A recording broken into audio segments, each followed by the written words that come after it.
With this in mind, Bian Changxi had collected several rooms worth of antiques at Minyu Pavilion yesterday. Perhaps she might stumble upon something good. After all, it didn't take much effort. Perhaps because she had been staring at these small antiques for too long, the shop owner greeted her warmly. "Miss, why not buy a bracelet or a ring? You know how the novels say, you buy some random little thing, and sometimes an inconspicuous extra turns out to be a space farm. Maybe you'll get lucky like that." The shop owner was a woman in her early 20s. Her skin was sallow, her hair dry and brittle, and her cheeks were deeply sunken. Like many others, she bore the marks of a hard life. Black grime was caked under her fingernails, a sign that she couldn't bear to waste water on washing. Bian Changxi crouched down to pick through the items. She pulled back her hand and patted off the dust. Even if there were treasures, they wouldn't be sitting here. Everything here has surely been tested already. Am I right? The woman looked a bit embarrassed and pulled back her hands, which were covered in small scars. She used to run an online jewelry shop and was a standard homebody who spent every cent she earned. When the apocalypse hit, she had no assets, so she fled with several large suitcases of accessories. Although she knew these items were mass-produced, low-quality products, she had held onto a sliver of hope. She had followed the tropes in novels, cutting her finger to drop blood on every single piece. It was a foolish move that nearly cost her life due to blood loss. "Well, it's fun to daydream," she murmured, then added eagerly, "maybe you'll be the one to succeed. Even if not, they're pretty to wear. My things are very cheap. These bracelets, 5 of them, 5 for just 1 piece of bread. You can take them all." Zhang Bubai opened his mouth to speak, but hesitated. 5 useless bracelets that you couldn't eat or drink, and weren't even that nice to look at, for a piece of bread. It was a bit of a scam. He was worried Bian Changxi was being cheated, but seeing how pitiful the woman looked, he didn't know what to say. Bian Changxi shook her head. "Too expensive. You're trying to fleece a fat sheep. Everyone is practical now. Even the wealthy spendthrifts wouldn't wear something this low quality. I bet you haven't sold a single thing." The woman glared at her indignantly. "What do you mean, I haven't sold anything? People often come specifically to pick out these small items. They buy a lot and pay generously. If you don't believe me, ask this auntie." Next to her stall was a middle-aged woman selling jade bracelets, beads, horn carvings, and wooden combs. The two shared a stall to split the rent. The older woman nodded and said proudly, "That's right. Those people specifically pick these things. Our business is doing just fine." "Oh. If that's the case, why haven't you sold out yet?" "You don't believe us. Those people come out once every half-month. They're probably due today. Just you wait and see." The older woman clearly had a shorter fuse. Her expression soured, and she looked at Bian Changxi with disdain. Before she could finish, she gasped, "Look, they're here again." Bian Changxi looked over. 2 professional-looking women, holding magnifying glasses, were crouching in front of similar stalls, picking through items as if they were appraising genuine antiques. Bian Changxi narrowed her eyes. She quietly called Lin He over. "Stay here. Follow those 2 in a bit and see where they go." Lin He hesitated.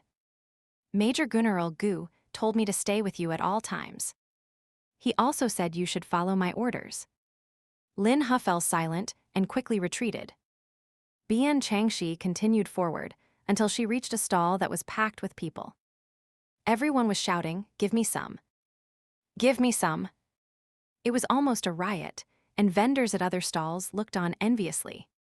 Moving closer, she saw it was a water vendor.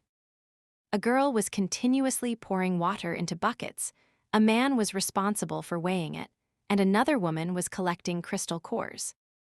Soon, the water element girl turned pale and began to sway.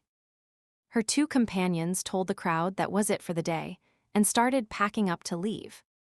Bian Changxi calculated the timing. From the moment they appeared to when they left, it hadn't even been 5 minutes. The girl had been releasing water from both hands. Though the streams were narrow, the volume was significant. Furthermore, they had a limit of 5 pounds per customer. This seemed to be an established rule, as no one objected. Everyone had brought their own containers, mostly small ones, showing they were well prepared. The man shouted, "I'm so sorry, neighbors. We were forced to sell water here for a very urgent reason. We truly appreciate your support, but this is our last day here. We probably won't be back." Before he could finish, the crowd reacted violently, asking why. These people weren't wealthy. Even if they had money, they had no reliable way to buy water and were often cheated. Although the amount these vendors sold was limited, the price was fair. 1 tier, 1 white core for 4 pounds of water. At the official base water plant, 1 tier 1 white core only bought 3 pounds, and the measurements were often rigged. You were lucky to get 2.5 pounds. How was that enough? Now that they had found a private seller, they were naturally loath to let them go. Before the man could speak, a shrill voice rang out. "Because from now on, they're supplying water exclusively to me." A group of thugs with strange hair and outfits, practically wearing signs that said "I'm a gangster, don't mess with me," approached. The leader pushed the man aside and looked lecherously at the water element girl. "Little Jiangnan, I've come to pick you up. This noisy place is no place for a human to stay. Come with me. I've already had a room prepared for you. You can move in right away." The girl's pale face flushed red. She stared at the tips of her shoes, her thoughts unknown. The other man and woman were furious, but didn't dare to argue much. The man said stiffly, "We agreed it would be tonight. Nana needs to go back and pack her things. She can't go with you yet. Cut the righteous act. You're stalling until tonight just so my little Jiangnan can recover and fill another bucket for you, aren't you? Jiangnan is going with me to enjoy a good life. But look at you disgusting paupers, what can you do besides exploit her? And you still act all sentimental. It makes me sick. If you know what's good for you, get lost." He ordered his men to grab her. The scene became chaotic. Bian Changxi heard an elder sighing nearby, "What a sin. Why doesn't heaven strike these bastards down?" She watched with interest. Seeing the thugs successfully take the girl away without any suspense, she signaled Zhang Bubai to take another path. Zhang Bubai's heart was heavy. Falling into the hands of those people. That poor girl. What's so pitiful about it? Maybe it's a good thing, Bian Changxi said. Why? Because she's going to enjoy a good life, Bian Changxi replied. Then she asked, "Are there many people selling water privately now?" Quite a few. It's hard to get into the water plant, and the wages aren't high, so many people don't want to go. Some water element users have no other source of income, so they sell water. When the weather was hotter, there were even more people selling ice. They made money faster. However, the base doesn't really support this kind of business. You have to get a license from the relevant department above the mercenary hall to do it. Zhang Bubai paused, stole a glance at Bian Changxi, and said shyly also, "Water element users usually look quite good. Many of them get snatched away while selling water, so." Bian Changxi nodded. "Then tell me, if I were to open a water plant, a proper, official one, with a low entry threshold where any water element user could join, with a base salary plus commission. Do you think people would apply?" Zhang Bubai was shocked. Isn't there already a water plant? Besides, our Jiang city has its own water supply base. That's different. That's only for Jiang city people, and it's non-profit. I want to start a proper company, she said. So, now you know my requirements for a storefront. It must be large, and secondly, it needs to look prestigious, like a big corporation. It also needs convenient transportation, because I want to start a home delivery service. As they spoke, they arrived at a massive intersection. A bright yellow 5-story building first caught her eye. Sioux City Bank. That must be the official base bank. Unfortunately, it wasn't open yet. Opposite the bank was another 5-story building, but this one was deep black, giving off an oppressive vibe. The words Sioux City Auction House were written in large characters. There were many other storefronts around. Some were being renovated, some were tightly shut, and some had stairs that were still being painted. Simple paint, of course, as paint was scarce and expensive. Bian Changxi looked at this area, which was supposedly intended for the Sioux City military district to build barracks. She silently calculated the distance. It wasn't far from the villas, and even closer to the Jiang City factory. If anything happened, it would be easy to move back and forth. Next, the two of them began picking through the many unleased storefronts. Finally, based on location, rent, and layout, they narrowed it down to 3. Thanks to the black card, the person in charge went from being impatient to personally serving them with an excellent attitude. The paperwork could even be finalized on the spot. However, remembering she hadn't told Gu Shu yet, she felt a bit guilty. In the end, she decided to leave the final decision to him. She would need his help with this later anyway. Opening a water plant was mainly to help Chen Yisha. Her future was being threatened. While the best way was for her to become strong, she simply wasn't cut out for it. Going out to hunt monsters was too exhausting and dangerous. For someone like Chen Yisha, besides getting scared and being a burden, she couldn't do much. It was better for her to stay safely inside the base. Yisha had said she could make a living selling water, but her family had criticized her, saying it was embarrassing. But what if she were an employee, or even one of the owners of a formal water plant? What if she had status, a reputation, and a significant income? Moreover, Bian Changxi felt that establishing a water plant was very necessary. The base only had one water plant, and its conduct was terrible. Basically, the water element users from the families of big shots would occasionally work there as guest workers. Bureaucracy was rampant, and the plant bullied customers and held a monopoly, driving water prices sky-high. Countless ordinary people had to beg for their survival. In her previous life, Bian Changxi hadn't been as detached or comfortable as she was now. She had suffered quite a bit because of the water plant. Back then, she had wished someone would open another one to put the base's official plant out of business. As it turned out, someone did exactly that not long after. Once there was competition, water prices finally stabilized. It was no longer a matter of prices jumping at a whim or water suddenly running out. After the first private water plant, a second followed. Previously, everyone had feared the base's authority, but once the door was opened, things became easier. Water plants, ice plants, power plants using fire element users, and brick and cement plants using earth element users. People's thinking suddenly shifted, and many embarked on the path of entrepreneurship. However, because the Sioux City base's history was too short, these industries were just beginning to flourish when the small city-state was annihilated by a tide of zombie beasts. Later bases, however, all adopted this creative approach. Bian Changxi felt that the Jiang City group had plenty of people, but currently there were too few industries. Many were forced to go out and fight monsters. Some talented individuals were meant to sit in offices and use their brains to be effective. Meanwhile, some muscular men and ability users were only good for physical labor and couldn't think strategically, yet there were no production lines for them to utilize. Being bogged down by the trivialities of daily life was undoubtedly a massive waste of resources. When Chen Yisha's trouble arose, Bian Changxi had thought it over. Once she thought of the water plant, her mind branched out to all these other possibilities. Today's outing was a bit of an inspection to mature her ideas. To succeed and grow large, that was for Gu Shu to consider. Only he could make it a reality. If it succeeded, Jiang City Group, as the first to take the plunge, would benefit immensely.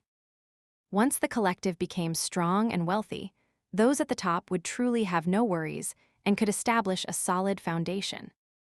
As she was finishing her tour, Zhao suddenly approached from the shadows. "There's a situation."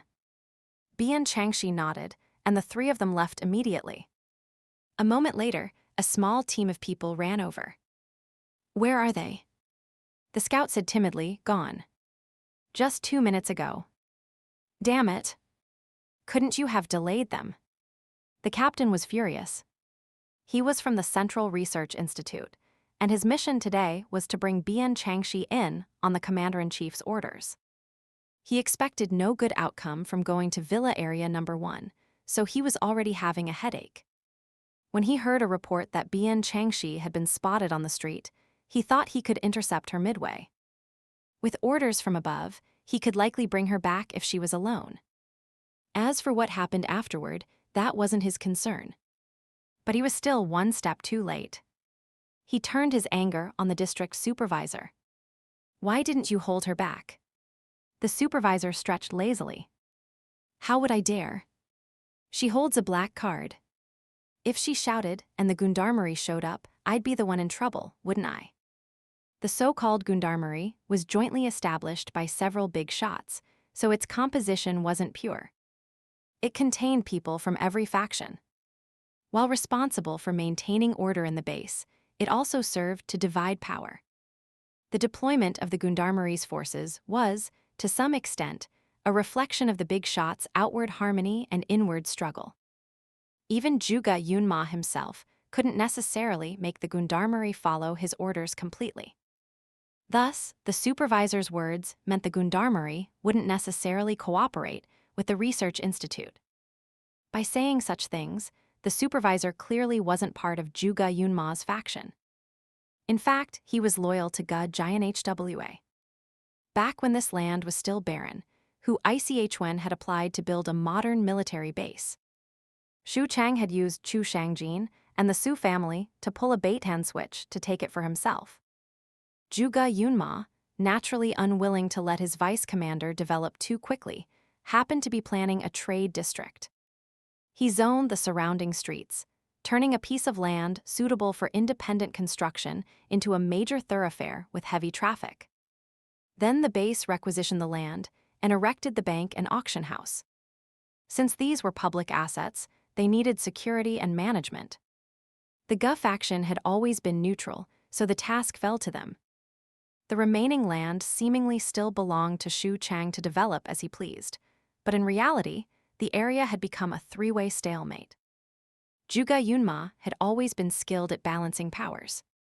But he probably hadn't expected Giant Hwa to have an accident, nor that he would be cured by Bian Changxi, who was under Gu Shu's command.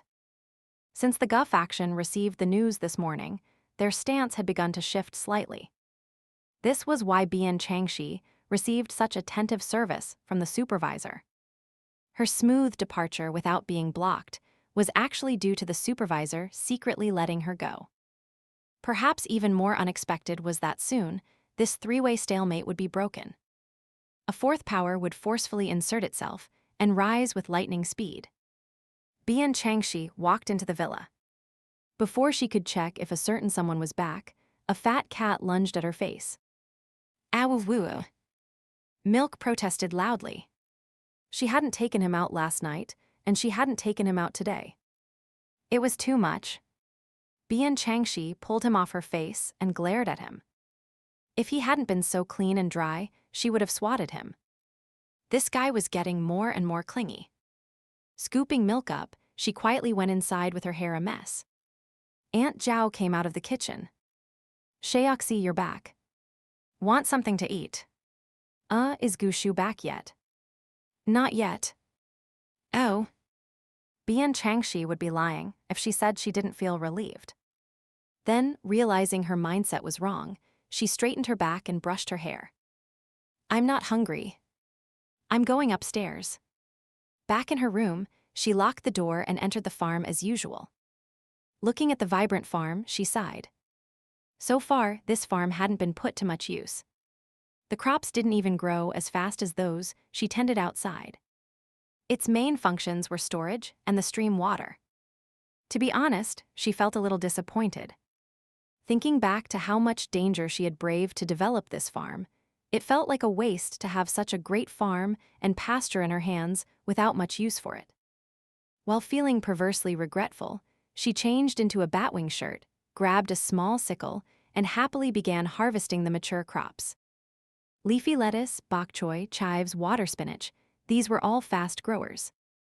Although plants in the black soil would stay at their peak for a long time once mature, they would eventually overripen or rot, and they were wasting space. Harvesting them and stacking them in the warehouse was the best way to preserve them. Bian Changxi felt that although they didn't lack food now, considering the long journey to the capital in the future, it was better to accumulate more. Having food in hand brought peace of mind. Relying on industrial food that only decreased with use was far inferior to growing these fruits and vegetables that could be produced continuously. She harvested everything that could be cut. The roots left in the soil could usually grow several more crops, so there was no need to resow. She tidied up the pea trellises, which were blooming with white and purple flowers. The loofah and melon vines had already climbed halfway up a person's height. She dug into the soil to check the sweet potatoes and peanuts, then looked at the low-growing strawberries that had already produced tiny red fruits. Milk ran around nearby, occasionally lying down to watch Bian Changxi work. Once the farm work was done, she went to check on the fluffy chicks. These little guys grew fast. Feeling happy, she rummaged through the warehouse for a long time and found a few bags of chicken feed. Then she set up a solar-powered stove, poured in stream water, and cooked a large pot of rice. She mixed the chicken feed, rice, oats, corn kernels, and vegetable leaves into a large bucket of mash. She gave some to the chicks and set the rest aside for later. If anyone knew she was feeding chickens like this, they would surely scream about the waste. Food was so precious now.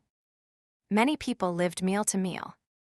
There were a few livestock farmers in the base, but whether they raised chickens, ducks, pigs, or sheep, they fed them straw, weeds, and bran that humans couldn't eat. The resulting livestock were scrawny, yet they were still noble foods that only the upper class could afford. Only Bian Changxi was so extravagant. She waited by the chicken coop for a while, eyeing a few adult chickens that were particularly good at hogging food. With a flick of a vine, she tied them up and pulled them out. She went to the lower reaches of the stream, prepared a wooden board, a knife, a basin, and a small bowl, and began the great task of slaughtering chickens. For a moment, the squawks of the chickens echoed through the space. Bian Changxi let out a breath. Killing chickens was much harder than killing zombies. But looking at the several plucked, white chickens, her heart was filled with the joy of harvest. She actually hadn't eaten yet. Ability users could withstand hunger better, so she hadn't felt much, but seeing the chickens now, her appetite was whetted. On a whim, she added angelica, goji berries, peanuts, and other ingredients to a solar stove to stew an old hen. Meanwhile, she ran barefoot into the stream to catch fish and shrimp. These were already quite plump and numerous. The stream naturally limited their population, and the current density was ideal. Unfortunately, there were too few species. She caught a fish, some kind of snakehead, and a bowl of large shrimp. She rummaged through the warehouse again and found a few boxes of tofu that hadn't expired before being stored. She made a pot of fish and tofu soup and steamed the shrimp to eat with vinegar. Her cooking skills were mediocre, so this simple, original flavor was best. Later, she would blanch some bok choy and pick a few strawberries. That would be a feast. As for rice, she had saved a bit for herself from the large pot she cooked earlier. Seeing that the chicken and fish soups weren't ready yet, she patted Milk's head as he circled the pots hungrily. Watch the fire. She ran to the fruit trees by the stream. These trees were only knee-high, tender and fragile, and it was hard to tell which was which. She stood a few steps away, crouched down, and touched the soil. She funneled her energy into the ground, splitting it into several streams that wrapped around the roots of the fruit trees and merged into them. Under the faint sunlight, 5 or 6 tender, cute saplings swayed left and right in unison, twisting their waists, nodding their heads, and shaking their leaves as if dancing. Bian Changxi nodded to herself. Her progress in control-oriented wood element abilities was quite successful. She discovered that she didn't necessarily have to touch the plant she was controlling. She could transmit energy through other mediums. If the medium was another plant, it was relatively easy. If it was soil, it wasn't difficult either, likely due to the natural affinity between plants and earth. However, if the medium was stone, a wall, or water, it felt as if there was a barrier. The energy couldn't flow freely, and complex tasks like split-stream control became nearly impossible. Of course, if the medium was air, that was an entirely different realm. Transmitting through air wasn't just about elemental energy, but spiritual power, something she could only look upon with envy for now. Furthermore, her control over energy transmission wasn't very strong yet. She was still far from being able to make every leaf and blade of grass exert powerful force. Reevaluating her limits, Bian Changxi suddenly surged her energy. Instead of letting it drift shallowly within the saplings, she triggered their growth potential.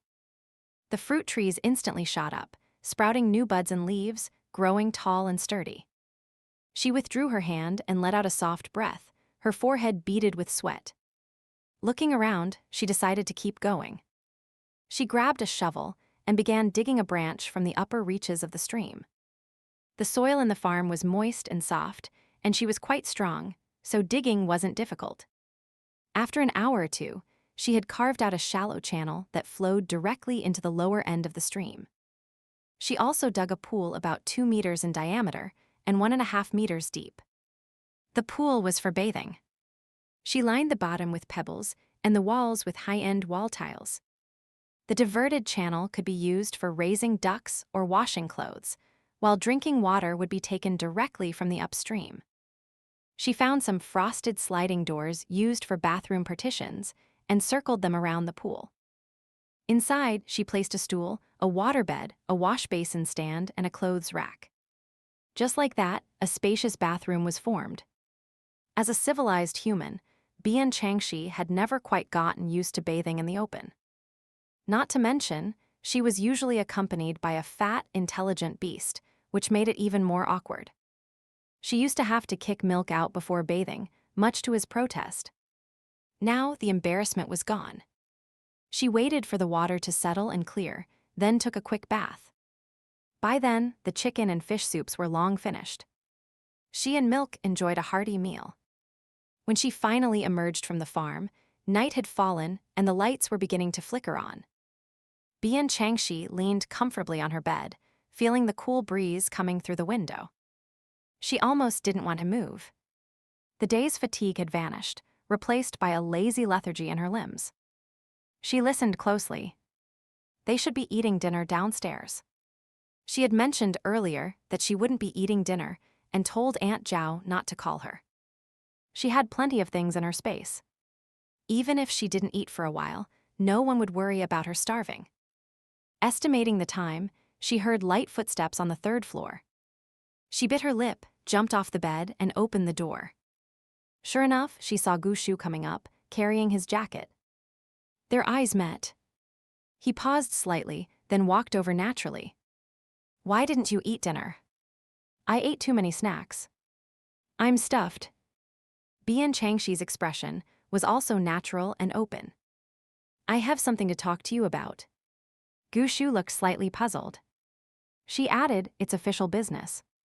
A flash of disappointment crossed Gushu's eyes, but it wasn't too deep. He had long expected that, given her personality, she wouldn't say what he wanted to hear. If she wanted to keep it professional, he would comply.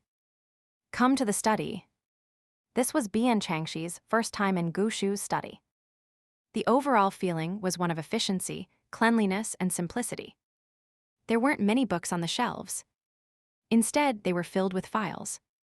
The desk was also covered in various documents, and 2 laptops connected to a mini printer. There were only 2 or 3 pens in the holder, all of the same model, in either black or red. There were no extra decorations in the room. There was a water dispenser, and the only other furniture were 2 guest chairs and a long sofa. Bian Changxi recalled Aunt Zhao saying Gushu often spent the night in the study. She had also noticed that sometimes he wouldn't come out once he entered. He probably slept on that sofa. What a guy who didn't know how to enjoy life, leaving such a comfortable bed unused. His bedroom and study were only separated by a wall. Sit.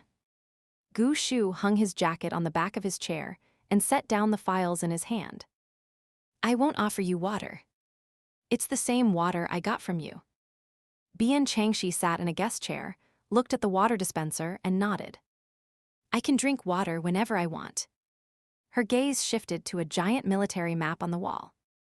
The capital was marked with a bright red 5-pointed star. Several routes from Sioux City to the capital were traced in different colored lines. Those lines were bold and steady, as if they could pierce through the paper. She wondered how many times their owner had studied this map. Gu Shu followed her gaze and said calmly, I've designed several routes, but plans can't keep up with changes. Many roads have been destroyed since the apocalypse. The journey will definitely be difficult. It might take several months of detours. He spoke of the difficulty, but his tone was steady. It seemed like it was no big deal, as if no matter how hard the road ahead was, he didn't care and wouldn't change his mind. Bian Changxi followed up, actually, as time goes on, strange and powerful creatures will become more numerous, and the dangers on the road will increase. If we leave now, the uncertainty might be slightly less. Gu Shu nodded. I agree. But leaving now would mean only taking a few people. I want to make thorough preparations. Loyal and powerful troops, knowledge of the world, suitable advanced weapons, a fixed survival model, and sufficient supplies, all of these required time to cultivate. Without these things, going to the capital with just a few people would mean having no power or influence. They would be restricted in everything they did and wouldn't be able to achieve anything significant. That was why Gu Shu chose to stay in Sioux City for a sufficient amount of time. It was a decision made after weighing the pros and cons. Bian Changxi thought that if she were in Gu Shu's position, she probably wouldn't be able to eat or sleep, worrying about the situation in the capital every day. Let alone calmly biding her time and developing her strength. Biding one's time and nourishing one's spirit, this was exactly that. She believed Gu Shu would definitely support the water plant idea. She explained the matter in detail. Regarding Chen Yisha, she only mentioned family pressure and a difficult situation. But Gu Shu was a sharp man. If she told him 30%, he could piece together the remaining 70%. By the time she finished, he had already considered the expansion, entrepreneurship, interests, influence, and results of the water plant. After a brief moment of thought, he said with approval in his eyes, "This is an excellent idea." He continued, "When I set up the factories earlier, I was considering solving some livelihood and survival issues, organizing human activities on a small scale. In fact, many of those jobs are narrow and informal. For example, the manual labor factories hired women and children. Those building houses were mostly people who had been in the industry before. Research was limited to a small circle. The biggest flaw was that it was all just small-scale internal operations within the Jiang City group. But Bian Changxi's proposal was to have Jiang City people serve the entire base and earn money from the entire base. The market, influence, and revenue involved were enormous. Furthermore, water plants and ice plants could be scaled up and systematized.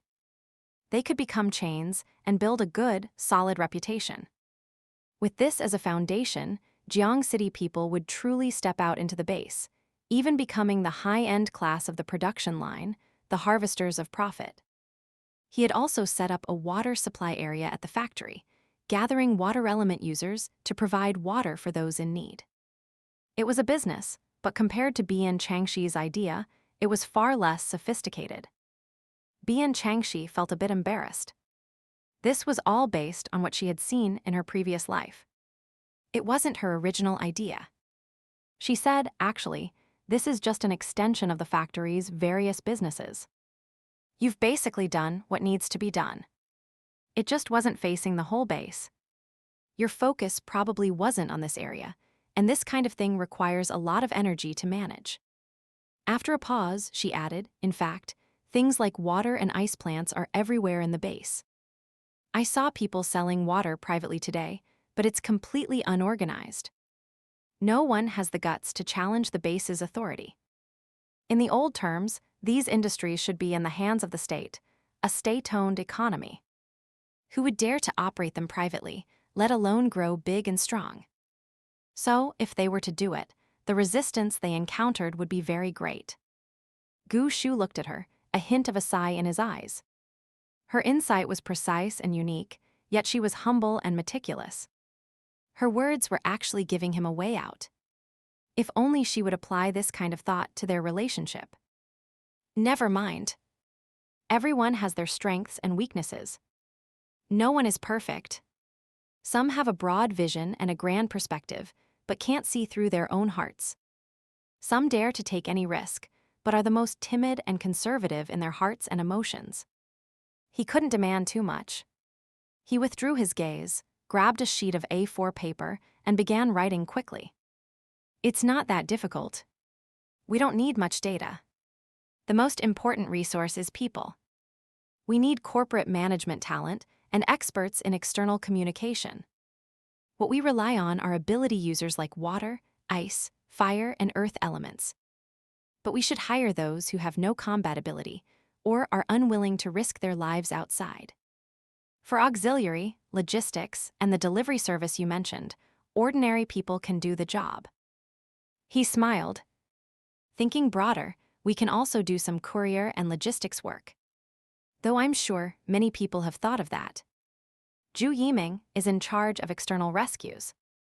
He mentioned that someone is working on a service process for this, including providing rescue equipment, transport vehicles, tour guides for newcomers, hotel introductions, and handling procedures, all for a commission.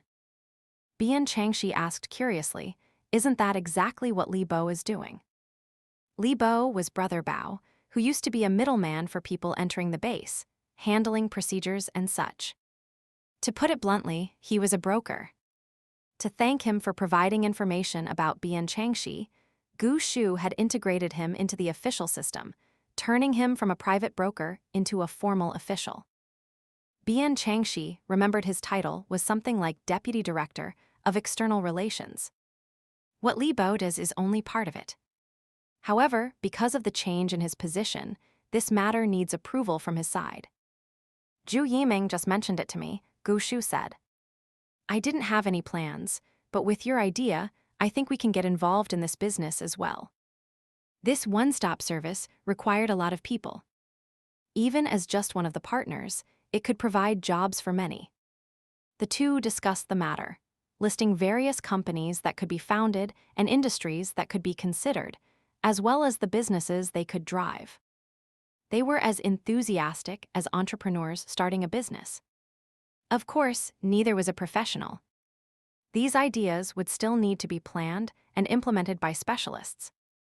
Gu Shu finally said with a smile, "We have quite a few elderly scholars and experts here. How to settle them has been a problem until now. Now they'll have work." Bian Changxi thought of these intellectuals.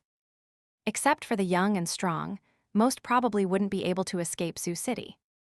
Before long, they would face a desperate situation with no place to be buried. Was this their final burst of light at the end of their lives? She asked, "Will this affect your previous plans?" I don't need to follow up on this personally. Besides, it mostly involves people who can only do light work. It's just that Chio Feng might have to spend more time at the negotiating table. Then, the weapons. Seeing there was nothing more to add to the business topic, Bian Changxi let it go and brought up another matter. Gu Shu was reminded. I almost forgot. Let's go to the warehouse downstairs.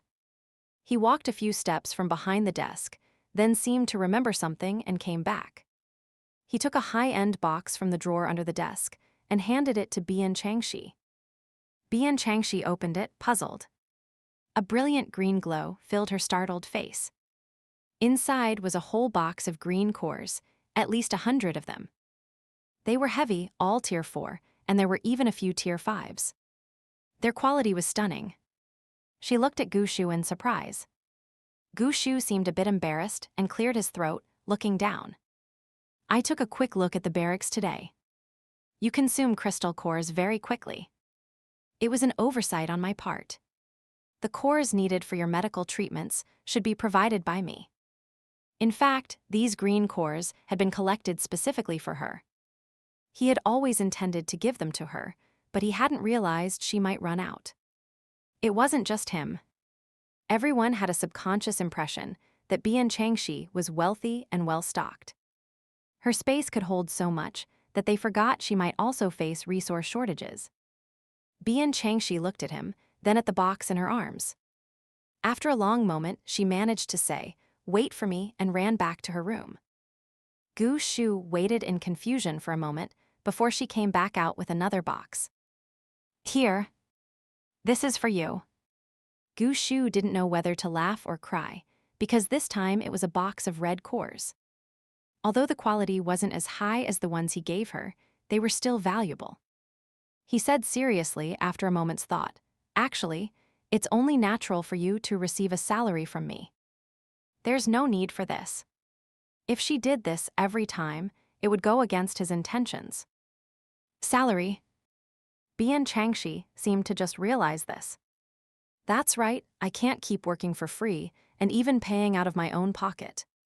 But wasn't this salary a bit too generous? She looked at the red cores and hesitated. Then, consider this a bribe for my superior. Perhaps her expression was too amusing, as Gu Shu burst into laughter.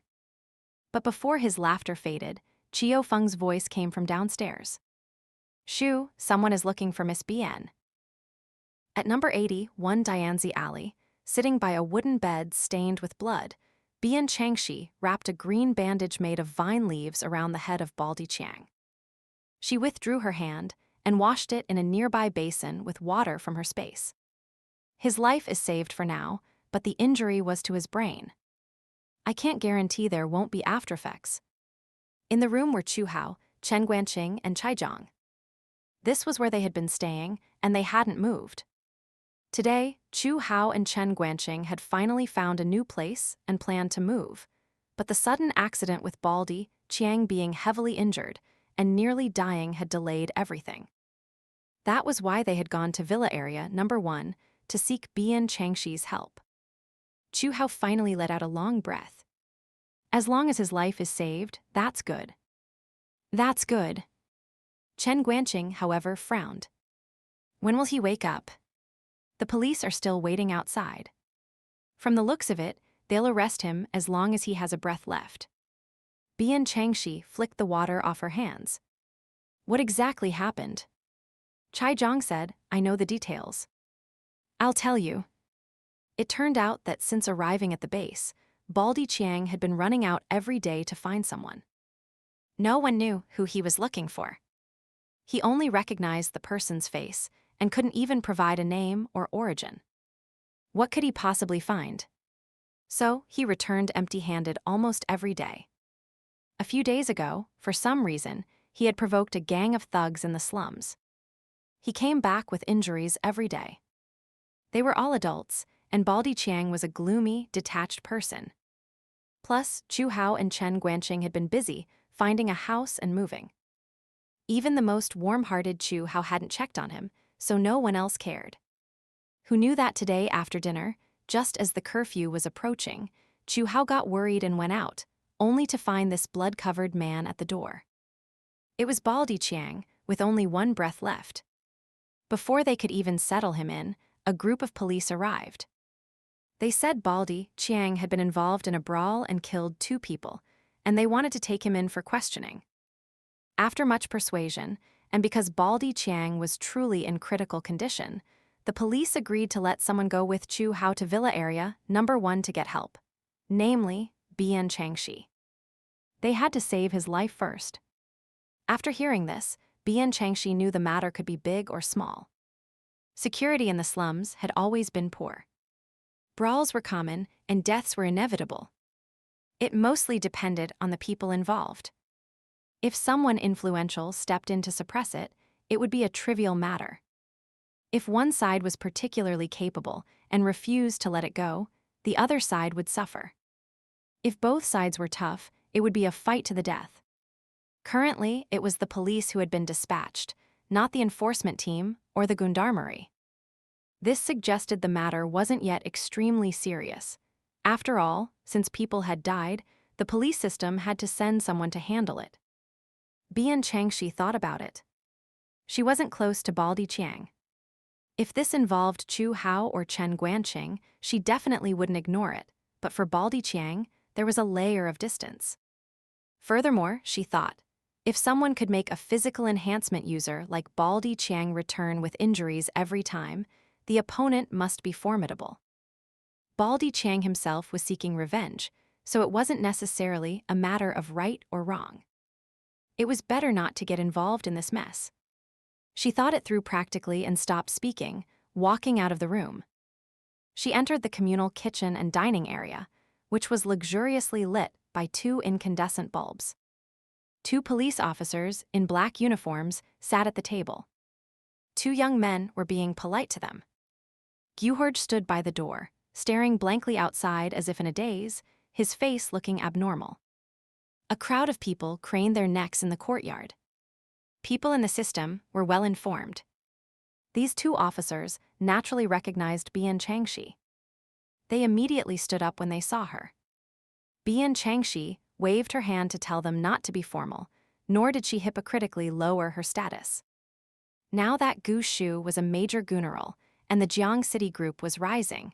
As a core member of the decision-making level and the top wood element user, there was no need for her to be overly polite. Doing so would only make them look down on her. Seeing the previously arrogant and dismissive police officers not even daring to raise their voices in front of Bian Changxi, the people present were shocked and looked at her with a new sense of awe and curiosity.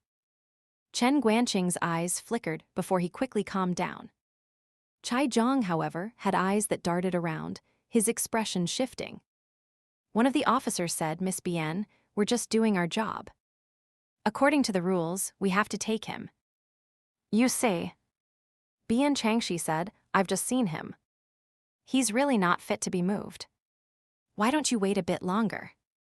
The 2 heard that she wasn't trying to be overbearing or unreasonable. Seeing her calm expression, they said tentatively, "Then should we go back and ask our superiors?" Bian Changxi stopped talking. As the 2 officers were about to leave, Hoarded suddenly looked up sharply. "I have something to say." "Officer, I want to report someone." Bian Changxi looked at him in surprise. Chu Hao and Chen Guanqing's expressions turned ugly. Hoarded ignored them, as if he had made a huge decision or found a massive backer. He grabbed an officer and pointed at Chu Hao and Chen Guanqing, shouting in his still imperfect Chinese, "These 2. There's something wrong with them. They're keeping a zombie. They're perverts." Bian Changxi's calm expression shifted slightly. It was too late to stop him. She quickly glanced at him, then turned to look at Chu Hao and Chen Guanqing. Their expressions told her that the secret had indeed been exposed. Chen Guanqing said coldly, "Don't talk nonsense. We told you that you saw wrong. You had just woken up and were dazed." "No. I didn't see wrong. That zombie even smiled at me, like a female ghost." He remembered something, and his face began to crumble. He suddenly grabbed Bian Changxi's hand, looking terrified. "Miss Bian, I'm not lying. They really are perverts. They even fed that zombie human meat. They want to eat us all." Bian Changxi frowned. Feeding a zombie is unheard of. Did you see wrong, or have you been so scared by zombies lately that you dreamed it and thought you saw it for real? As she spoke, she acted as if she were patting his hand. Secretly, a flash of green light seeped into his body. Hoarded's eyes went slack. Before he could say another word, he slowly slumped down. Bian Changxi feigned alarm as she called out to Hoarded, "Hoarded. Hoarded, what's wrong?" The others rushed over to help. Hoarded was unconscious, appearing as though he had fainted from excessive agitation and nervous strain. Chen Guanqing sighed. "We've been going out every day to find supplies, fighting zombies constantly. The pressure on Hoarded has been too much." He moved to take Hoarded away to rest. The two police officers exchanged a secret glance. They said to Bian Changxi, "Miss Bian, we'll head back first. Regarding Baldi Qiang, we need to ask for instructions." Bian Changxi didn't miss the look they shared. She knew she couldn't let them leave now, or the rumors would spread, and the consequences would be severe. She gave Chen Guanqing a look and said to the officers, "I think Baldi Qiang is about to wake up. At least take a basic statement before you go." The two insisted it wasn't necessary and turned toward the door, only to find a fat white beast sauntering in from outside, baring its small, sharp teeth at them. It should have been a cute gesture, like a kitten acting spoiled, but seeing the cold glint of those sharp teeth and the disdainful, icy look in its black eyes, a chill rose from the soles of their feet. They found themselves unable to move. Bian Changxi was startled to see milk. She told Chu how to look after the two officers and absolutely not let them leave. Then she went outside to check. The small courtyard had been secured by Chen Guanqing. No one inside could leave. In the past month, Chu Hao had fully utilized his wealthy man persona, helping many people. Some who were alone and had nowhere to go had joined them. Chen Guanqing wasn't a fool in this life. He was sharp and knew the importance of building his own power. Thus, he had put all the favors Chu Hao earned to good use. Consequently, they had 7 or 8 reliable people under them, and many more with looser ties. Today was their moving day. These people had come to help. Actually, since Chu Hao had a space ability, there wasn't much to carry, but they came for the atmosphere and to show support. The two who had been polite to the police earlier were among the core group. Having received Bian Changxi's signal, Chen Guanqing had used them to command the others to secure the courtyard. By the dim light, Bian Changxi saw that Lin He and Zhao Enen, who had followed her, were also intentionally blocking the main gate. Feeling relieved, she went into a side room with Chen Guanqing and asked, "How did it get exposed?" "To what extent?" Chen Guanqing knew the situation was serious and immediately replied, "That day, I was training Xiao Ai as usual while Chu Hao kept watch. We were too careless. Seeing that most people were out of the courtyard, we didn't take enough precautions, and Hoarded suddenly burst in. At the time, I was feeding Xiao Ai meat." He quickly explained, "It was mutant beast meat. We've never fed her human meat, nor have we let her hurt anyone." Although Chu Hao put Xiao Ai away immediately, in that instant, Hoarded probably saw everything he needed to see. Chen Guanqing said gloomily, "I tried to sound him out afterward." Hoarded was shaken and confused, but he seemed to accept the explanation that he'd seen wrong. Who knew he was waiting for this moment? Bian Changxi didn't answer immediately. She suddenly asked, "It's very inconvenient for you to enter and exit the base, isn't it? With the spatial detectors, Xiao Ai can't be kept in Chu Hao's space." Chen Guanqing nodded. "We went out twice at first. After the detectors were installed, I didn't dare let Chu Hao go out." Bian Changxi asked again, "Why does Xiao Ai eat meat? Did you offer it first, or did she want it?" Chen Guanqing was stunned. He didn't understand why she was asking, but he answered honestly, "Initially, I funneled energy into Xiao Ai. She seemed to like my energy, and I could feel her body needed it. Later, it seemed she wasn't satisfied anymore. She was fine with me, but when she saw Chu Hao, she wanted to pounce and bite. We discussed it and gave her a piece of frozen meat, and she actually liked it. That's why I started bringing her mutant beast meat." Bian Changxi fell into deep thought, then looked at Chen Guanqing. "How is your ability?" Chen Guanqing was even more confused, but Bian Changxi's serious expression made him realize something. He held out his hand, and a black fireball the size of 2 fists condensed in his palm. The surrounding air instantly felt a bit more dismal, as if the air itself was being corroded. Bian Changxi was surprised. "Tier 3. Chen Guanqing was even more surprised. She could tell his tier at a glance. "Such insight." "Yes," he said firmly. "I've been practicing hard. I finally succeeded in advancing 2 days ago." Bian Changxi's mind raced. Since the first Tier 3 appeared about a month ago, Tier 3 was no longer rare, but it certainly wasn't common. Even someone like Jibo, who was clearly being groomed with resources, was still a step away. Advancing was clearly difficult. Those who had already advanced almost always had a background or faction behind them, as resources were more concentrated, and they didn't have to worry about the trivialities of survival. Chen Guanqing was different. After awakening his ability, he hadn't practiced at all for 2 months. Then came the arduous journey. After arriving at the base, they had no power or status and had too many things to worry about. Despite all that, he had surged to Tier 3. This advancement speed was even more impressive than Gushu's. It was worth noting that he was a mutant fire element user, yet he used white cores. Bian Changxi extended a flat vine and wrapped it around the outer edge of the black fire. Instantly, a sizzling sound of corrosion and burning rang out. She could feel the immense power of this flame.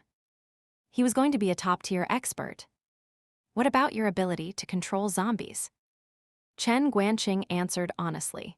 It's not as easy to use as the fire, but I've found that against Tier 1 and 2 zombies, it already has an effect. I can confuse them and make their movements sluggish. Yes, this unique ability to control zombies was truly enviable. Chu Hao was wealthy and had connections. Chen Guanqing was sharp and knew how to manage things. Both had good character. Last time, when Bian Changxi asked them to help monitor Wen Mingli, they went without a second thought. It was clear they were grateful to her. She had already done them a favor, and they shared some revolutionary camaraderie. By now, Chu Hao's space ability wasn't that important, but Chen Guanqing, as a future top expert, carried a lot of weight. Initially, Bian Changxi wanted to stay on good terms with Chu Hao to have more options. But she hadn't expected Gushu to be so inclusive and thorough. With him, she didn't really need to go out of her way to cultivate other connections. To be honest, she didn't enjoy doing such things, so her contact with Chu Hao and the others had decreased. But now, 2 paths lay before her. To help or not to help. To get involved or not. Bian Changxi thought about the future migration to the capital. They would surely encounter massive zombie tides on the road. Chen Guanqing's ability could be of great use. Seeing her silence, Chen Guanqing asked, if the matter with Xiao Ai is leaked, Chu Hao and I definitely won't be able to stay in the base. I don't know if other bases would work. If you can help, I will do everything in my power to repay you. Bian Changxi shook her head. It's not just a matter of not being able to stay. The base's top leader, Zhuge Yunma, has started a research project on modifying and taming zombies. They've already targeted me. If I didn't have a powerful backer, I would have been taken for research long ago. If this leaks, you and your Xiao Ai won't just be researching, you'll be the ones being researched. Chen Guanqing's face paled. Such a thing existed. Then, his throat moved as he looked straight at Bian Changxi. Do you think I have the capital to latch onto a powerful backer? The capital was there, but the matter would be troublesome. Bian Changxi took out paper and pen from her farm and wrote down the whole story, specifically mentioning Chen Guanqing's special ability. She didn't include her own opinion, letting the recipient decide. Then she called Lin He over and told him to take her black card and drive back to the villa to give the note to Gushu. Lin He left solemnly. Bian Changxi said to Chen Guanqing, the only one I can turn to is Major General Gu. There's no backer more honorable or practical than him. But whether he agrees or whether you'll like the outcome, I can't say. Chen Guanqing immediately said, I've long admired Major General Gu. I've actually been planning to join him. Bian Changxi stopped talking and called Milk over, pulling him onto her lap. Why did you run here? Did Gushu send you, or did you come on your own? Milk rubbed against her palm, enjoying the attention, but also looked a bit aggrieved, as if complaining that she hadn't taken him with her. Bian Changxi smiled. When she heard someone was looking for her, she thought they were coming to drag her off for research. Then she learned those people had already been rejected by Gu Shu several times. Knowing it was a problem at Dianzi Alley, she hadn't asked Gu Shu or anyone else to come along. After all, they were prominent figures now. Their appearance could escalate the nature of the situation.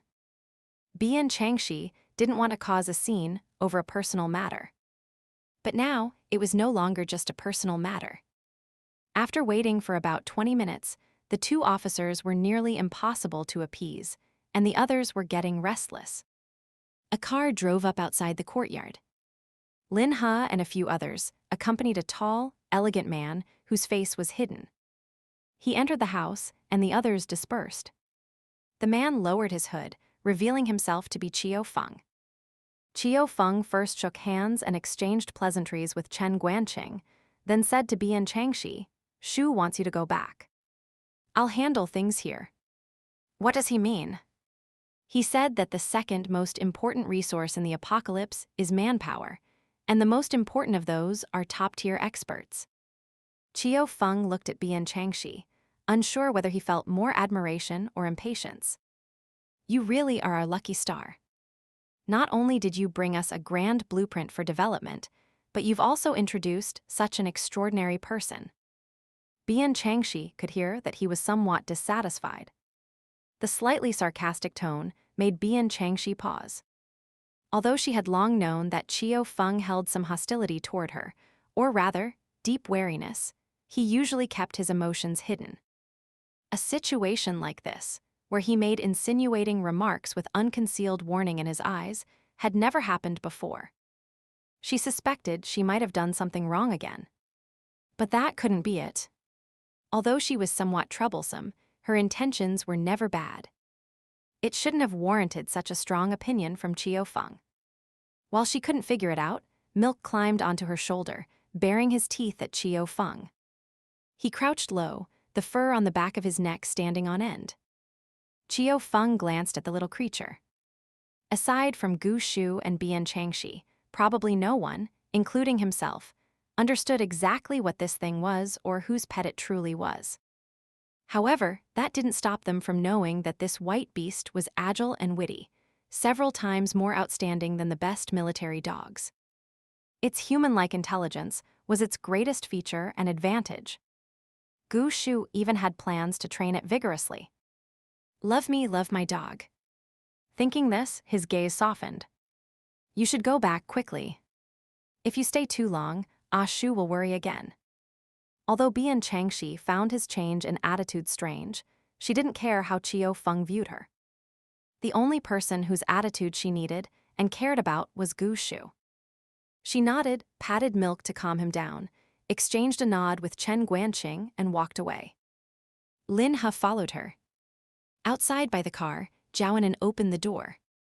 Once everyone was seated, she immediately started the engine and drove away. Qiu Feng watched the car disappear into the dark night, a layer of cold gloom condensing in his eyes. He recalled when Gu Shu received the letter earlier. Gu Shu had shaken his head, smiling and sighing, "She really has a lot of ideas."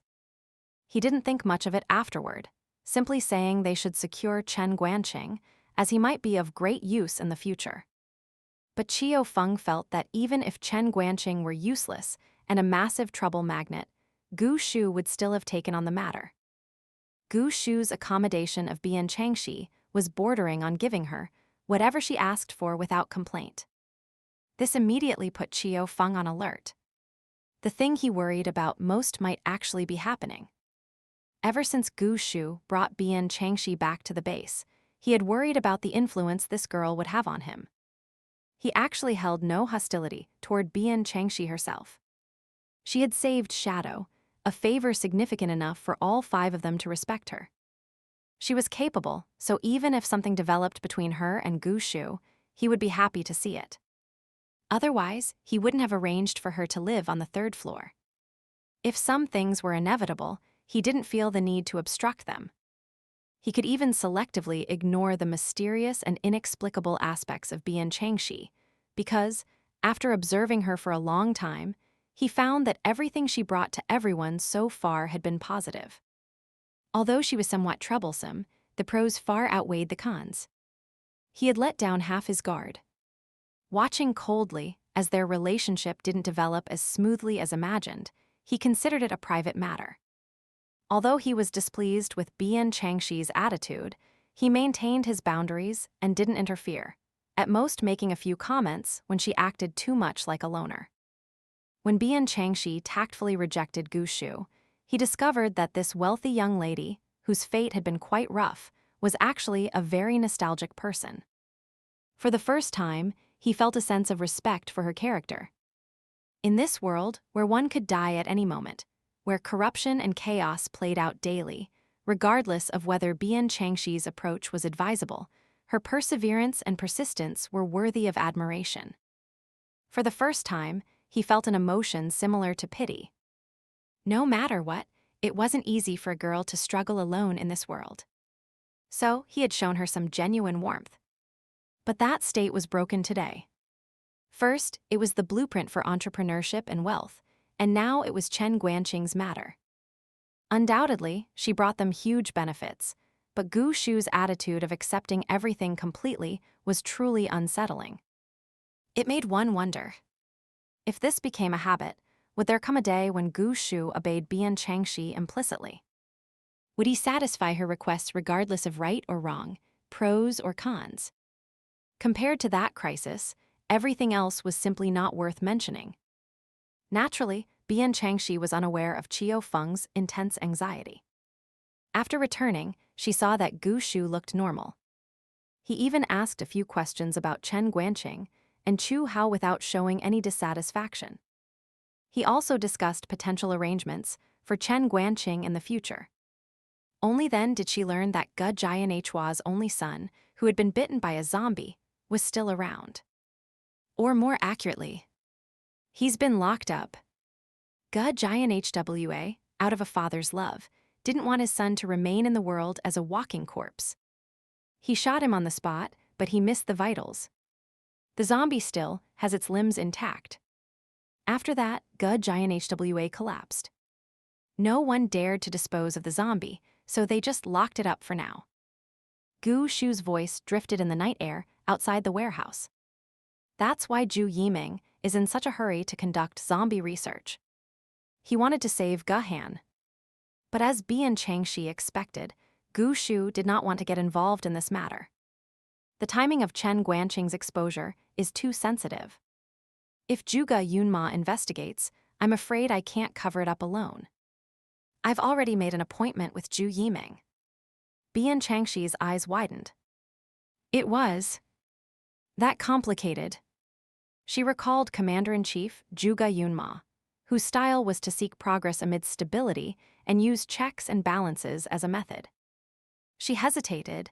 Zhuge Yunma wouldn't go to war over a single Chen Guanqing, would he? Moreover, the situation had been controlled at the time. Even if the news couldn't be hidden forever, it could be suppressed for a while, right? Gu Shu shook his head. Don't you think this incident is too coincidental? Giant Hua's son was set up and turned into a zombie. Someone was plotting against the Ge faction. There was no doubt about that. Zhuge Yunma immediately launched zombie research. Let's assume this was to show goodwill and win over Giant Hwa. This matter would involve Bian Changxi and Shadow, effectively dragging Gu Shu into the water. If he let someone go, the matter would be endless and the future unclear. If he suppressed it and didn't let anyone go, he would almost certainly offend Giant Hwa. Then the secret that Chen Guanqing, who had some connection to Bian Changxi, could control zombies was revealed. Looking at the timing, it was another card played because Gu Shu didn't take the bait, and because Bian Changxi had saved Giant Hwa, preventing Gu Shu and the Ge faction from becoming incompatible enemies. Bian Changxi felt dizzy listening to this. So, was the whole thing targeted at you, or Giant Hwa from the beginning? And who planned it? Gu Shu reached out and closed the warehouse door. Inside were the munitions needed for tomorrow's operations. The lower-grade ones would be auctioned off in exchange for a small amount of resources, while the higher-grade ones would be kept for their own use to arm a considerable force. Watching the door slowly close, a murderous intent flashed in his eyes. Maybe it's Zhuge Yunma himself, maybe it's Xu Chang, or maybe someone else is borrowing a knife to kill. On the surface, it's to create discord between me and Giant HWA, ideally causing both sides to suffer. But have you considered that part of it might also be targeted at you? Bian Changxi thought about it. Indeed, she was a small figure swept into the chaos. If she wasn't careful, she would be blasted into cannon fodder. Gu Shu turned his head to look at the dimilitercy lit villa next door. I've already had people monitoring Sun Bu Xiechwen. It shouldn't be his doing. The most suspicious one is still that Wen Mingli. I've already sent Qiu Yun. Bian Changxi seemed to understand Qiu Feng's impatient, yet suppressed emotions a little better. Looking at the whole thing, she might just be collateral damage, but Gu Shu seemed intent on resolving her issues as a priority.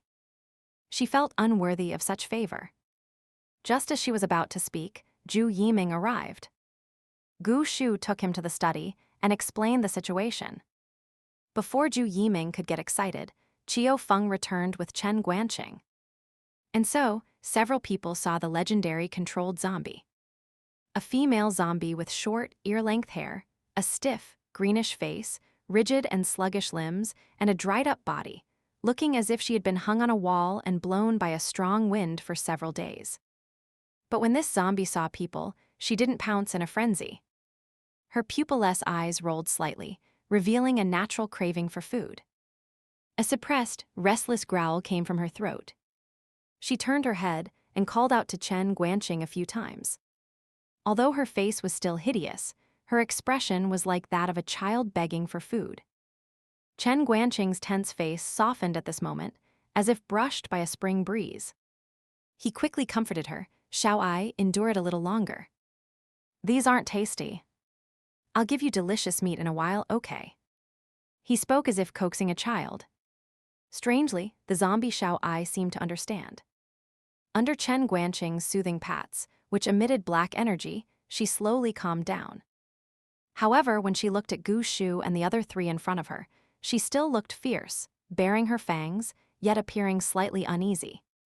This was also the first time Bian Changxi had seen Shao Ai since entering the base. She was very surprised.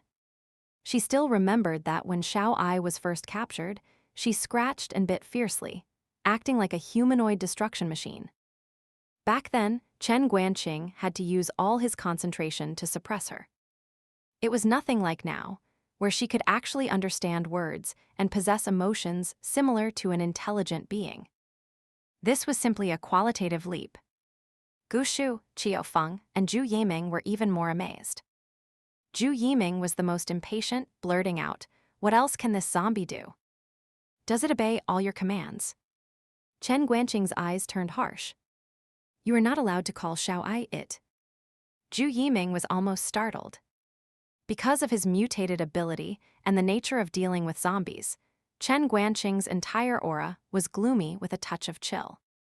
Usually, he could suppress it so people wouldn't notice, but now, plagued by crisis and anxious about an uncertain future, fearing he couldn't protect Shao Ai, his nerves were extremely sensitive, like a beast ready to fight for its life at any moment. He looked at Bian Changxi. "Miss Bian, although I have no way out and no room to negotiate, coming here relies mostly on my trust in you." The implication was that he hoped she wouldn't betray that trust. Honestly, these words were extremely rude. But Chen Guanqing was just like that. Whenever Shao Ai was involved, he found it hard to remain calm.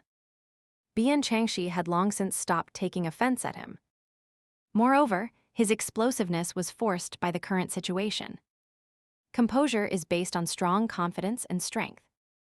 When one might not even be able to protect what is most important, who can truly remain calm, elegant, and conversational? Although she thought this, she still felt Chen Guanqing was too rigid. He was here to find a backer. If he encountered someone narrow-minded, even if they reached an agreement now, the other party would have plenty of ways to get back at him later, and he would have no way to complain. She couldn't help but look at the others' reactions. Zhu Yiming's face showed some awkwardness and displeasure. Qiu Feng stood smiling, making his thoughts unreadable, but Bian Changxi maliciously guessed that he must be somewhat disapproving. His so-called smile was actually a smirk. It could only be said that his repeated unfriendly signals had lowered Bian Changxi's impression of him. After all, no one is born liking to be speculated about and treated coldly. Only Gu Shu glanced at her, his eyes conveying a sense of reassurance. He then looked at Chen Guanqing with a steady expression and smiled. I am Gu Shu. I believe you have heard my name. If nothing unexpected happens, you will become one of my subordinates or even a friend. I never mistreat my own people. If you believe me, we can continue talking. If you have doubts, I can wait for you to think it through. Chen Guanqing was silent for a moment before lowering his head. To be able to work under Major General Gu is a blessing many people can't ask for. I am the same. I ask Major General Gu to show us a way to survive. Gu Shu asked everyone to sit down and introduced Zhu Yiming. This is Zhu Yiming, a general under Deputy Commander Gu Giant HWA. He didn't mean to speak rashly just now. He was just too eager. Don't take it to heart. Regarding your ability to control zombies, we need to understand it further. This is. Her name is Xiao Ai, my wife, Chen Guanqing said, gradually regaining his rationality. Xiao Ai can now understand some simple words and comprehend simple commands. As he spoke, he asked Xiao Ai to perform actions like raising her hand, walking, sitting down, and standing up. Seeing Xiao Ai becoming impatient, he asked Bian Changxi if she had any raw meat. Bian Changxi didn't have raw meat prepared in her space. The only mutant beast corpses were those iron-skinned dogs, but they had all been distributed to the Research Institute and Liao Xiangjai's group. She couldn't just pull out a live chicken. Fortunately, Chu Hao had come along as well. He was downstairs, and his space contained food for raising Xiao Ai, so they called him up. Xiao Ai squatted on the ground, gnawing on the bloody chunks of meat with gurgling sounds. Gu Shu asked, so, Xiao Ai is already very different from ordinary zombies. Do you estimate you can keep? He seemed to be looking for the right wording. Teaching her to what extent? Chen Guanqing secretly glanced at Bian Changxi. Bian Changxi had once revealed that the highest realm was for Xiao Ai to be indistinguishable from a human, speaking, walking, behaving, and thinking exactly the same, just with a difference in essence. But he wasn't stupid. He kept his guard up at this moment. I don't know either. Maybe she'll stay like this, maybe she'll become like an obedient child, or maybe she'll become completely normal. Who knows? For now, we can only take it one step at a time. Zhu Yiming couldn't help but ask, if we switch to another zombie, are you confident you can bring it up like this too? Chen Guanqing was silent for a moment. I can't be certain. Hearing this, Bian Changxi suddenly spoke up. Chen Guanqing's ability appeared only after being scratched by Xiao Ai. There was already a connection between them. Switching to another zombie might not have the same effect. Zhu Yiming let out an ah, unsure if it was surprise or disappointment. May I ask presumptuously, what is your ability? Chen Guanqing looked at Bian Changxi.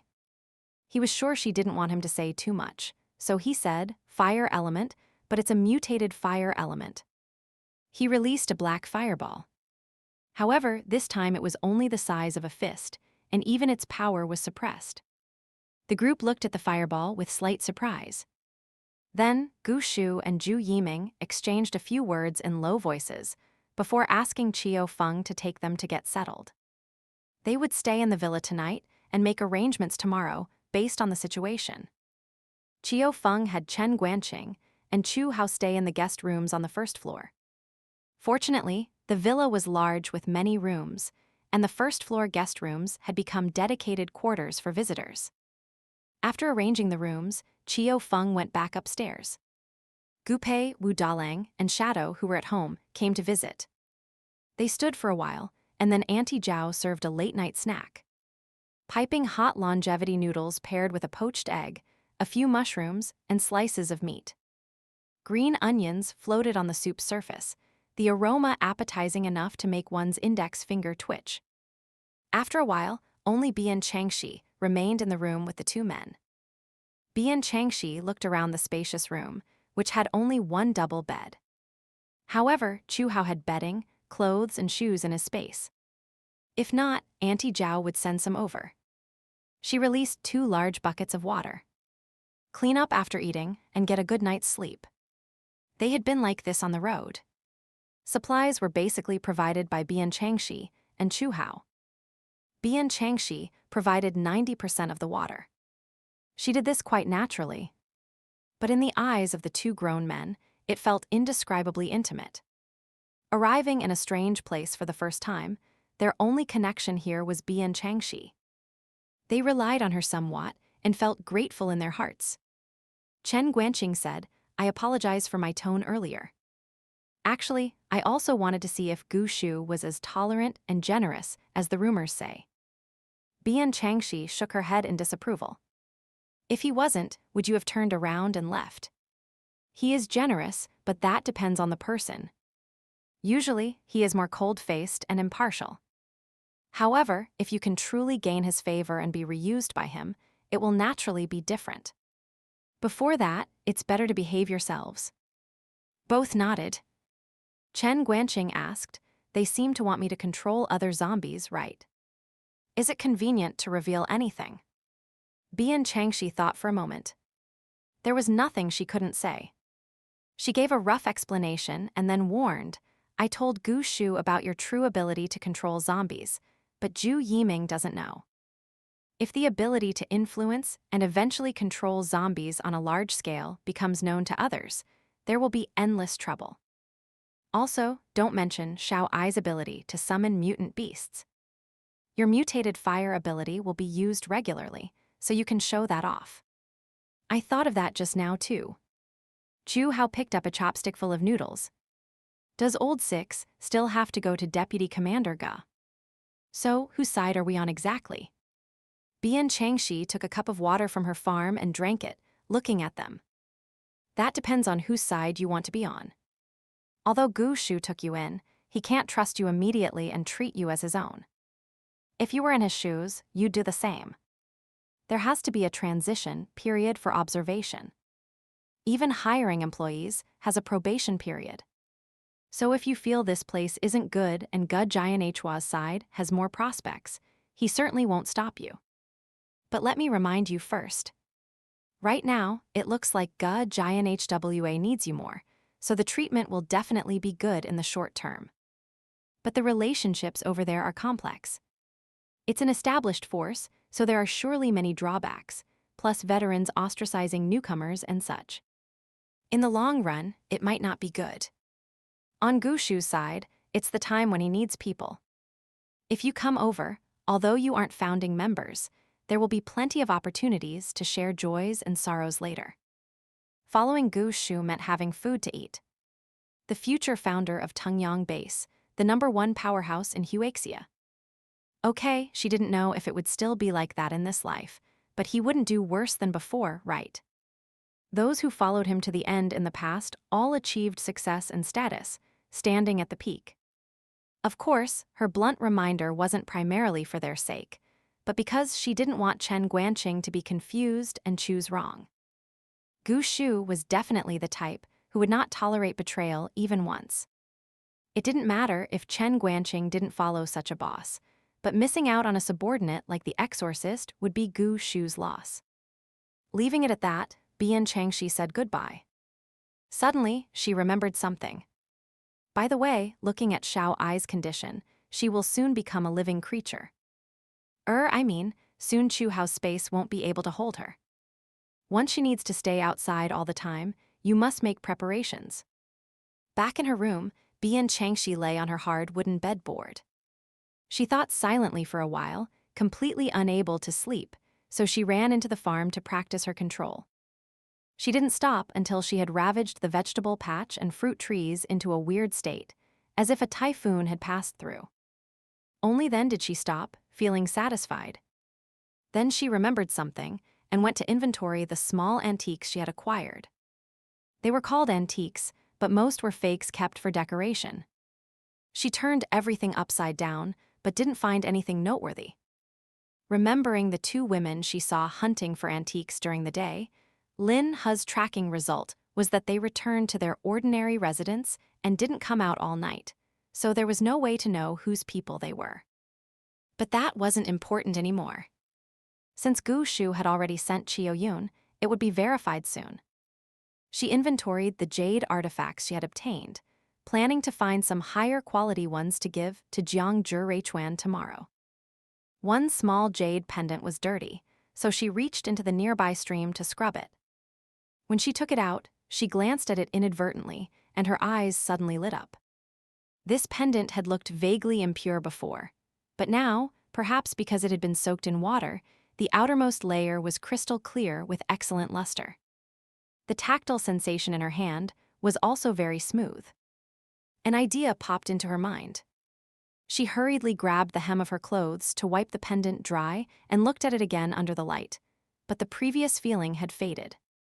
She pondered for a good while, then took several jade pendants and rings with varying quality and placed them in the water, washing and observing them. After experimenting like this for a long time, she finally confirmed. The quality of jade improves after soaking in the stream water. She almost jumped with excitement. She had just been worrying about where to find mutton fat jade for making spatial devices. If there was no mutton fat jade, the difficulty of this project would definitely increase. Not only that, but it would be hard to produce high-quality spatial devices in the future. The people who had swept up the mutton fat jade had a clear advantage and might very well manufacture spatial devices ahead of them, which wouldn't be good. But if soaking jade in the stream water improved its quality, did that mean she could cultivate some mutton fat jade herself? She didn't expect all the jade to turn into top-quality jade, but getting some was better than nothing. No sooner said than done. She immediately threw all the jade artifacts and stones she had acquired into the stream. To save effort when retrieving them later, she specially found large-holed coarse cloth to wrap them into bags. Gazing at the water for a while, she felt even more anxious and nervous than when she planted her first vegetable in the farm in her previous life. She wished the water could birth jade from jade. She couldn't help but smile, patted her clothes, and went out to sleep. The night passed just like that. Early the next morning, Bian Changxi got up and went downstairs, wanting to confirm early on if Wen Mingli was the black hand targeting her. However, she was told that Wen Mingli was missing. When Qiao Yun went last night, Wen Mingli was already gone. Zhu Yunhwa and the others seemed to be looking for her too, but to no avail, Gu Shu said. Seeing Zhu Yiming waiting at the villa gate in a car with Chen Guanqing and Chu Hao, he prepared to leave as well. Before going, he told Bian Changxi not to go out today. Bian Changxi wanted to argue that she was just going to the hospital, just a trip on the road. Could she really be snatched away in broad daylight? But Gu Shu's eyes made it clear that this was not negotiable, so she had to swallow her words. Once everyone who needed to leave had left, Wu Dalang said cheerfully, "It's perfect for the three of us to keep each other company. By the way, how did you persuade Shadow to rest peacefully?" Bian Changxi looked at the honest, burly man, whose face was full of curiosity. His eyes definitely held a mischievous gleam of gossip. With black lines on her forehead, she said, "Why are you learning to be just like Qiao Yun?" She glanced at Shadow in the yard. "Nothing, I just patted him on the shoulder." At the same time, she had pressed down with a bit of her ability. Shadow's physique couldn't handle it, and he almost collapsed. Originally, he wanted to follow her out today, worried about her safety. But realizing he was inferior to her, he naturally had nothing to say. Of course, Bian Changxi wouldn't expose such an embarrassing matter. She called Lin He and Zhao, and then had been waiting in front of the villa early in the morning to accompany Bian Changxi out. She gave him a small bag of the best quality jade stones obtained from soaking in the stream overnight to take to Jiang Reichuan. Then she told him and Zhao and then to go about their own business today and not waste time here. For a time, the three people left guarding the villa began to practice their respective abilities. Bian Changxi continued to cultivate in the vegetable patch. Wu Dalang frantically piled up his earth blocks, and Shadow was responsible for covering the entire courtyard and villa grounds in a misty haze. Sometimes, following Bian Changxi's instructions, he used mist blades to harvest the ripe tomatoes and eggplants. And was a speed type. He ran around the inside and outside of the house like a spinning top. Infected by the atmosphere, Auntie Zhao began to exercise her powerful arm strength. Thus, the trio of guards turned into a group of 5, and the training atmosphere was quite intense. When Njibo arrived, he was startled. Before he could make a sound, his vision was obscured by a patch of mist. Then whoosh, something cold wrapped around his arm. Next, 2 mounds of yellow earth blocked his path forward and backward, almost burying his lower body. En rushed in front of him, as if riding a rocket. "Who are you? Is this a place you can just come to?" I'm Njibo. I wasn't trying to break in." He hurriedly explained. The others all laughed unscrupulously. They naturally knew what was happening, but with someone suddenly appearing, they decided to use him for target practice on a whim. Bian Changxi looked at Wu Dalang and Shadow. The coordination was decent, right? Shadow had nothing to say. He naturally had no good feelings toward this Njibo. Of course, he had no good feelings toward the vast majority of people. Wu Dalang nodded. En was also very sharp. The only one left who hadn't reacted was Auntie Zhao. She froze for a long time before patting her chest and exhaling. "Scared me to death. I thought someone was attacking." Even the guards outside the gate hadn't reacted yet, but these few were quick to strike. Bian Changxi patted the dust off her clothes and walked to the door. "I have something to do today, and won't be going out for the time being. I forgot to have someone tell you, so you don't need to come over." Huh? And Njibo had been prepared to be used as a volunteer worker again today. Although it was hard work, the high-frequency use of his ability was beneficial for improvement. Moreover, Bian Changxi's techniques and abilities opened his eyes. For example, flow diversion control and the continuous bandage treatment method. Sometimes he felt very inspired. Of course, these were just specious inspirations. Copying and replicating them was impossible. He was still far from comprehending anything substantial, so he was really prepared for long-term observation and learning. Bian Changxi pondered for a moment, then said with a smile, "If you're interested, you can also go to Jiang City Medical. I think if you want to advance, you still need more practice. There are many patients there, severe symptoms, and high work intensity. It's tiring, but it really trains you." Seeing Njibo hesitate, she continued to coax him. "Besides, there are many wood element users there. It wouldn't be bad for you to exchange ideas. There's also someone named Liang Ziyin, the wood user who stabilized 5 critically ill patients. His level is about the same as yours. He's not a regular staff member of the hospital, but he goes to help from time to time. I heard he summarized his insights from it and is about to advance in the next few days." Hearing this, Njibo was truly tempted.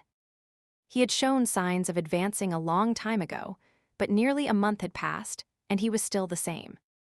Plus, the person who originally recommended him to Brother Sun seemed to have fallen out of favor recently. He worried his status would be affected, so advancing was truly imminent. Maybe going to Jiang City Medical would really be useful. Having duped Njibo into leaving, Bian Changxi held onto the iron gate, squinting and smiling as she watched his retreating figure striding away. The others saw her looking like a child whose prank had succeeded, smiling with a face full of mischief. They all felt a chill down their spines, secretly thinking that Njibo must have offended her somewhere. He had definitely been played. This was just a small interlude. The 5 of them threw themselves back into practice. Gu Shu returned before lunch, saying that Chen Guanqing would stay at Giant Hua's place for now. Naturally, any anger and maneuvers Zhuge Yunma might have would be directed at Giant Hwa. Chu Hao had returned. From now on, He only needed to go once a day to visit Chen Guanqing and bring Xiao Ai for routine training. Gu Shu had someone take Chu how to get settled and also rounded up his small group of people to arrange them.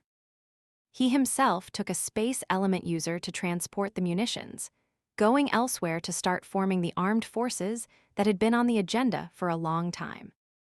Bian Changxi was somewhat expectant. The control of the army and the establishment of an independent armed force meant that the Jiang City Group had its own shield and sword. A veritable organization was truly born. Of course, the most important thing was that once this was done, the days of going out to hunt monsters were not far off. In the afternoon, Chen Yisha was brought over. With a flushed face, she thanked Bian Changxi and then discussed the water plant matter, striving to produce a proposal. After all, it was Bian Changxi's idea. For this first shop, this first step, Gu Shu asking her to design it was a form of respect. Bian Changxi was helpless.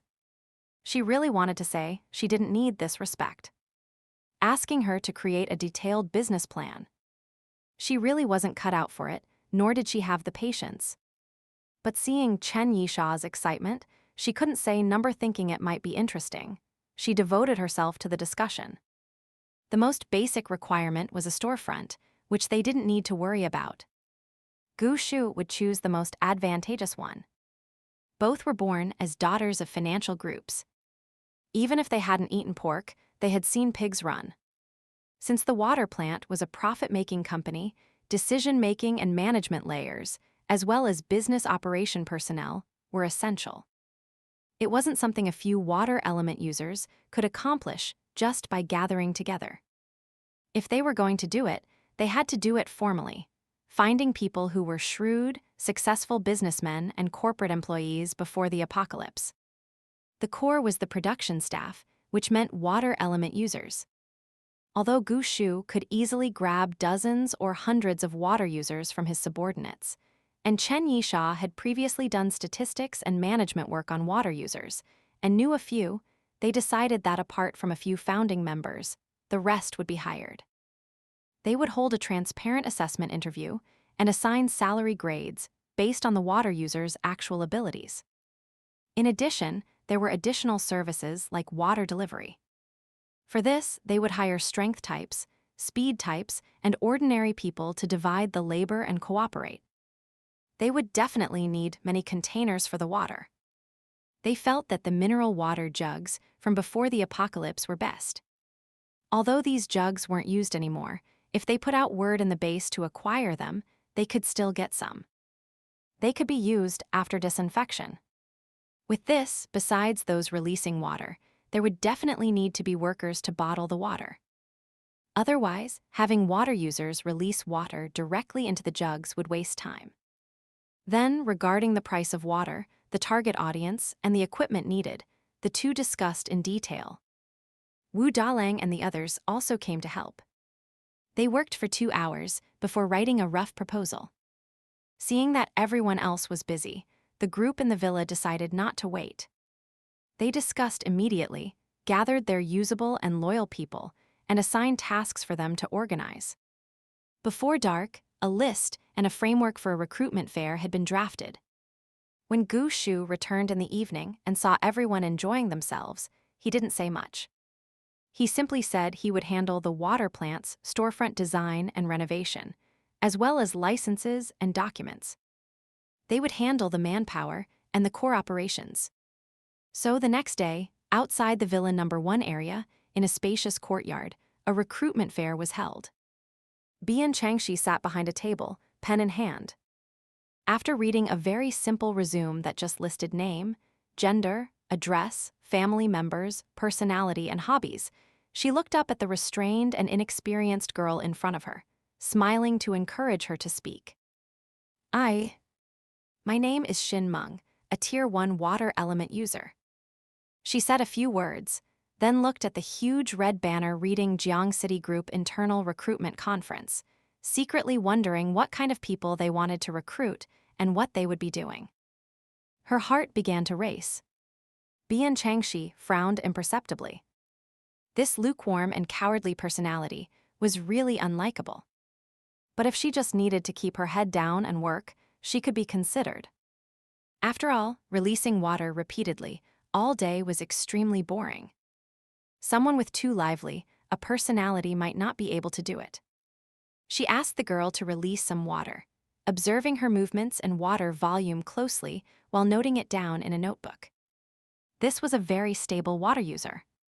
The water flow wasn't large at any one time, but it was very continuous. Working at the water plant would be no problem. Moreover, she had a frail temperament. She probably couldn't do anything else besides this, so she should cherish this job opportunity very much. That's fine. Go back and wait for the notification. There will be news tomorrow, or the day after at the latest. Next. In another room, Chen Yisha was also conducting interviews. She spoke to a young man, wind element right. Please blow that ceiling fan. Speed it up or slow it down according to my commands. Because they were afraid the recruitment intent would be too obvious, this recruitment fair wasn't just for water element users. Other ability users were also being recruited. After all, they might open an ice factory, power plant, cement factory, or brick factory in the future. All kinds of ability users were needed. Even a wind element user like this might come in handy, who could say when they might need a super blower. Even if they couldn't use them now, this was still first-hand data. Ordinary strong laborers and business personnel were also needed, but special people were recruiting them at the other end of the courtyard. Wu Dalang and Shadow were also allowed out for some fresh air. They watched the overall situation from an inconspicuous spot outside to prevent anyone from causing trouble. That young man blew the wind quite impressively. He could go fast or slow, and his accuracy and wind direction were good. However, the feeling he gave off was a bit unpleasant. After the interview, he sniffed and leaned in with a fawning face, asking Beauty, "Why are you recruiting so many people?" Yesterday, that Dr. Bian seemed to be picking a storefront over by the central bank. Are you guys opening a shop? Business will surely be booming then, right? Chen Yisha frowned in displeasure. She had a good upbringing, so even if she was displeased in a public place, she only said politely, "Your interview is over. Go back and wait for news. There are people behind you." The man still wanted to shamelessly lean in, but Lin Rongrong beside her wasn't so polite. She erected a stack of resumes to separate his wretched, dried-up face. Leave if you have nothing else. Are you supposed to ask questions random illiteracy? She had started to free herself from her boring research career today because Su Chengxi had gone over to replace her. The great beauty Su was an outstanding and exquisite space element user, capable of coordinating with Jiang Reichuan and the others. She showed no frustration or unwillingness at being compared. Instead, she was happy to come over and work with Bian Changxi and Chen Yisha. And since it was her first time being an interviewer, her excitement went without saying. She worked more seriously than anyone, wishing she could polish her eyes to spot a talent among 10,000. Suddenly seeing such a sticky, candy-like guy who seemed out to cause trouble, she naturally tensed up. The young man scoffed and patted his pants as he stood up. Acting like you're so amazing. For real big matters, would they let a few women like you show your faces?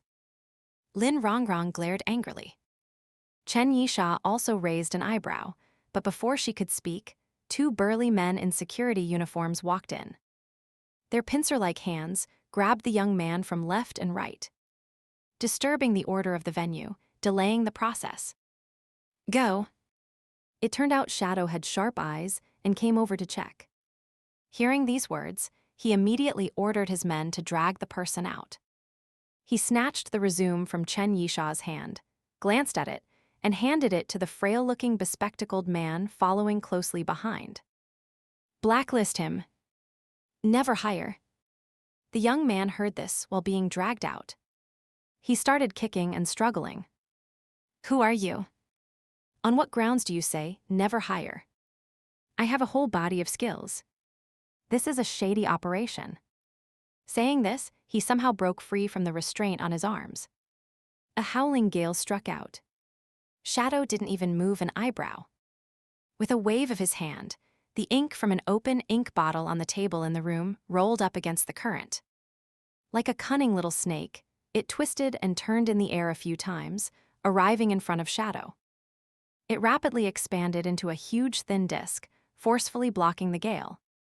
Once the gale was completely exhausted behind the thin disk and gradually dissipated, the black thin disk suddenly seemed to shatter, scattering into a stream of black mist that enveloped the young man's head, face, and entire body.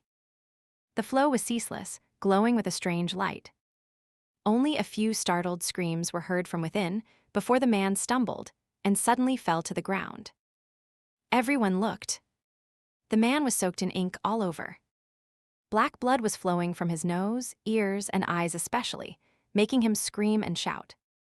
But judging by the vigor of his screams, there shouldn't be any major injury. The person following Shadow was a manager of a state-owned enterprise. He was chosen because he was good at dealing with people. Seeing Shadow remain silent but emitting a chilling aura, he immediately shouted, speaking rudely, acting arrogantly, and flashing your ability before even talking. "We can't afford a dishonest employee like you. Take him away quickly." After such a scene, the remaining people quieted down and held their breath, seemingly realizing that the people holding the recruitment fair were truly not to be trifled with. This was understandable. The hosts here were all unfamiliar faces, and they hadn't stated which faction was recruiting or for what. They only mentioned a general salary, and that the work was likely leisurely and boring. People assumed a factory was expanding. The only one they recognized was Bian Changxi, but what could someone from the medical system do in such a setting? People thought she was there to support the others. Actually, by not revealing their identity and purpose, Bian Changxi and the others wanted to avoid resistance. This way was at least less conspicuous. Bian Changxi also heard the commotion and came out to look. She exchanged a glance with Shadow. "Not here to spy, right?" "No, just very stupid." Bian Changxi chuckled. She looked at the people still waiting in the venue and calculated. Just these people then. Adding the ones already interviewed, selecting a few dozen shouldn't be hard. No need to let anyone else in. She told Zhang Bubai, whom she had brought to help, to go to the gate and remove the sign. Just then, a voice as tender as a newly sprouted willow branch came from outside. "This is the place, right? But someone was just beaten out. Will it be?" The worry and trepidation in the voice trembled in the air. Anyone who heard it couldn't help but feel a sense of pity, eager to see the appearance of the speaker. A man's voice also came from outside. "Don't worry. If it's not suitable, we'll just leave." This voice was kept relatively low. Except for a few with very good hearing, the others didn't catch it. Bian Changxi frowned slightly. Then she saw a man and a woman appear at the gate. The man was handsome and dashing, with layered black hair that was slightly long, a high nose bridge, and eyes that held determination and a touch of suppressed emotion. The woman was charming and beautiful. Her long hair was tied high in a ponytail, adding 3 points of vitality. Her tender face was like a freshly peeled egg, radiating a moving glow from the inside out. At this moment, she held the strap of her shoulder bag with a timid and curious expression, her large eyes wide as she looked around, resembling a lost girl next door. It made people immediately feel fond of her. Bian Changxi looked at them indifferently. Aside from the initial surprise, neither her expression nor her posture changed. The two were obviously a bit puzzled as to why the courtyard full of people seemed frozen, neither speaking nor moving. Not knowing they had been awed by Shadow earlier, they thought it was because of their entrance. At first glance, it seemed as if the arrivals carried great weight or were novel and eye-catching. The effect was great.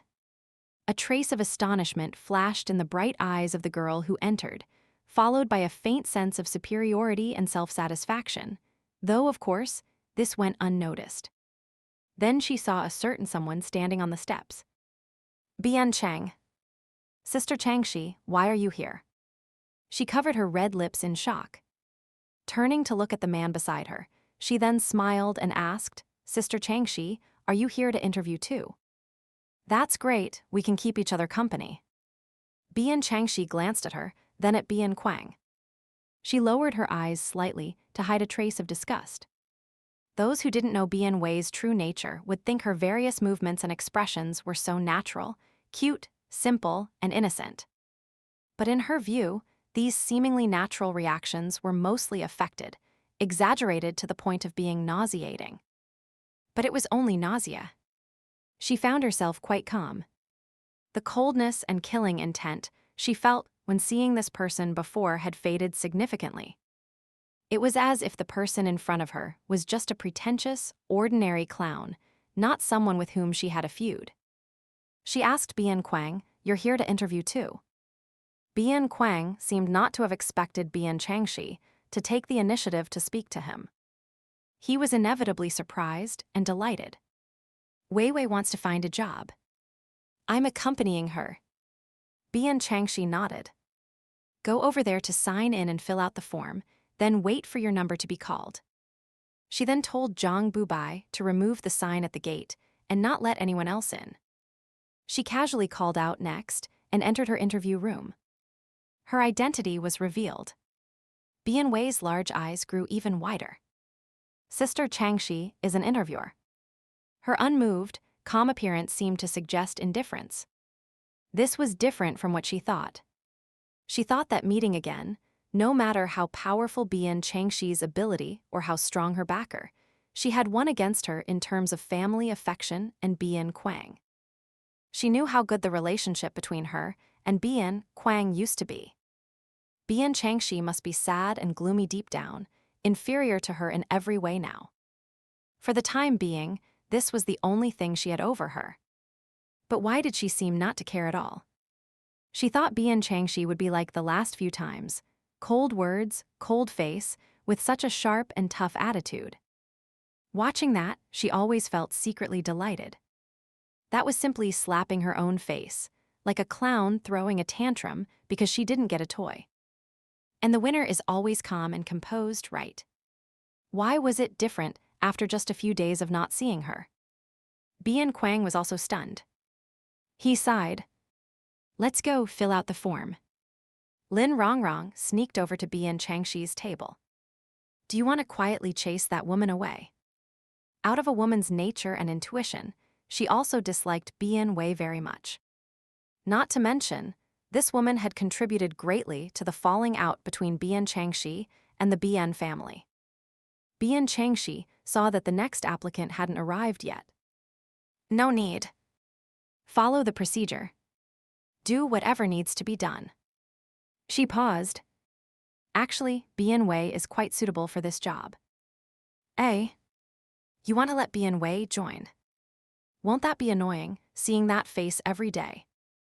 Bian Changxi smiled. "Annoying? It's okay. Just treat her as heir." Besides, she twirled her pen, a sly look flashing in her eyes. The one who should be annoyed is her, right? Working under an enemy and all that. Lin Rongrong reacted immediately, speaking mischievously, "Then let's keep her. The ability users are interviewing here with you and over with Shasha." "I'll go tell Shasha." She happily slipped back through the door connecting the two rooms, as if she was the one with a grudge against that person. Bian Changxi looked ahead, not moving her pen for a good while. Actually, thinking about it, her previous tit-for-tat behavior was quite silly. Leaving aside the lack of grace and magnanimity, engaging in a verbal spar on the street in public was a lowly move, regardless of whether one won or lost in the end. She thought of Zhu Yunhua's sluggish business. Gu Shu didn't show his face at all. He even smiled and chatted as usual when he saw Zhu Yunhua. Yet, by secretly tweaking a few small links, he could leave the other party helpless and full of worries. That was what you called means. Hers was at best a child shouting a challenge, or a shrew with hands on hips cursing, truly weak. Perhaps it was also because Bian Quang's sudden slighting of her in favor of Bian Wei, and the Bian family had disappointed her to the extreme. She had been blinded by anger and acted irrationally. In any case, she couldn't be like that anymore. Actually, thinking about it, what was so great about Bian Wei? In her previous life, she hadn't necessarily lost to her. Not to mention now, to put it proudly and exaggeratedly, she had both fame and fortune, a powerful background, and was an expert herself. Making things difficult for Bian Wei was simply lowering her own style. In an instant, she understood this point. Then she realized there were benefits to putting Bian Wei to work in the water plant. First, someone as arrogant as Bian Wei would definitely feel inferior. So she could vent some malice. Okay, she admitted this was childish. Just like with Njibo, if he suffered, she was happy. Second, keeping Bian Wei under her nose would save her from going around seducing this person and that person. Didn't Bian Quang care about this biological sister? If she didn't act like the fools in the Bian family, spending all day fighting to be cannon fodder in upper-class struggles or climbing into the beds of high officials and strongmen, Bian Quang wouldn't get burned by the fire she attracted, right? Even now, what she hoped for was simply that Bian Quang could be safe and sound. That would fulfill a regret from her previous life. It would be best to orchestrate something to deal with Bian Wei once and for all. The applicant who entered was startled by the miserable, cold light in Bian Changxi's eyes. She lowered her eyes, then looked up and smiled. Sid. Earth element user, right. The morning interviews ended. Everyone stayed in the courtyard and didn't leave. Bian Changxi took out the boxed lunches, prepared by Auntie Zhao, in the morning from the farm. Since they had only prepared portions for her, Shadow, Wu Dalang, and Anin, plus a little extra. But there were over a dozen people on site including Lin Rongrong, Chen Yisha, Zhang Bubai, and others. It wasn't enough. So Bian Changxi took out a solar induction cooker, rice cooker, pots, and bowls. She cooked a large pot of rice. 3 frozen ribs were chopped into chunks and stewed with potatoes for soup. A handful of freshly picked beans were stir-fried plain. 5 cucumbers were smashed and dressed with cilantro and sesame oil to make a good dish. She also stir-fried minced meat with eggplant and blanched a handful of chicken feather vegetables. Paired with a few boxed lunches divided up among everyone, it counted as a very sumptuous meal. Of course, Bian Changxi's culinary skills were not refined. Although she could manage these ordinary dishes, the taste definitely wouldn't be amazing. So she hid her clumsiness, took out the ingredients, and handed them to others to cook. After all, there were plenty of hands available. Everyone was incredibly rare to see fresh ingredients and fought to help. Wu Dalang lamented that working with her was a kind of enjoyment. Bian Changxi smiled. Although the vegetables she took out were grown in the farm, they were also varieties that had matured in the villa's garden. Since she had a space, it was normal and reasonable to harvest some vegetables into it at any time. No one would suspect anything. After eating, the group made selections based on the morning's results. After repeated consideration, they hired 30 Tier 1 water users, 10 Tier 2 users, and another 5 Tier 2 and 2 Tier 3 users were prepared to be filled by loyal and reliable people. These would be the pillars of the water plant, including the Tier 2 Chen Yisha. Bian Changxi calculated. A Tier 1 water user was calculated based on 100 liters per day. The current Tier 1s had awakened later, so their potential and attributes were actually slightly worse than the early ability users. And those willing to come for a fixed salary generally weren't capable people, so 100 liters was the standard. Tier 2 users could release about 300 liters of water per day, and Tier 3 about 800 liters. For a Tier 1 water user to produce 100 liters of water using crystal cores, it would require approximately 2 Tier 1 blue cores.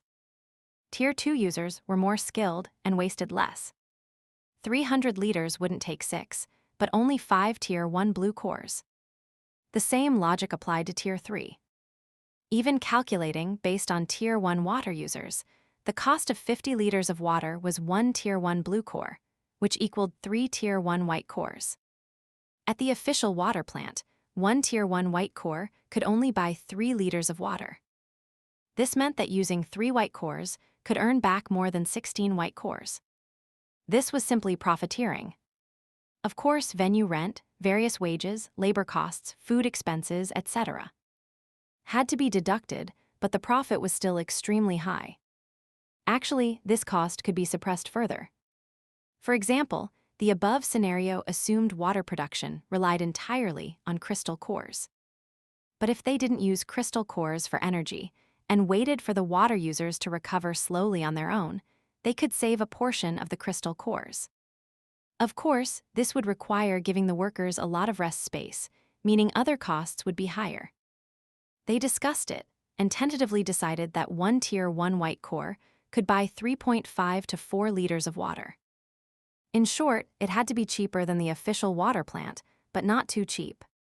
Calculating at 4 liters, the daily wage of a Tier 1 water user would be calculated as 3 Tier 1 white cores. This was already a very high wage standard.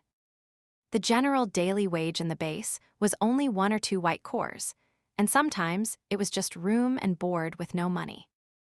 Moreover, the job of releasing water was safe, simple, and effortless. Calculated this way, a Tier 1 water user could bring in a profit of 16 Tier 1 white cores a day.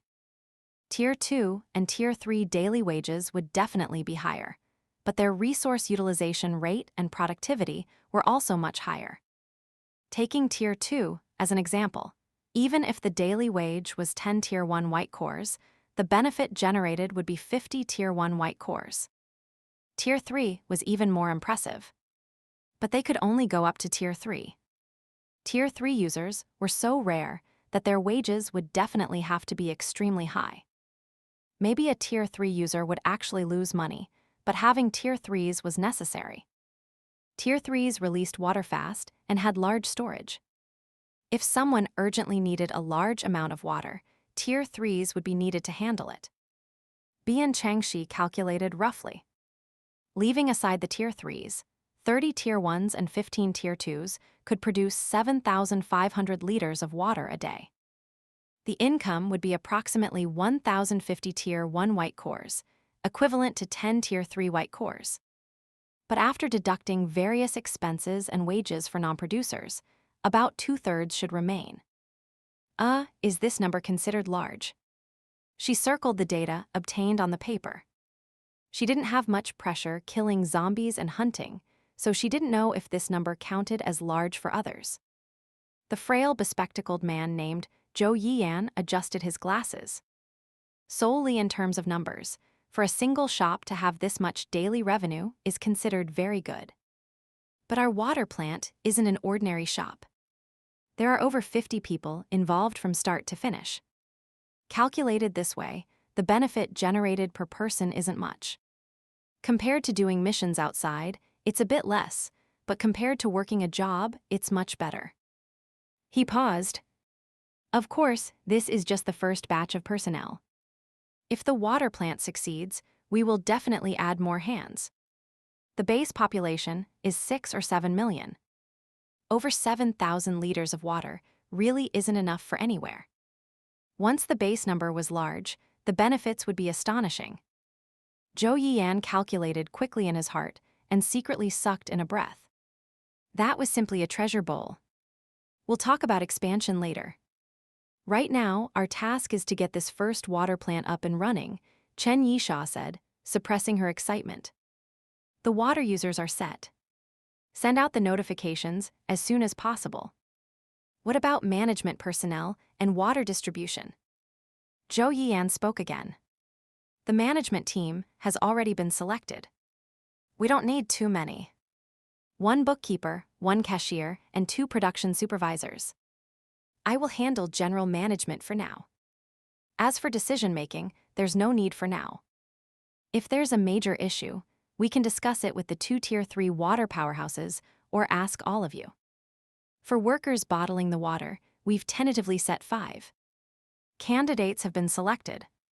They are all burly men, including 1 strength type. As for water delivery, since we don't know the situation after opening yet, there are only 2 for now. Wu Dalang listened and said, the water bottlers must have clean backgrounds. Otherwise, if they tamper with the water, it'll be enough for us to suffer.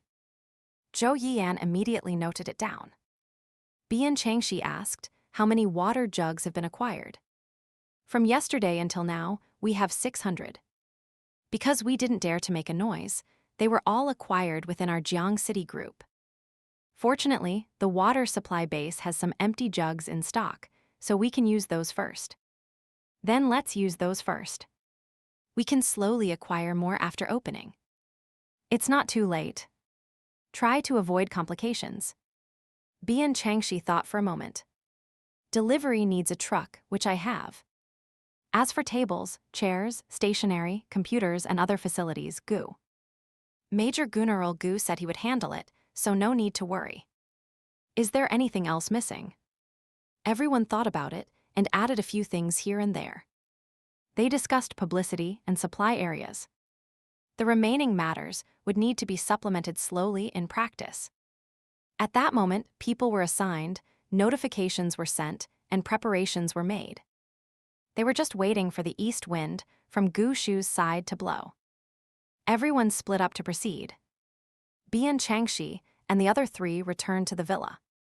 On the way, and scratched his head. Opening a company seems very simple. Solved in one day. Bian Changxi thought to herself, that's because the most troublesome parts were taken over by a certain someone. Whether it could open smoothly and operate successfully, after opening, mainly depended on Gu Shu's operations. She turned to look at the few people beside her. She, Wu Dalang, and Shadow were all still hiding under Gu Shu's wings. Was it because he saw they were truly bored that he let go and gave them something to do? Thinking this, for some reason, a certain part of her heart felt a bit soft. They stopped by Jiang City Medical on the way. She quickly treated today's patients, taking less than half an hour. She also encouraged Jibo nicely a few times before returning to the villa. The afternoon was naturally for continued cultivation. Her control direction and precision were already showing promise, but the power wasn't enough. She estimated her energy was still too low and looked forward to the day she could leave the base even more. It was worth mentioning that Chen Yisha also ran over to practice her water element in the villa. She was still Tier 2. Although reaching Tier 3 within a few days was unlikely, she couldn't be too bad. With Zhou Yian as the general manager above her and 2 Tier 3s pressing down on her, Chen Yisha was under quite a bit of pressure. She knew Bian Changxi's initial starting point was for this water plant to become her shelter and amulet, so naturally, her status in it couldn't be low. But holding a high position without virtue or ability was impossible, so she had to practice more. Although Bian Changxi's original intention was to help Chen Yisha, she couldn't simply ignore everyone else and force Chen Yisha to take charge of the entire situation alone. Fortunately, Chen Yisha didn't want to rely solely on connections forever. So Changxi resumed guiding her, focusing on 2 main areas: maximizing energy efficiency to reduce waste, and controlling water flow to practice the water whip technique. Days flew by amidst the training. The water plant was essentially ready by the next day. When Gu Shu returned that evening, he gave his approval. Bian Changxi and Chen Yisha personally went to the selected storefront to oversee the renovation and decoration, ensuring everything was perfect. Then, it was just a matter of waiting for the right moment. It was unclear who leaked the information, but rumors began to spread that Zhuge Yunma was conducting research on zombies. The facts were exaggerated and sensationalized, painting the research as dark, bloody, inhumane, and threatening. For the first time, Zhuge Yunma's reputation was tainted with an unpleasant hue. Following this, news broke that Giant Hua's son had turned into a zombie and was being secretly kept by him. Some even vividly claimed there was someone who could train zombies. This news was also spun in a very ugly and unbearable light. However, Giant Hwa proved more adaptable than the commander-in-chief. He publicly performed a touching scene of a loving father weeping over the loss of his beloved son, while insinuating that all the rumors were merely the conspiracies and strife of his political enemies. Giant Hua's image instantly became much brighter and taller in the public eye. Gu Shu and Qiu Feng were extremely busy, spending the entire day managing this situation. They mobilized the vast majority of their resources to stand firmly beside Giant Hwa. On the other side, with Zhu Yiming's support, they reorganized the nearly 10,000 capable soldiers in Jiang City, established a formal armed force, and deployed them for daily defense and patrol duties. There was one night when they didn't even come back. The attention of the upper and middle classes was entirely drawn to these events.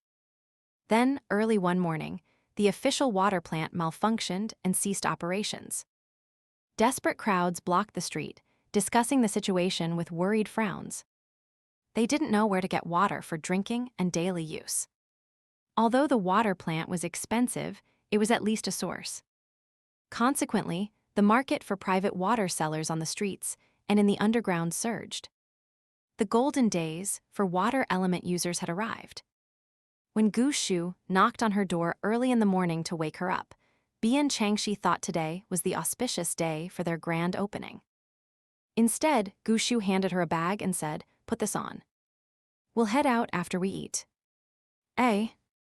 He smiled faintly, looking refreshed and dignified. "Don't you want to leave the base?" Bian Changxi was definitely one of the few female auxiliary ability users who eagerly looked forward to leaving the base to train and temper herself. Hearing that she could finally go out to work, her face lit up. The sleepiness vanished instantly. She grabbed the items from Gu Shu's hand and slammed the door shut. "I'll be quick." Previously, she had no qualms about leaving the base. But after Zhuge Yunma set his sights on her, she wasn't even allowed to go out alone, let alone leave the base. Today, the wait was finally over. She washed up quickly and pulled the items out of the bag to inspect them. It was a full set of gear.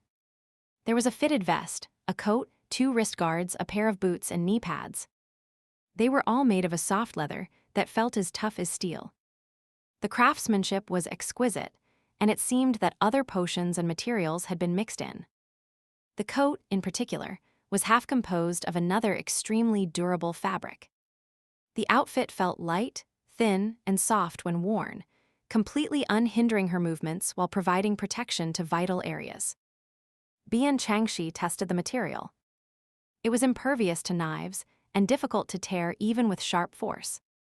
She knew this was made by Lao Xiangjai using the skin of the iron dog.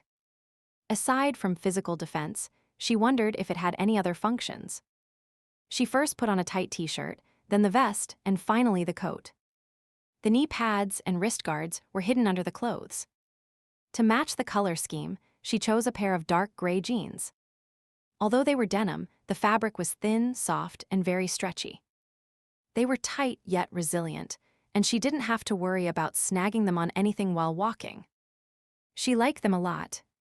She tucked her pant legs into the boots. The heavy, dark boots had a metallic texture, with bright silver logos stitched onto certain parts, reflecting the light and giving them a stylish look. The whole outfit was textured and tight.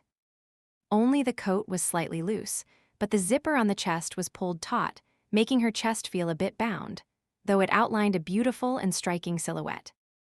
Bian Changxi checked herself in the mirror.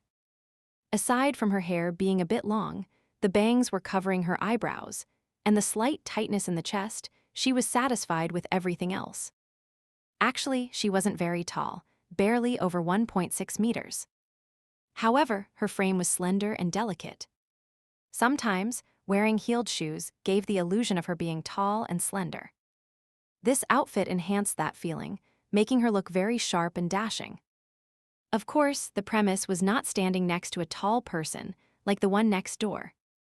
Bian Changxi thought for a moment, decided not to dramatically pull out a gun or sword immediately, and just walked out. Naturally, Milk, the little follower, stuck close to her heels. He trotted along, his belly full of fat swaying, his long fur almost dragging on the floor. Bian Changxi's eye twitched at the sight. Gu Shu had been busy lately, delaying the little thing's training again and again. She was genuinely worried that if this continued, the creature would get high blood pressure or something. She had already strictly controlled his diet. He was only allowed 1 bowl of fresh milk for breakfast, and the rest was fish, shrimp, and vegetables. Meat was banned. Gu Shu was already downstairs, discussing matters with several people on the sofa. Qiu Feng and Ah Pei will stay home. Qiu Yun will come with me. Are Old Wu and Shadow ready? This time we. Bian Changxi walked downstairs with light steps. Everyone naturally turned their heads, greeted her, nodded, and then continued their discussion. They had completely adapted to Bian Changxi's existence. In the beginning, having a young girl under the same roof had caused a bit of awkwardness and unnaturalness. Gu Shu's gaze swept over her, pausing on a certain spot for half a second before he said, "Let's eat first. We'll talk after." Walking behind her to the dining area, Gu Shu asked, "Is the outfit okay?" "Not bad. It's very comfortable. Is this iron dog skin?" "And the whole set is from Liao Xiangjai's hand. She said it was custom-made to thank you." "It's just..."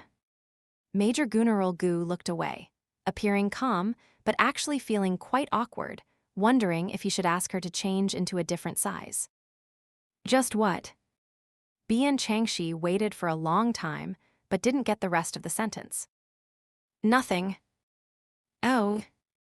Where are we going later? How many people?" Gu Shu kept a straight face.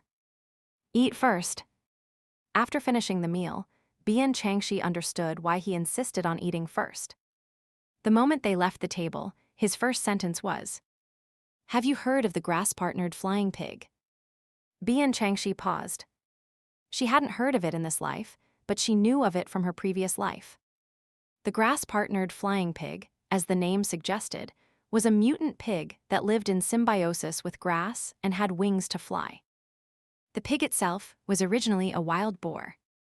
At some point before, during, or after its mutation, it encountered a type of mutated plant, a specific grass.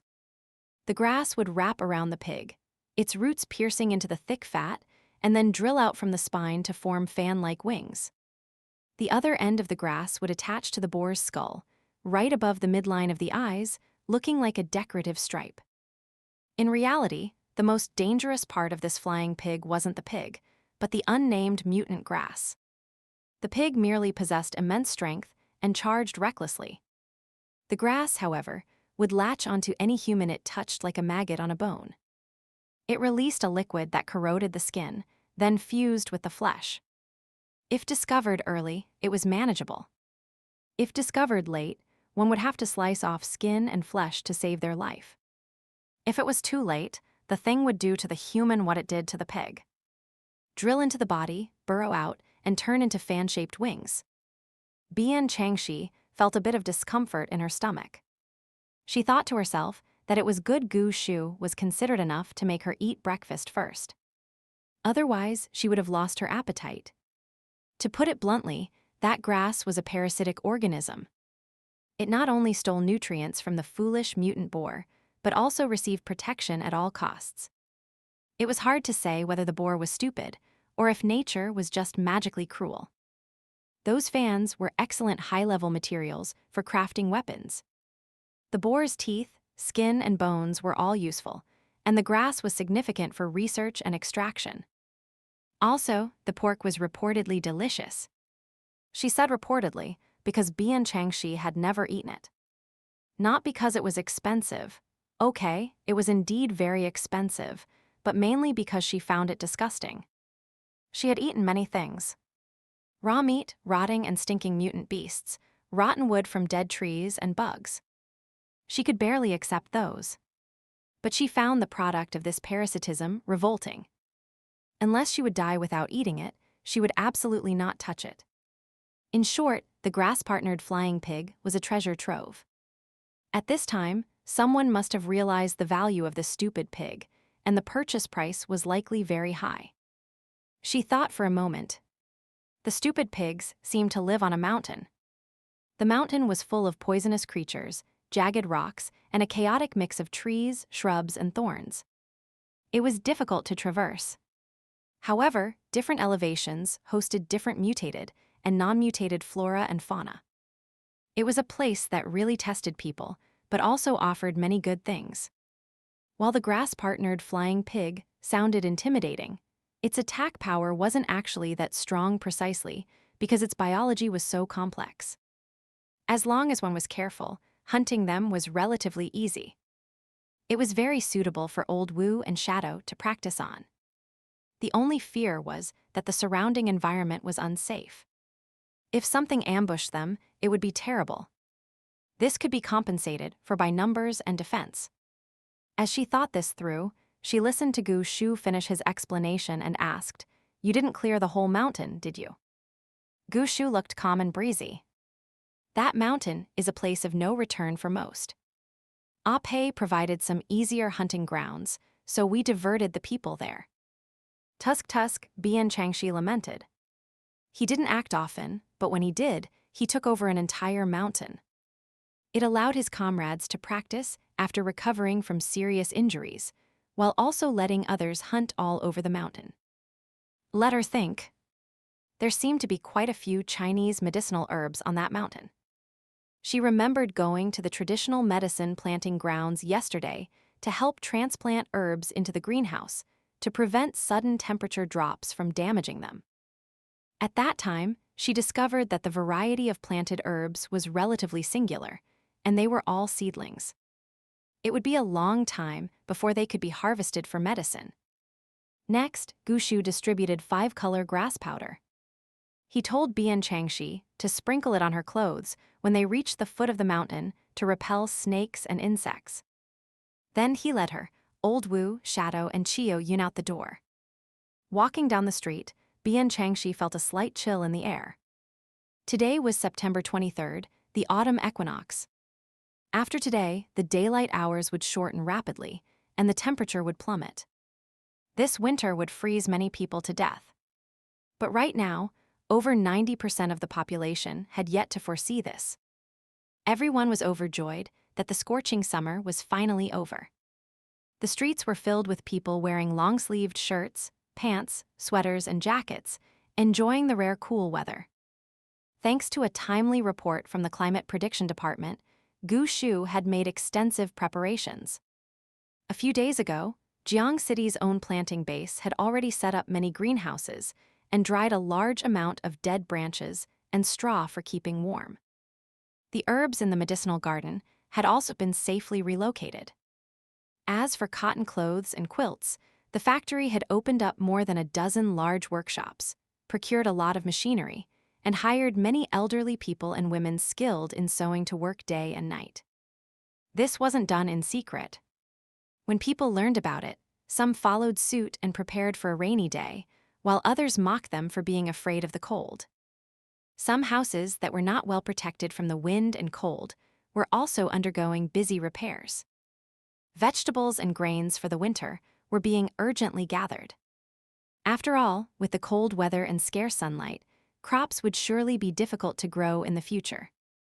So these days, the workforce at the planting base had been expanded several times over for an emergency planting rush, and many cellars and warehouses for storing grain had been built. She looked at Gu Shu beside her. He lowered his head and whispered, "What is it?" She squinted and smiled. "Nothing." They had already gotten out of the car in front of the base gate, the same west gate they had used to go to Red Sun last time.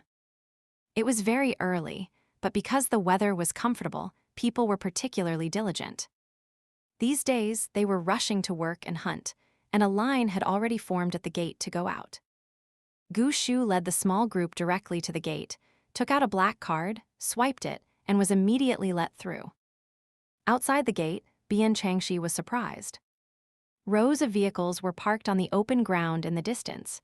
Trucks, rugged off-road vehicles, sleek sports cars, and spacious business vans. In front of the vehicles stood a dense crowd of people formed into neat squares. Half were soldiers in crisp military uniforms, while most of the other half were people in unified black uniforms. There were also some who were not dressed in neat attire. A quick glance revealed there were over 1,000 people. The soldiers and the men in black in particular were armed to the teeth, exuding a powerful and intimidating aura. When Gu Shu and his group approached, they greeted in unison, Major General Gu. Gu Shu nodded, while briefly explaining to Bian Changxi. There were a total of 1,100 people here. 500 were elites from the military. 300 were from an armed team composed of ability users and powerful ordinary people, the ones in black uniforms, who were also the cream of the crop from the newly formed Armed Corps. The Armed Corps was nominally called the Jiang City Hunting Corps and was even more formidable and elite than the army. The selection criteria and loyalty requirements were high. They were a group that Gu Shu planned to cultivate heavily. Currently, there were only 5,000 members, and when the time came to leave for the capital, these people would likely follow him. Another 200 were ordinary citizens of Jiang City. They were people who had voluntarily signed up and passed a screening after a notice was issued yesterday, all of them experienced and capable individuals. The last 100 people were also ordinary people, but they had specific tasks and were considered laborers. Today, Gu Shu was taking these 1,100 people out. Under the vast sky, the square and open ground were filled with onlookers pointing and commenting, some curious, some envious. There were also plenty of gossips. Bian Changxi glanced around. There were some people in the crowd with unusual expressions, likely spies sent by other factions to assess the situation. After saying a few words for the occasion, Gu Shu had everyone get into the vehicles. The 5 of them took one car, with Qiao Yun driving. After the car had driven some distance, Bian Changxi looked back at the base. There were still many homeless people camped along the wall, and the row of dilapidated houses in the Dai Village mountain area was still there, with people living inside. She asked, haven't the people from Dai Village moved into the base yet? They have. They've settled on a piece of land next to our military camp, Gu Shu said. This area is being used in rotation by newly arrived survivors. Qiao Yun turned his head and said, not only that. That guy, Daishan, brought people to help build the military camp. Somehow, they got along quite well. Today, we hired dozens of them to go out and chop firewood. They were just in the group. Huh? Chop firewood? Bian Changxi looked at Gu Shu. It's getting cold, and we need to keep warm. There isn't enough wood in the base. I want to get some firewood to make charcoal for backup. That was a good idea. On a cold, frozen day, being able to burn some charcoal at home would make things more bearable. Bian Changxi remembered from her past life that when it got unbearably cold, coal and wood were priceless and unavailable. Fire ability users were in high demand, the power supply was extremely tight, and oil had other important uses, so it was impossible to use it for heating. People went out in large numbers to cut down trees, and some even fought to the death over a single tree. The frustrating part was that freshly cut wood was damp and burned poorly. Then they started burning tables, chairs, old rags, and paper for warmth, filling the entire base with smog, yet people still froze to death every day. Wood ability users even started selling vines and wooden spikes for money. Her eyes lit up. What a great idea. What about the others who were hired to work? There were 100 of them just now, right? Not far behind the mountain we're going to, there's a cotton field. Although a lot of it has withered, we can still pick some. That's 20 people. They needed raw materials to make cotton clothes and quilts. The rest are here to dig for medicinal herbs. As expected, Bian Changxi thought. They would be able to get a lot of things on this trip. After driving for over an hour, they reached the mountain area. The road became rugged and bumpy, and for the last stretch, they had to get out and walk. They encountered zombies and mutated plants and animals along the way, but they were easily dealt with by the well-equipped soldiers and members of the hunting corps. They arrived at the foot of the mountain. This was a mountain with very lush trees, only 200 to 300 meters high, but it stretched for a long distance. No one knew its name before the apocalypse, but after people discovered the grass-winged flying pigs, it became known as Flying Pig Mountain. What an uninspired name. The army dispatched 50 men to guard the foot of the mountain. The rest, in teams of 20, spread out after ascending the mountain, hunting whatever they encountered. The hunting corps sent 50 men to follow Gu Shu's group, while the others also moved in small teams. The 200 ordinary people did the same. The 100 laborers, as previously assigned, followed individual teams of soldiers or the hunting corps, who provided cover for them as they chopped wood or harvested. Bian Changxi sprinkled the 5-colored grass powder on herself. This was processed from 5-colored grass, so it was less harmful to the body, but it was still best not to apply it directly to the skin or inhale it. Once ready, everyone took different paths up the mountain. There was no road on the mountain. Or rather, there used to be a road, but it had been covered by wildly growing plants after the apocalypse. Since the first group of people discovered this place, some small paths had been trodden out, but they were still covered in gravel and weeds. Occasionally, one could see torn bodies, horrifying white bones, and mottled bloodstains. A grim atmosphere floated everywhere in the dense, sky-blocking shade of the trees. They soon encountered animals. If the animals posed no threat, they ignored them, leaving them for others to deal with. They only stopped to handle dangerous mutated plants and animals. At these times, the main force was usually Wu Dalang and Yingzi, with Qiu Yun helping out on the side. Gu Shu and Bian Changxi rarely made a move, and the 50 members of the hunting corps also warmed up. Perhaps because there were many people, the journey was not particularly dangerous. Anything that appeared was quickly swarmed and eliminated by everyone. The most troublesome were some poisonous insects and snakes, but since everyone had sprinkled the powder, the poisonous creatures didn't dare get too close, and dealing with them wasn't very difficult. Following this path, they found the lair of the flying pigs. It was a mini basin nestled in a dense forest. Among the bushes, dozens of fat, sturdy wild boars with glossy coats were grunting and rooting for food. On their backs grew a pair of wings with strange green patterns. Green lines wrapped around their round bodies, and at first glance, it was hard to tell if they were on the surface or under the skin. They were slightly raised, like a belt. This pattern extended to a point slightly above and between the pig's eyes. That spot was slightly swollen, and if you looked closely, it seemed to have a face, as if some creature was dormant there, which was very strange. Bian Changxi felt disgusted. Milk at her feet was also pacing back and forth, either out of impatience or something else. A pat on the head from Gu Shu made him settle down completely. He lay there, staring intently at the scene below, his fat body gradually taking on a sense of power, like a lurking hunter waiting for the perfect moment to strike. They counted about 100 flying pigs, big and small. If they attacked head-on and the pigs swarmed out, it would not be good. A single pig was almost as tall as an adult's chest, like a small tank. The tusks in its mouth were sharp and long. A single charge could knock down a tree that took 3 people to encircle. Not to mention the strange parasitic grass on their bodies that would latch onto anyone it touched. Gu Shu and his team already had a plan. They first planted explosives around the basin. At the same time, ability users who could attack from a distance, fire, wind, ice, and metal, spread out, climbing trees or hiding behind rocks to form the first line of attack, or lurking further away as a third line of defense. Defensive types like Earth ability users lay in ambush, along with some strength and enhancement types carrying huge shields, forming the second line. Everyone had been trained and drilled, so they moved silently. The stupid pigs didn't notice a thing. Once preparations were complete, the first line launched their attack.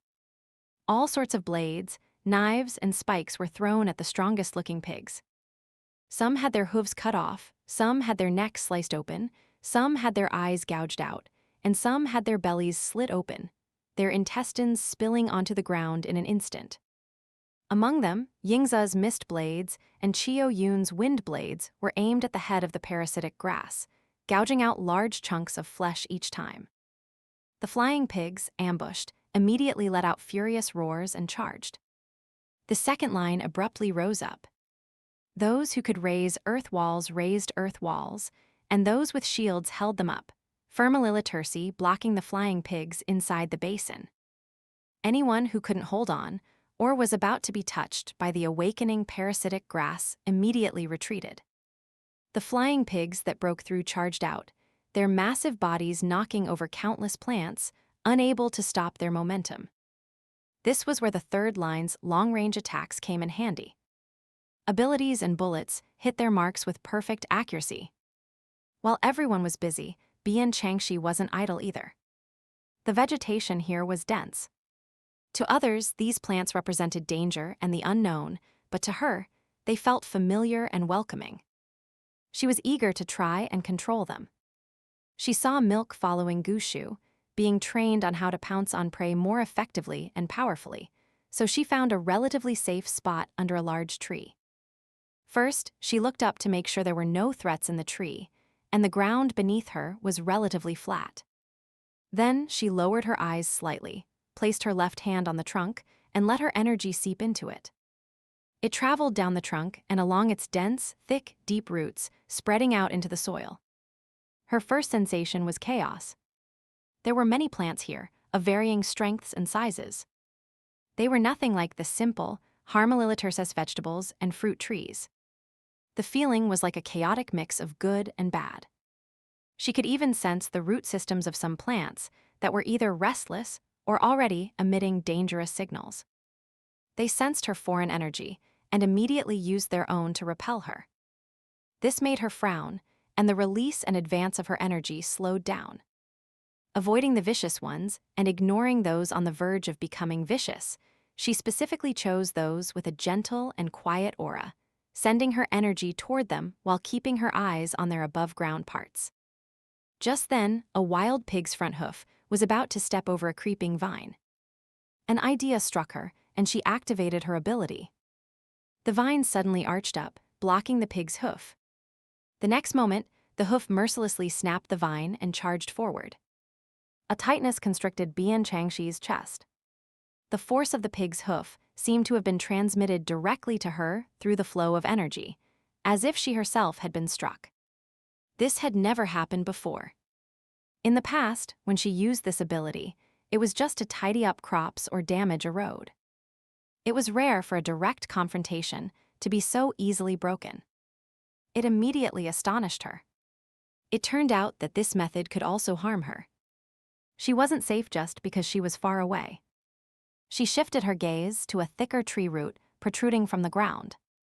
Although the tree was tall and dense, its aura was safe and calm.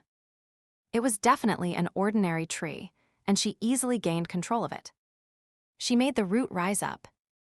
This time, she infused it with several times more energy. A flying pig's hoof happened to be right under the root. She immediately pressed the root down, pinning the pig's hoof firmilitercy. The flying pig was actually unable to pull its hoof out for a moment and hopped around desperately. The resisting force from the root was immediately transmitted to her. The strength was truly astonishing. Bian Changxi doubled her energy output to suppress it, but before a winner could be decided, the root couldn't withstand the clash of the two forces and turned to dust with a poof. Bian Changxi withdrew her energy in time and was not harmed this time. The flying pig, unable to stop its momentum, stumbled forward several meters before digging its hooves into the ground to stop. The wings on its back flapped a few times, and it turned its head to look. Bian Changxi was stunned. The flying pig's eyes were filled with anger, and it snorted heavily. Strangely, the head of the parasitic grass on its forehead seemed to light up. 2 points of light glowed on its faint face, as if a pair of eyes were opening. Then, as if receiving an order, the flying pig charged toward Bian Changxi. Bian Changxi immediately withdrew her energy from underground and sent out her own vines from her left hand. These vines were incredibly powerful. One whipped across the flying pig's face, while 2 shot out from the ground, binding the pig's 4 hooves from front and back. The flying pig's momentum halted, and it roared as it scraped a long trail on the ground. A tang dao suddenly appeared in Bian Changxi's hand. She leaped forward and stabbed the blade into the flying pig's mouth, the tip emerging from the back of its neck, precisely severing the stripe of the parasitic grass. The head of the parasitic grass writhed in agony, lunging out from the pig's head and opening its mouth to pounce on Bian Changxi. Utterly repulsed, Bian Changxi pulled out her blade and swung it straight down, splitting the thing vertically. The blade cut deep into the pig's head. Grass juice and fresh blood sprayed onto her clothes. She looked down and saw that her clothes were waterproof. Moreover, they seemed to have some kind of processor that boiled the blood and juice, which quickly solidified into a dark brown patch. She was slightly surprised. What kind of technology was this? Perhaps the commotion of her killing the pig was too loud, as some of the flying pigs that had broken out of the basin charged toward her. A fireball flew over, turning the nearest pig into a ball of fire. Gu Shu strode over, and with a flick of his hand, another fireball ignited another pig. These pigs were full of fat, which caught fire easily. The sound of sizzling fat, accompanied by the pig squeals, was unsettling to hear. Gu Shu glanced at her and said, "Continue practicing." But he didn't move far away. Bian Changxi was grateful. She could have dealt with these pigs herself, but with him standing guard, she could focus on mastering her control-oriented ability, which was her ultimate goal. She immediately focused on her task. By now, long-range attacks were mostly useless. The flying pigs had broken out and were mixed in with the people, making ranged attacks likely to cause friendly fire. Of course, this was expected. Those on the trees and rocks jumped down and engaged the flying pigs in close combat. In melee, it took at least 2 people to deal with one pig. Wu Dalang and Yingzi worked together. Wu Dalang was responsible for tanking, while Yingzi attacked from the side, quickly and fiercely taking down one pig after another. But even so, 100 pigs were too many. Gu Shu saw his chance. When there were still about 30 pigs left in the basin, he dropped a spark, detonating the explosives. The fire ignited the pre-piled branches, and the roaring flames effectively blocked the remaining pigs. This hunt could be considered relatively easy. An hour and a half later, everyone sat down to rest amidst the mess and the corpses of flying pigs. On the human side, there were only a few injuries and no deaths. The injuries were caused by contact with the parasitic grass, forcing them to cut away some flesh. There was a wood ability user in the team, so Bian Changxi didn't move. She sat under a tree, absorbing a crystal core, panting slightly. She had consumed a lot of energy, but she had also made progress. Her control had become stronger. She estimated that she could now hold a pig's hoof for 2 seconds, with that initial vine. Don't underestimate those 2 seconds. For an expert, those 2 seconds could absolutely turn the tide of a battle. She was very satisfied with her progress, the kind of progress she couldn't get from tending to delicate vegetables. And the wildness underground was also a challenge for her. Watching people clean up the battlefield, cutting off the wings from the flying pigs' backs and putting them aside, while the pig carcasses were collected by space ability users, Bian Changxi couldn't help but ask, can the pig carcasses be sold for money? Does anyone eat the meat? Yes. Someone nearby answered. A few days ago, someone hunted one and sold it to a hotel. The meat was much more delicious than domestic pork. Now this pig is a new kind of ingredient. How much does it sell for? It seems to be 10 Jin for one white core. This white core was a Tier 1 white core, as everyone called it. The tier prefix was only added for Tier 2, Tier 3, and above. Bian Changxi estimated that one flying pig weighed at least 500 pounds, with the larger ones weighing 700 or 800, or even 1,000 pounds. One pig was worth quite a lot. There were 100 of them here. Although some were badly cut or burned, and only about 80 could be sold, it was still a small fortune. Not to mention the wings and tusks were sold separately. 2 spaceability users were collecting the spoils. Gu Shu called them over, asked about the situation, and then said to everyone, whether these spoils are purchased by Jiang City or sold on the market, they will eventually be converted into money. 30% of it will be taken out as a reward for everyone. The crowd cheered. 30% was very high. You had to know, of the 1,100 people who came this time, except for the 100 hired laborers, everyone else, regardless of how much or what they harvested, would have 80% taken away, with only 20% for themselves. Don't look down on 20%. For the first collective operation, to make the harvest look good, the task was relatively simple and highly profitable, and casualties were to be avoided at all costs. Everyone had fought for a spot. Plus, they were exempt from the inspection upon entering the base and didn't have to pay the base's cut, which saved a lot. So everyone could accept this condition. And these 50 people, just because they were following Gu Shu closely, immediately reaped the benefits. How could they not be happy? In fact, these people were all from the hunting corps. The guns in their hands and the gear on their bodies were all provided by Gu Shu. This outing could be considered a practical exercise, a mission. Even if they weren't paid, no one could say anything. But most of them had families and relatives to support. Gu Shu's action undoubtedly warmed their hearts. 30%. This meant that in just a short while, each person could earn about 30 white cores. Even for relatively strong people, this was a good income. They immediately worked even harder. Bian Changxi gave Gu Shu a thumbs up. Suddenly, her expression changed slightly. She listened intently for a moment. Something is coming this way. A lot of them. Gu Shu stood up. It's a pack of beasts. Assemble. Just as they assembled, 2 wolf dogs the size of cars appeared, followed by smaller dogs, rabbits, rats, chickens, and even a few giant insects. It was a dizzying sight. Everyone breathed a sigh of relief. At least it wasn't tigers, lions, or jackals. Actually, they were overthinking it. This place was close to the city, not a primeval forest, nor was it near a zoo.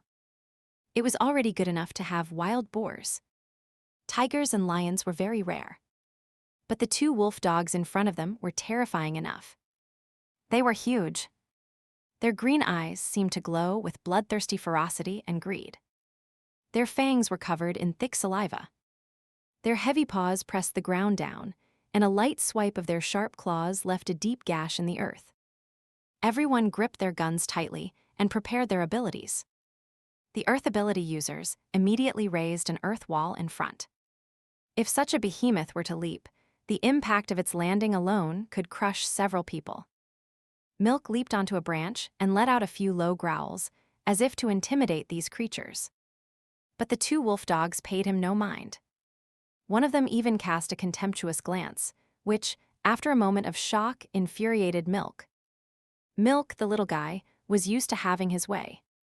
Suddenly encountering a creature that paid him no mind, and even showed him disdain, truly infuriated him. He stomped his feet, lowered his front body, raised his rear, and was about to charge forward to settle the score. Gu Shu grabbed him and quickly made 2 hand signals. The 50-odd people behind the earth wall immediately sprang into action. The injured, the space ability users, and those not suited for close combat immediately retreated to a safe distance. The remaining 30-plus people redistributed themselves into formation. Yingze, as agile as a leopard, climbed a large tree and crouched on a branch. Then his hands moved a few times. A white mist suddenly filled the forest, obscuring everyone's vision. In just a few breaths, it became so thick that they couldn't see each other, their line of sight reduced to about half a meter. But not being able to see wasn't a problem. As the mist began to spread, each of them took something out of their backpacks and put it on. They were night vision goggles, devices that captured objects through infrared rays. It didn't matter if the naked eye couldn't see. With the goggles on, they could clearly see the red, glowing forms of humans and the massive, grotesque animals. Friend and foe were instantly distinguished. The animals, however, lacked such advanced tools. Their vision was also obstructed. From deep within the mist came their frightened and panicked cries. The cacophony of various sounds hurt the ears, followed by the warning growls of the wolf dogs. The mutant animals quieted down, but at the same moment, the humans wearing night vision goggles launched their attack. Bian Changxi didn't wear night vision goggles. She stood outside the battle circle with Gu Shu and the others who weren't fighting, her hand on a large tree as she sensed the situation inside the circle. Her energy, weak yet dense, spread across the short grass, shrubs, and trees, forming a net-like distribution within the space. Since she didn't need to attack, a wisp or two of energy at each point was enough. It turned out to be not very strenuous, and she could see the battle situation with relative ease.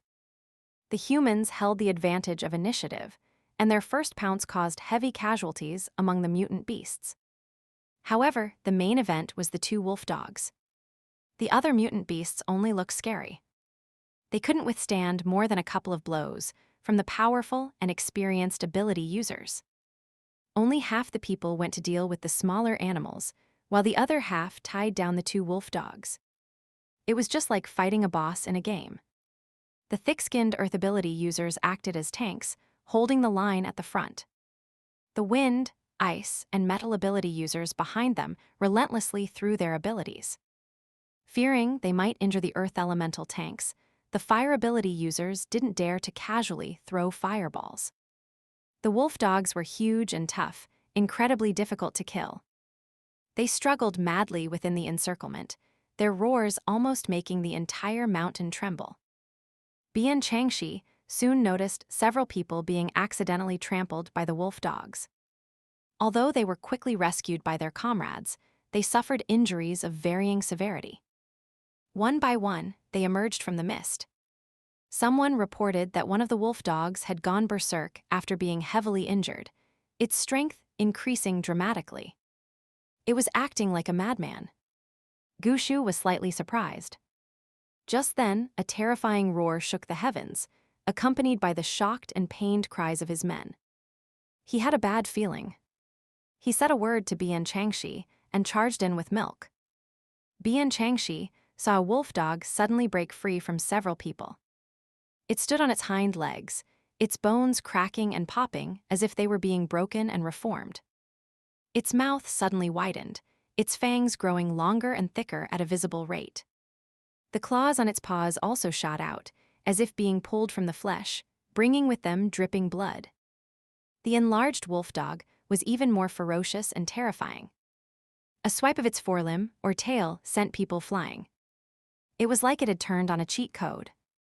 One of them pounced, pinning an earth ability user. Although the latter was quick-witted and immediately wrapped himself in a thick layer of earth, becoming a pillar-like figure, the wolf dog's claws easily pierced through. Its bloody maw opened wide, about to devour him. Bian Changxi's heart leaped into her throat. Just then, a fiery red chain shot through the air, binding the wolf dog's mouth and splitting into several strands to tie up its entire body. The wolf dog was enraged. Gu Shu shouted in a deep voice, "Back off."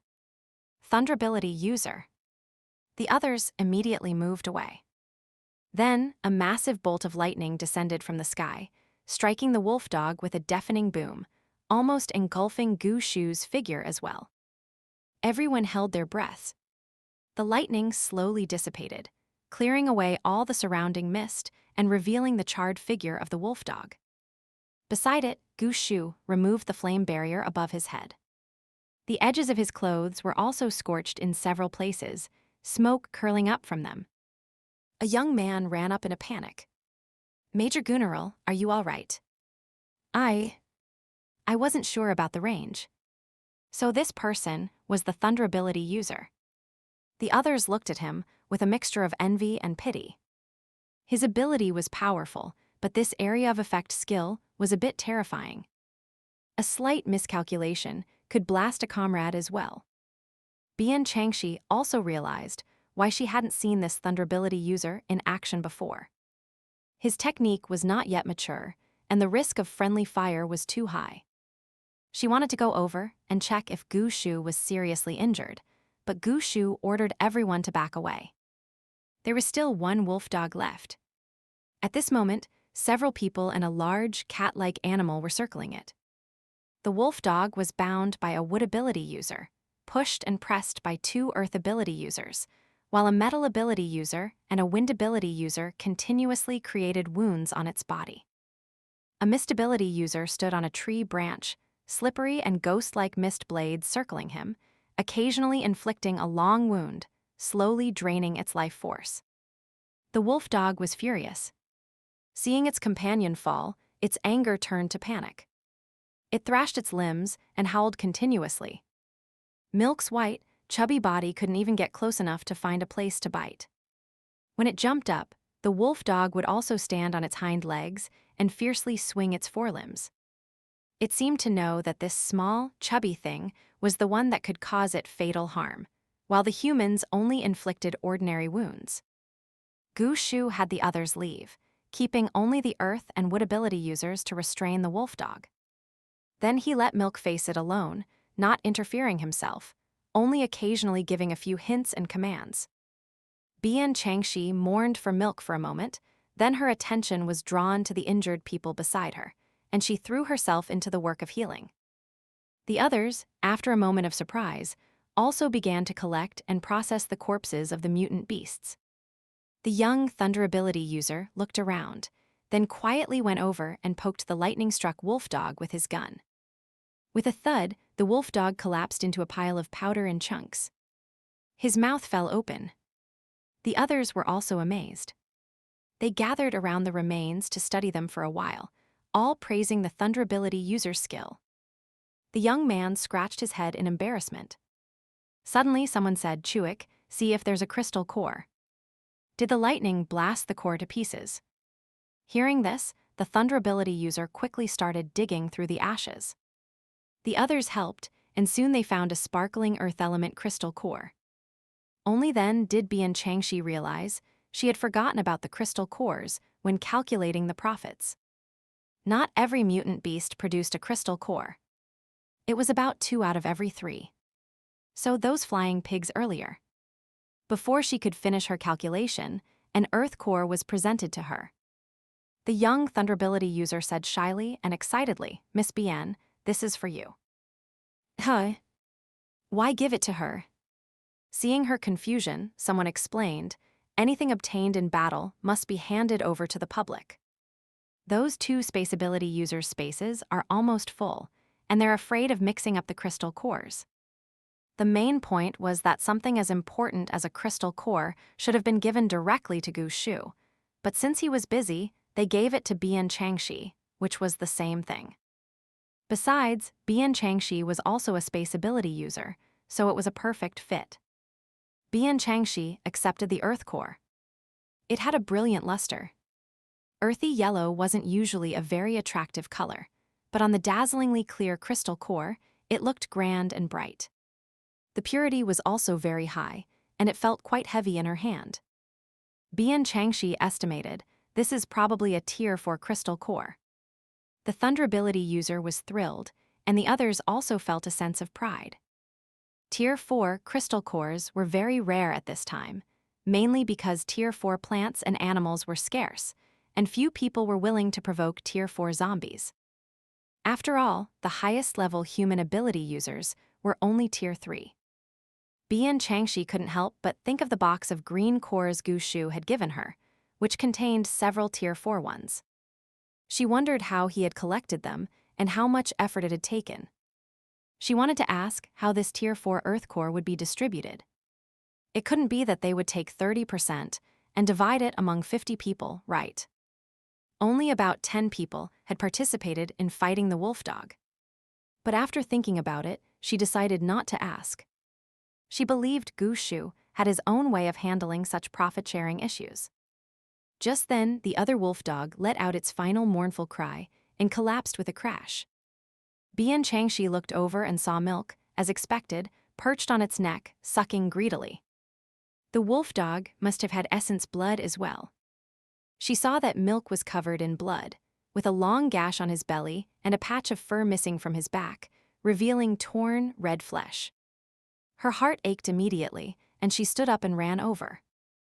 Just as she reached him, Milk finished feeding and rolled off the wolf dog's neck. She quickly scooped him up.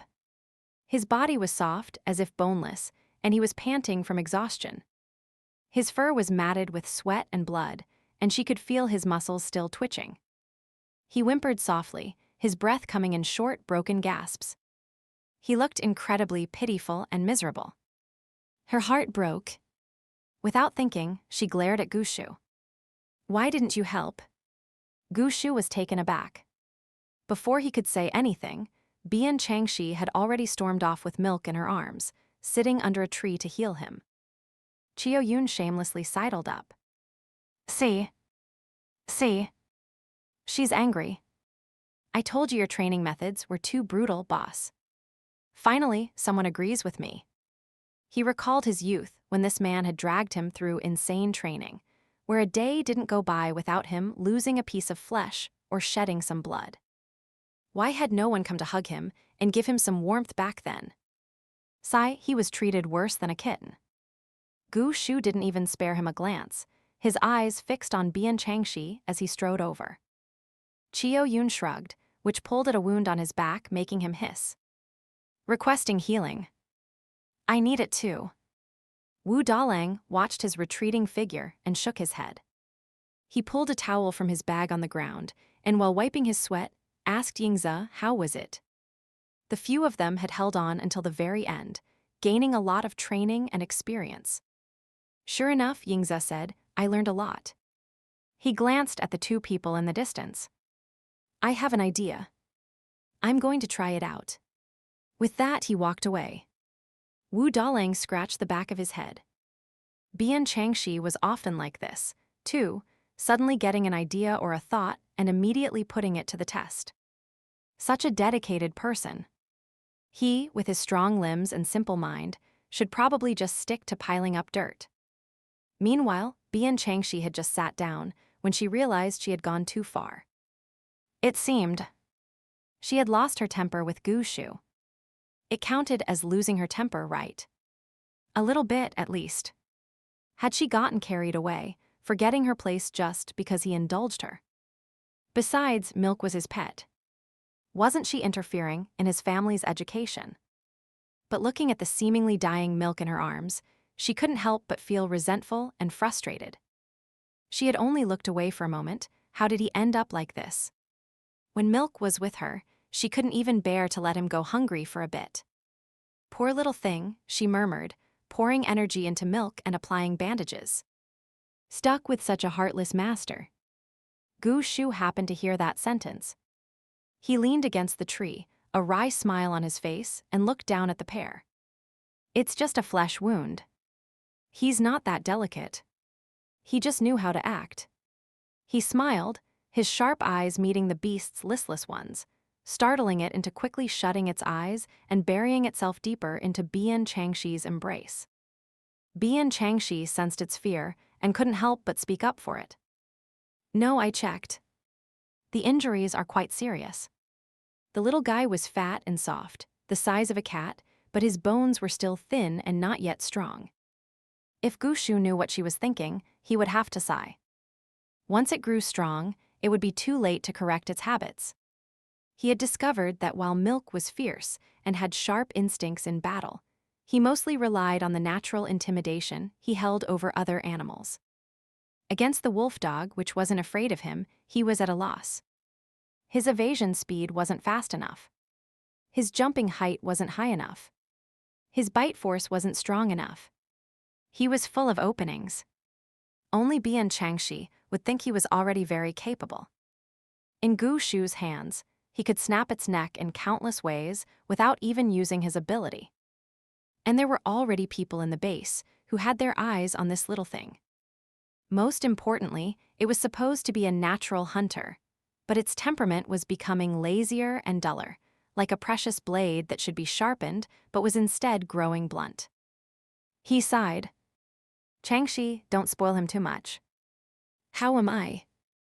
Bian Changxi thought of her earlier resolve to let Gu Shu train Milk, then looked at the limp little beast in her arms. She frowned and struggled for a moment before giving up with a sigh. All right. I won't interfere. Why did she suddenly feel like an indulgent mother spoiling her child? Milk immediately struggled, pawing at her chest and whining pitifully. His large, moist eyes shimmered, and his blood-stained white fur clung to his body. He looked absolutely wretched. Bian Changxi's head throbbed. Gu Shu's face darkened. A large hand unceremoniously plucked it up, holding it in midair as he turned and walked away, saying gravely, "I'm going to wash him." Perhaps his expression was too solemn and stern, because the words Bian Changxi was about to say, that she had water, were silently swallowed back. She watched as Gu Shu carried milk to a water ability user, and indeed, gave him a bath. But wouldn't it hurt to get water on the wounds? Fortunately, she had already healed them, and milk didn't cry out, so it probably didn't hurt. She glanced over a few times, then felt relieved and continued her healing work. The rest period only lasted 5 minutes. The group quickly left the area. After some twists and turns, they found another flying pig settlement and began another hunt. This time, their coordination was much more practiced, and there were no miscellaneous mutant beasts to cause trouble.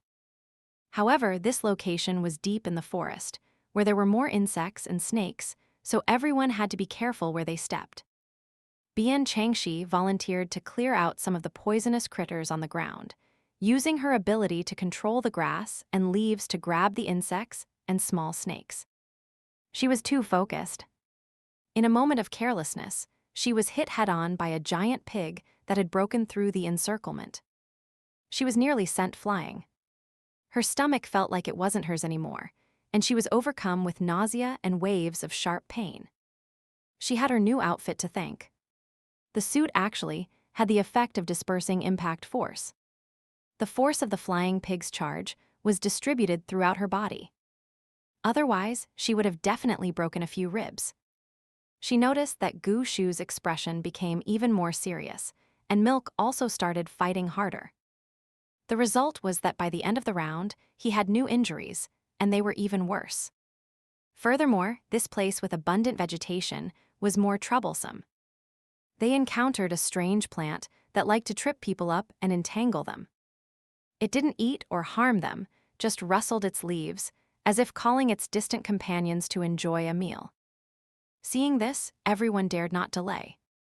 They eliminated the flying pigs as quickly as possible by luring them to one spot and having the thunder ability user strike them. The drawback of this method was that the pigs were turned to ash. The meat, wings, tusks, and bones were all gone, leaving only the indestructible crystal cores. The profits were greatly reduced. There were 3 nests of flying pigs on this mountain. They moved from one to the next. Along the way, they occasionally encountered other teams and lent a hand. By the time all the wild pigs were in their possession, the sun had already passed its peak. The mountain forest grew cooler in the afternoon.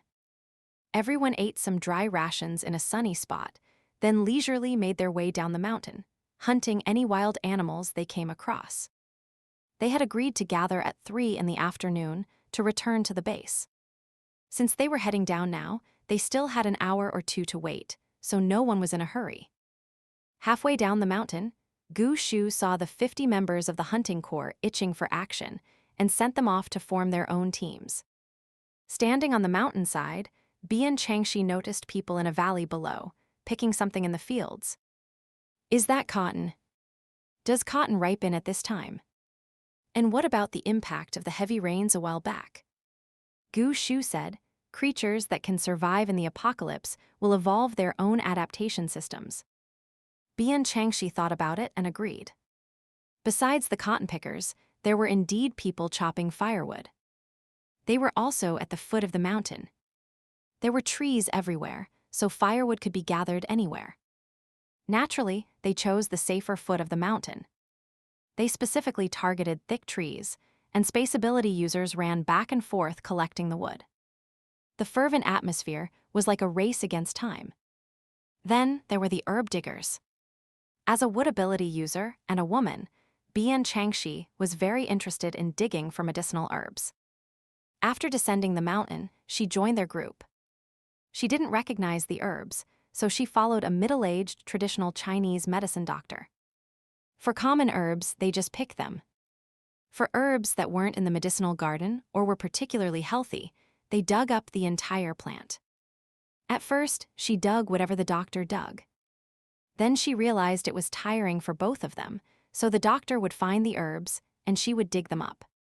She could easily detect how deep the herb's root system was and how far it spread.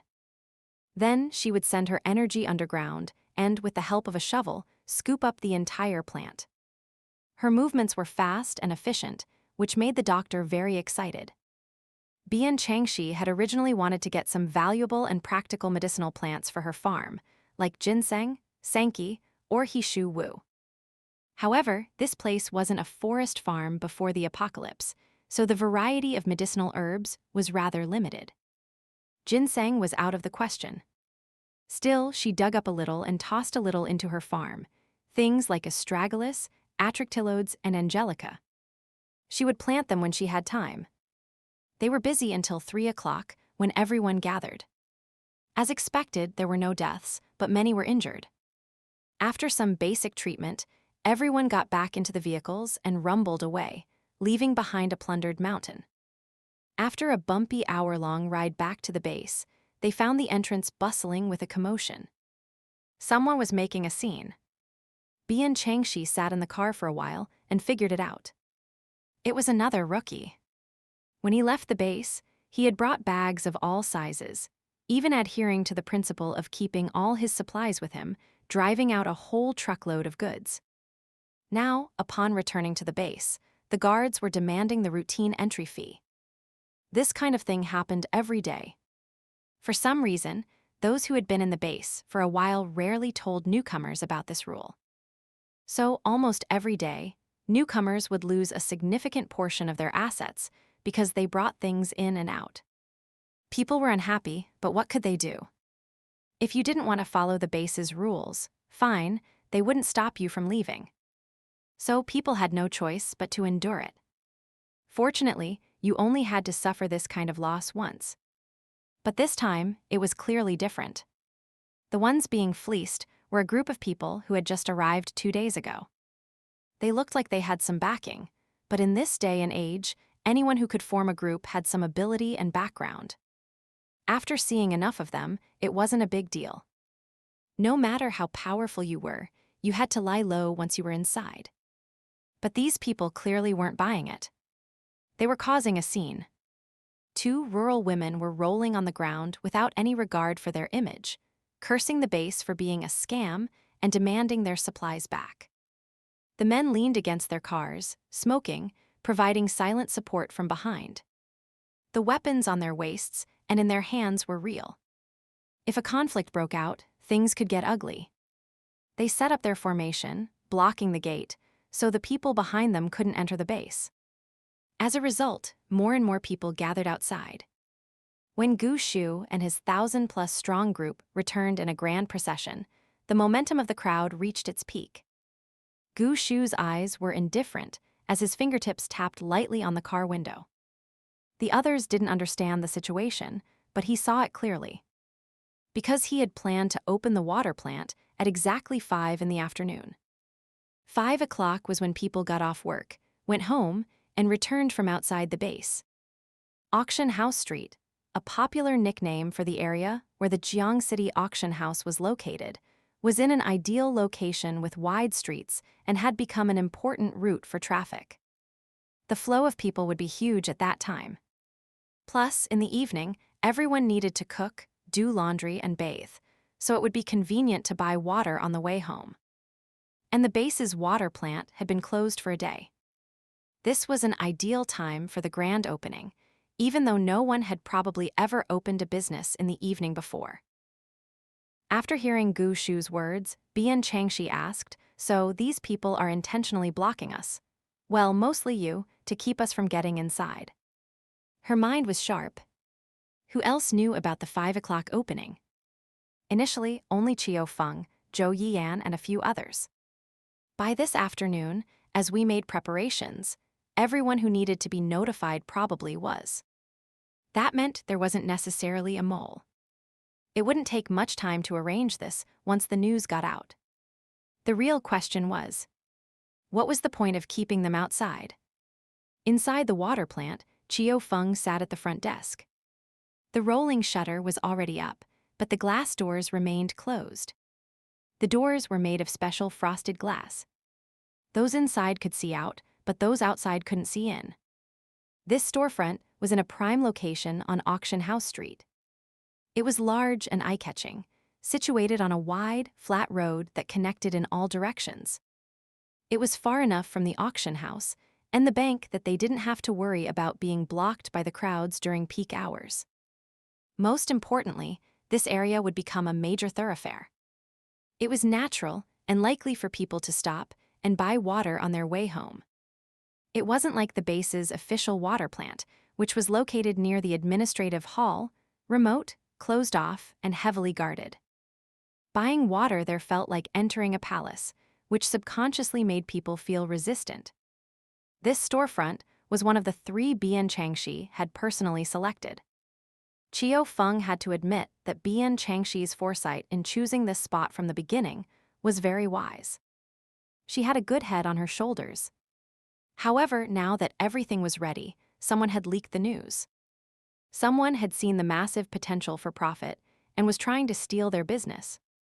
He walked to the door and looked across the street with a mocking gaze. There was another newly renovated shop over there.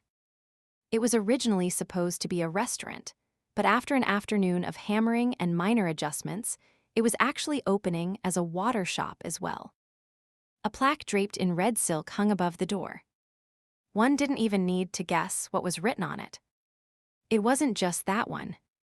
Next door, across the street, and on the street behind them, shops were popping up, all busy with secret preparations. One could imagine how lively it would be at 5 o'clock, or even earlier, when the firecrackers started going off. Their water plant might not be able to dominate the base after all. Whether they dominated or not didn't matter to Qiu Feng. He didn't even care much about the profits the water plant would bring. After all, they would be leaving soon. They had 1,000 ways to make money and train. They didn't have to do business. In truth, his philosophy differed from Gu Shu's. Although they both agreed on stabilizing Jiang City internally before expanding their strength outward, the time and effort spent on this internal stabilization had far exceeded his expectations. He had originally thought they would just handle things superficially to ensure no major accidents occurred while they were there. Instead, Gu Shu had insisted on building a framework for a harmonious society.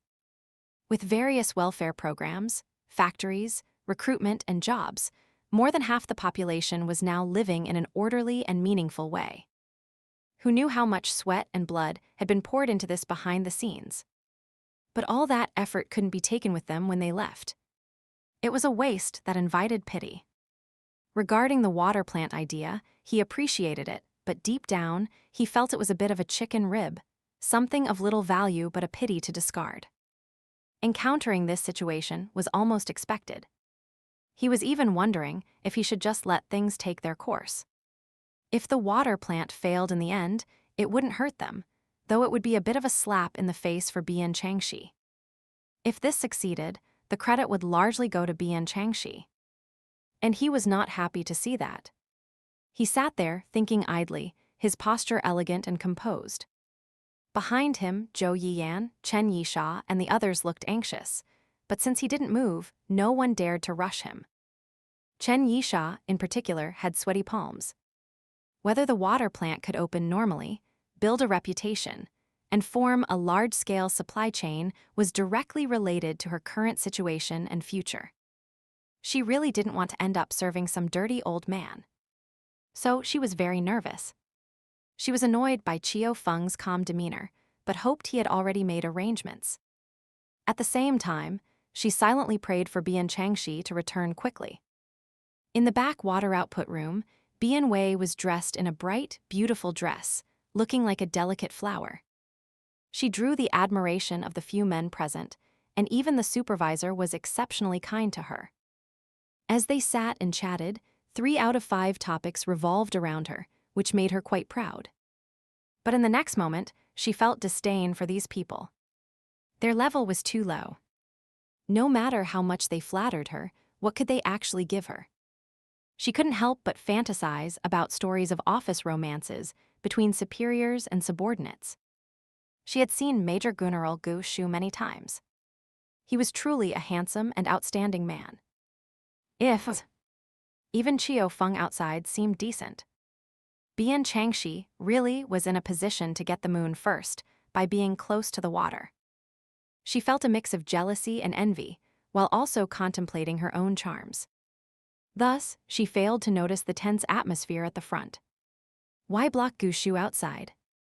In the office of the converted restaurant across the street, a young man with a wicked expression sat behind a desk, stroking his chin. With Gu Shu out there, Qiu Feng is the one in charge inside. We only need to deal with Qiu Feng. Don't be fooled by their apparent strength and manpower. Their resources are actually stretched thin. And we aren't the only ones opening a water shop today. Qiu Feng alone might not be able to handle everything. We can squeeze him out. An elderly servant stood respectfully to the side, looking thoughtful. But Qiu Feng hasn't moved yet. What is he waiting for? Who cares what he's waiting for? The young man stretched his limbs. In 20 minutes at 4:30, set off the firecrackers. Isn't that a bit too early? Don't worry. Today, every unit in the base is getting off work half an hour early. Back at the gate, Gu Shu seemed to think of something. His hand, which had been tapping the windowsill, paused. He glanced at Bian Changxi in the rearview mirror, a slight smile playing on his sharp lips. He handed his black card to Qiu Yun. Go tell the guards we have urgent business. If they don't move, our guns and cannons won't have eyes. He then called over someone standing by the car. Tell everyone to stay sharp. I have work for them. After giving detailed instructions, he turned back to the confused Bian Changxi and asked, Tell me, what is the most important step when opening a shop? Bian Changxi blinked. Sure enough, the guards at the front gate refused to let Gu Shu through. They sent someone to tell them to wait. After all, Gu Shu had too many men. Even if they didn't pass through the spatial scanners, checking everyone for zombie bites or scratches was a massive undertaking. Gu Shu, naturally, would not accept this explanation. If he wanted to enter alone, their excuse would be useless. But since he had decided that everyone would enter together, he ordered several military trucks filled with soldiers holding machine guns to drive up. The rows of dark muzzles and the cold, solemn atmosphere were enough to intimidate anyone.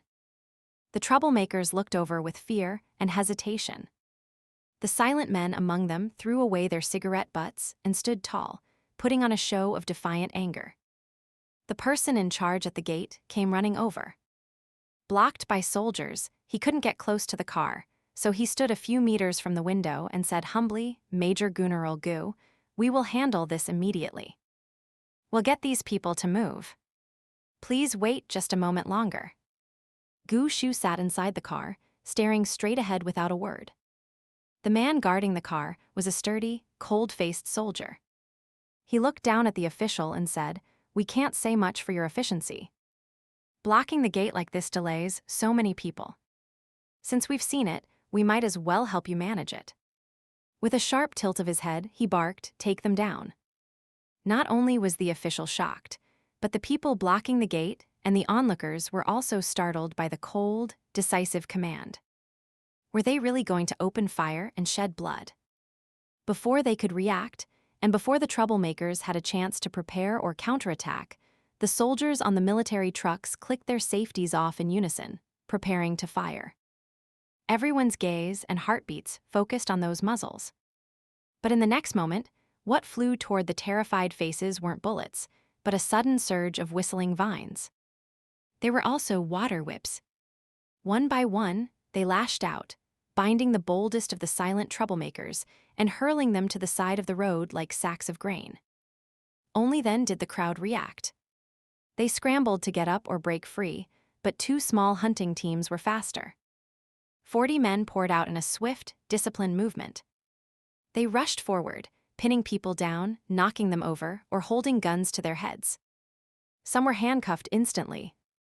In the blink of an eye, the situation was under control. The official stood there, dumbfounded. Those troublemakers had knives and guns. They looked like tough characters. Yet they were utterly powerless, wiped out in an instant. The black uniformed hunters didn't stop there.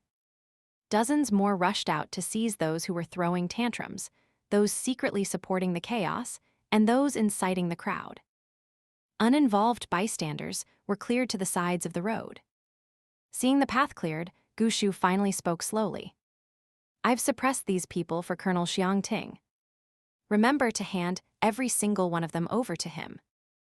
Let him interrogate them thoroughly. If anyone can block the gates and cause a riot just because they're dissatisfied, does this base even have rules anymore?" Xiangting was the supreme commander of the base's 4 main gates. Though only a colonel, his power was substantial. Furthermore, he didn't belong to any of the 3 major factions in the base. He had been sent down from the gubernatorial staff in the capital. Unlike Gu Shu, he had been here for 2 or 3 years and had already established his own roots and network in the Sioux City base. Otherwise, he wouldn't have been entrusted with the heavy responsibility of guarding the gates. Because they shared a similar background, Gu Shu had interacted with him a few times. Their relationship was decent. Hearing his superior's name, the official broke into a cold sweat. Gu Shu didn't look at him again. He rolled up the window, and with the military trucks leading the way, the massive convoy drove inside. They didn't just skip the spatial scanners. They even bypassed the routine physical examinations. Bian Changxi sighed inwardly. This was the benefit of having power and influence. You could throw your weight around whenever you wanted. Although the problem seemed to be solved easily if it had been anyone else today, someone with less status or less capable subordinates, it wouldn't have ended so simply. Gu Shu heard her sigh and looked at her inquisitively. She said sincerely, "It feels great to be a bully. Siding with you is the best decision I've ever made." A bully? Does anyone describe themselves that way?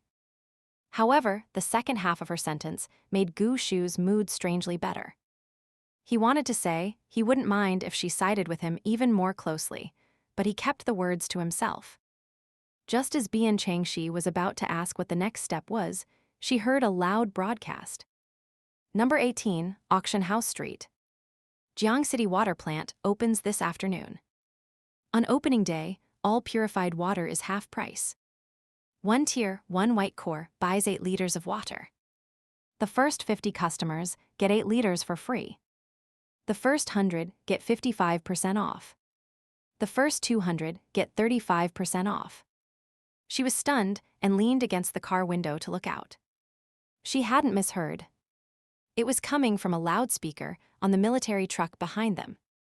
A soldier in a crisp, dignified uniform was gripping the mic and promoting the shop with all his might. Her lips twitched. She turned to look at Gu Shu in disbelief. Gu Shu shrugged and had Chiao Yun open the sunroof. They saw that the vehicles behind them had even put up banners. Slogans like low-priced water for every household, water is best from Jiang City, and an even more exaggerated one. Want water? Come to Jiang City. The banners were made from torn clothes glued together with heat, or pieces of fabric from vehicle tents, or even written directly on the side of the trucks. Bian Changxi looked like she had seen a ghost. Gu Shu looked a bit embarrassed and coughed into his hand.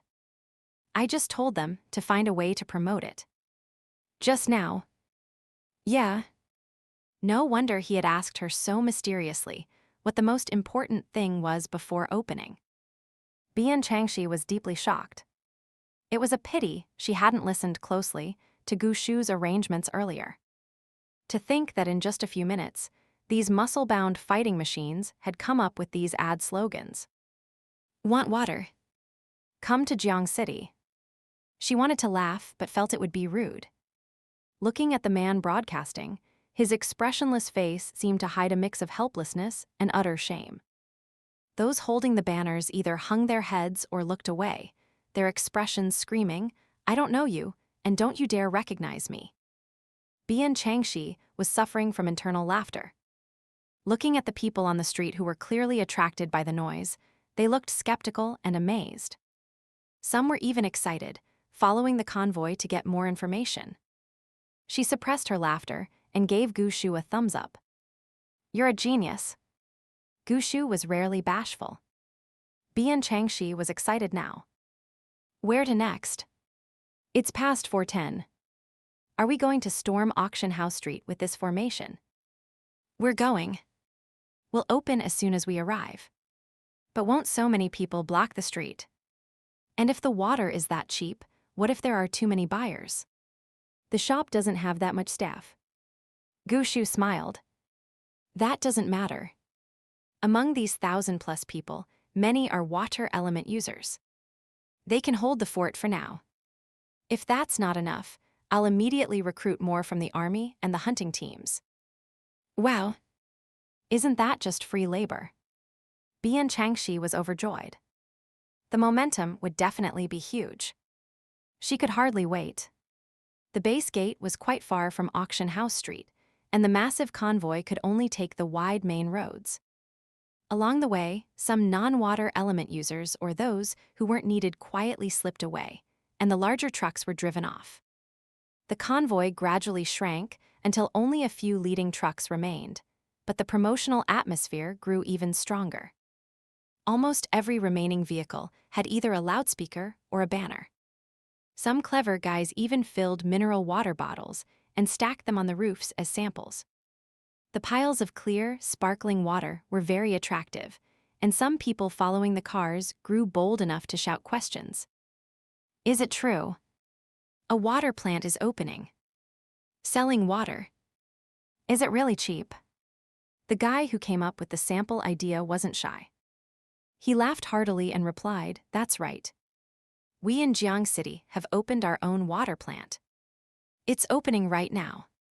Follow us and buy some. The earlier you get there, the better the discount." As for whether it was actually cheap, he didn't really know. He had only just found out about the water plant himself, so he played it safe. Bian Changxi and Gushu exchanged a glance. This kid was quite sharp. "Not bad." Then others started asking questions. Since the ice was broken, more people began to answer. Gradually, the conversation shifted to things like, "Where are you guys from? Is it dangerous outside the base? Was the harvest good? And it's good to be in an organization." The men on the trucks answered what they could and laughed off what they couldn't. The people realized that these Jiang City elites actually had decent tempers and were quite approachable. Their fear slowly dissipated, and more people joined the procession. Some wanted to see the water plant and buy cheap water, while others just wanted to see where these people were going. By the time they finally reached Auction House Street, it was past 4:30. The other water shops had already set off their firecrackers, put out their flower baskets, and finished their shouting. They were currently receiving their first wave of customers, though they hadn't made many sales yet. When a large convoy drove in like this, it was incredibly disruptive. Everyone came out to look. Pedestrians on the road moved to the side, fearing trouble. But once they saw the banners and heard the slogans, they were stunned and then amused. Such a grand display for a shop. But as people thought about it, this was a water plant, while the others were just water shops. The scale felt completely different. Hearing it was run by Jiang City, a group known for its miraculous growth, excellent benefits, and legendary leader, everyone was curious and intrigued. Over the past few days, a subconscious belief had formed. If Major General Gu wanted to do something, it would get done. Hearing that Jiang City had opened a water plant with discounts, those short on water were thrilled. Onlookers were excited. Those wanting to buy water waited, and those already buying elsewhere stopped what they were doing and ran out to watch and wait. In fact, some people had already rushed over to spread the news that a water plant was coming, even providing the exact address. Number 18. Chuait. A few people were already standing around waiting. Chiao Feng had received the news earlier. After a deep sigh, he immediately prepared to open. Things had reached this point. He couldn't go against the tide. But after thinking about it, he didn't move yet. Since there was such a spectacle, a normal opening ceremony would be too cliché. So, he simply told everyone in the shop to stand ready, and then led the way out to meet them. The cars stopped. Gu Shu led Bian Changxi out. "Gut ready. Let's begin." He had the soldier, who had been broadcasting talk, to Qiu Feng to explain the promised discounts. When Qiu Feng heard the plan and saw the growing crowd, he had a general idea of what to do. Fortunately, most of the shops on either side of this street hadn't opened yet, and the open space in front of them was empty. He had people move office desks out, placing them at intervals. He wanted the water element users to produce water directly outside and sell it on the spot.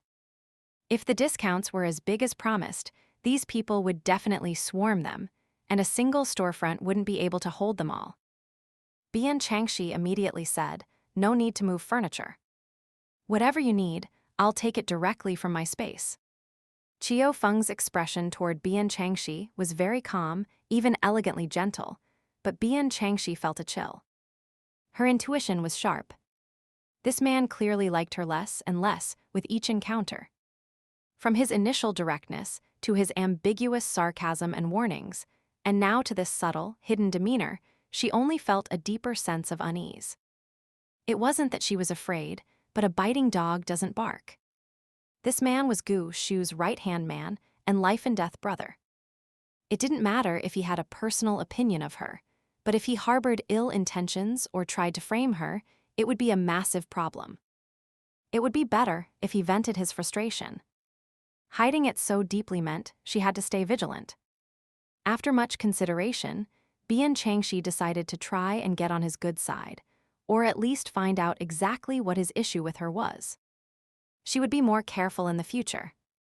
This mysterious animosity was truly unpleasant. Qiu Feng was slightly stunned. "Then I'll have to trouble Miss Bian. We need tables, office desks would be best, they look more formal.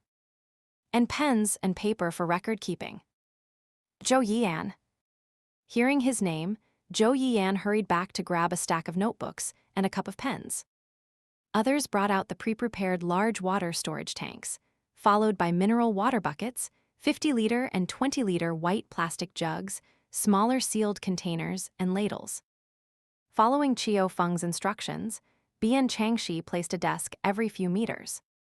Each desk was flanked by 2 water element users, a water tank, and buckets. Workers in sterilized suits, rubber gloves, and masks stood by to ladle and fill the containers. There were 10 such setups. Inside the shop, there was a more detailed water supply process. Then, Zhou Yian stepped forward and loudly read the opening speech, which had been modified to include the promotional activities. When the people heard that it was truly a large-scale water plant and that there was actually cheap water for sale, they were ecstatic.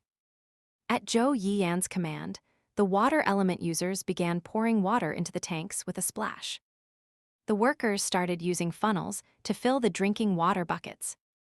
Each water element user needed 3 workers.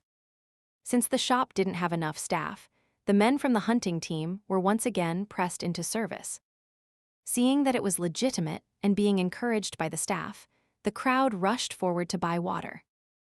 After Zhou Yian emphasized that the first 50 people got 8 liters for free and the first 100 got a discount, people scrambled to the front.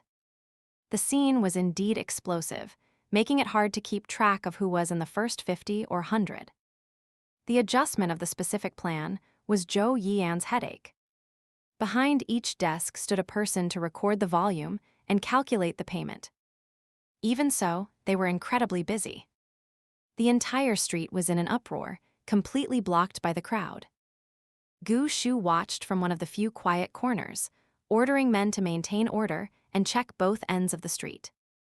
Any incoming vehicles or pedestrians were told that the area would be blocked for a while and that they should take a detour if possible. However, Bian Changxi suspected this was just another way to spread the word.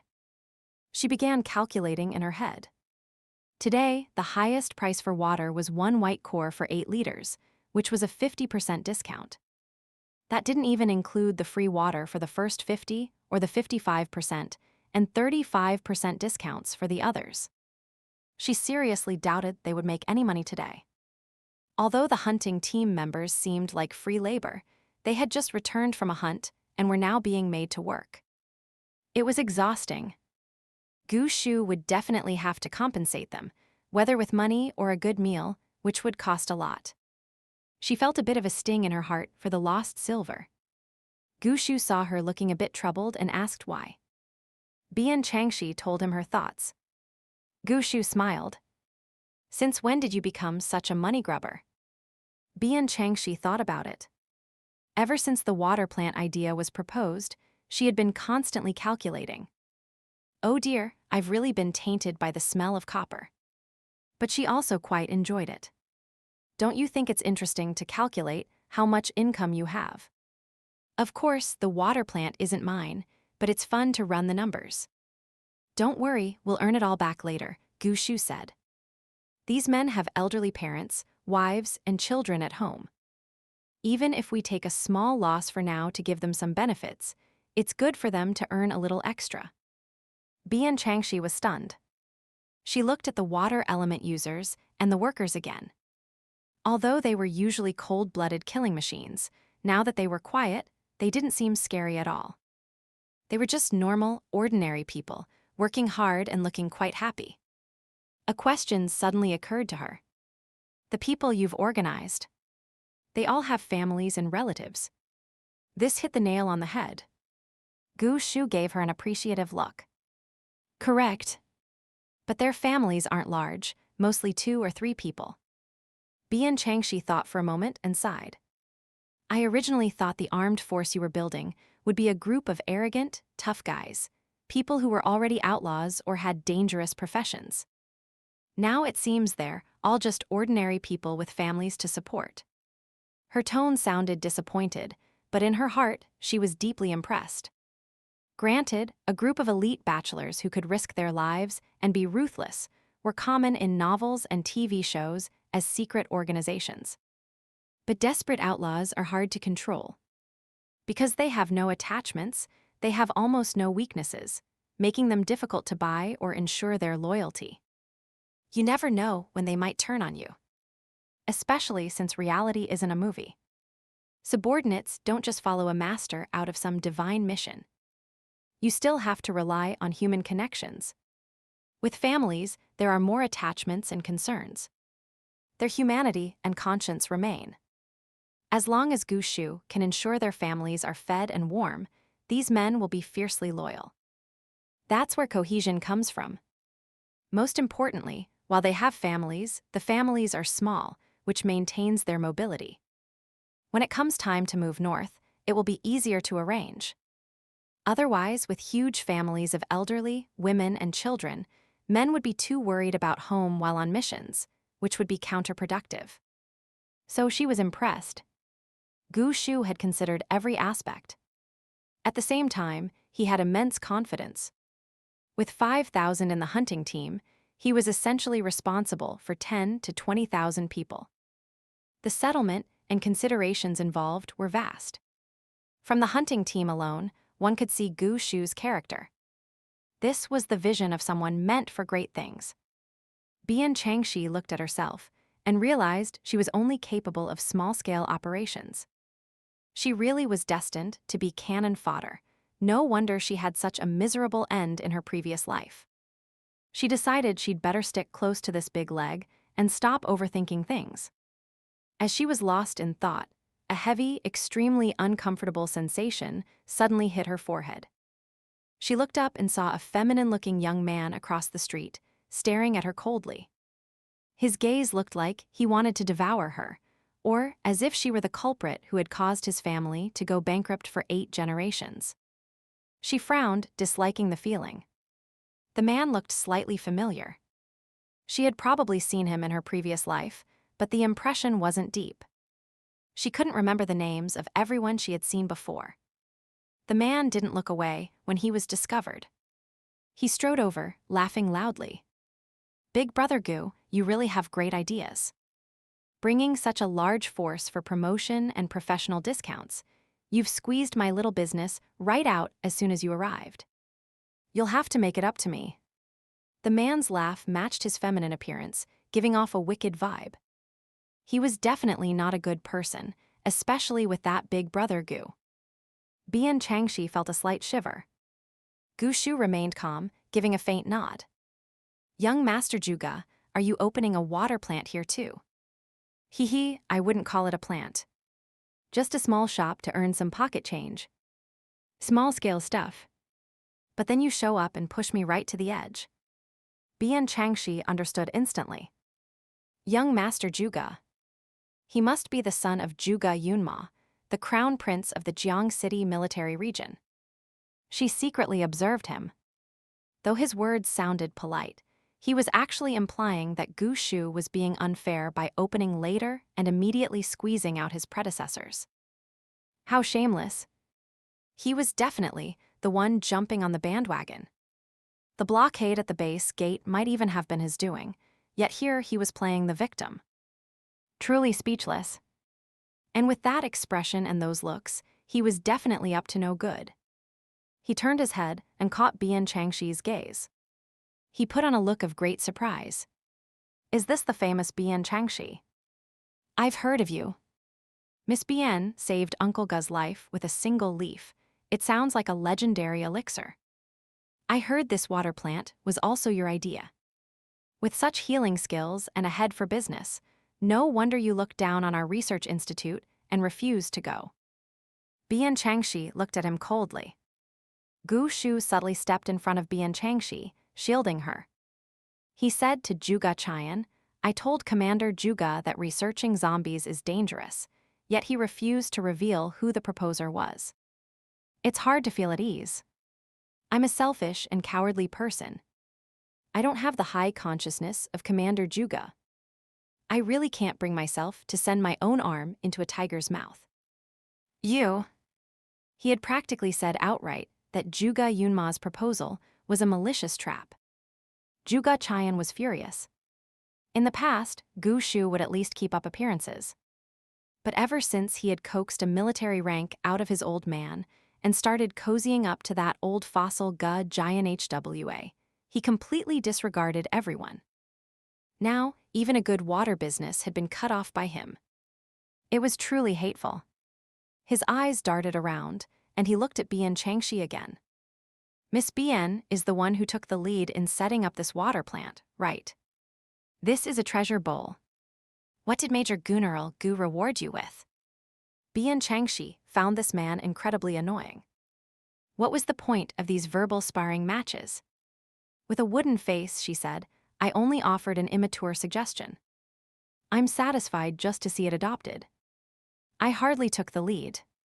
Zhuge Qian put on a look of regret, as if he felt sorry for her. Just as he was about to speak, Gu Shu said, who says there's no reward. He looked at Bian Changxi with a smile. I forgot to tell you, the water plant has been set up as a joint stock company. You have a 10% stake. I don't understand the specifics. I'm a layman, but I'll have Zhou Yiyan give you a contract later. Huh? You all worked hard to set up the water plant, so everyone should have a share. Commander Ge also helped a lot, so I plan to give him some shares as well. Otherwise, when the profits start rolling in, it'll be hard to handle all that money. Thinking of Gu Shu's too much money is a hassle expression. Bian Changxi thought that when this man joked, he really did it with a straight face. Zhuge Qian was so stifled his face turned red. He must have been green with envy. After saying a few more lukewarm words, Zhuge Qian brushed out his sleeves and left. Gu Shu and Bian Changxi ignored him and stayed at the scene for a while longer. Between the 300 men in the hunting team and the 500 in the army, there were about 80 or 90 water element users. With 20 people per shift, they could rotate 4 or 5 times. It was now past 4:30, nearly 5 o'clock. They had more than enough people to last until the curfew, so there was no need to recruit anyone else. Seeing that everything was chaotic but orderly, Gu Shu didn't stay any longer. They got in the car and left. Once inside, Bian Changxi asked, is Zhuge Qian going to be a problem? In her memory, Zhuge Qian was a ruthless character, not someone who just talked. Gu Shu thought for a moment. Wu Dalang and Shadow were also in the car, and he felt it was necessary for them to know as well. He said, Zhuge is definitely not as useless as he appears. The fact that all base units got off work early today was likely his doing. He is Zhuge Yunma's beloved son and his most trusted general. Giant Hua's only son being framed was likely Zhuge work. From what I know, this man is narrow-minded and extremely vengeful. He especially can't stand anyone of his age and status being more outstanding than him. So Gahan? Qiao Yun asked while driving. Yes, that's one reason, Gu Shu said. They used to clash all the time. Speaking of equal status, Bian Changxi suddenly remembered someone. Speaking of status, that Chu Nan should have been in the same position as him. Don't you know? Chu Nan isn't a crown prince anymore. He severed his father-son relationship with Chu Shangjin and has disappeared. Qiao Yun interjected, then added, well, they say he's missing, but he's actually working under our boss. Bian Changxi later learned the whole story. Chu Shangjin had insisted on opposing Gu Shu, but Chu Nan had stubbornly disagreed. Later, during the poisoning incident, Gu Shu was furious and had Chu Nan pretend to be poisoned to beg Chu Shangjin for the antidote. In the end, that old scoundrel didn't even care about his son in his quest to take down Gu Shu.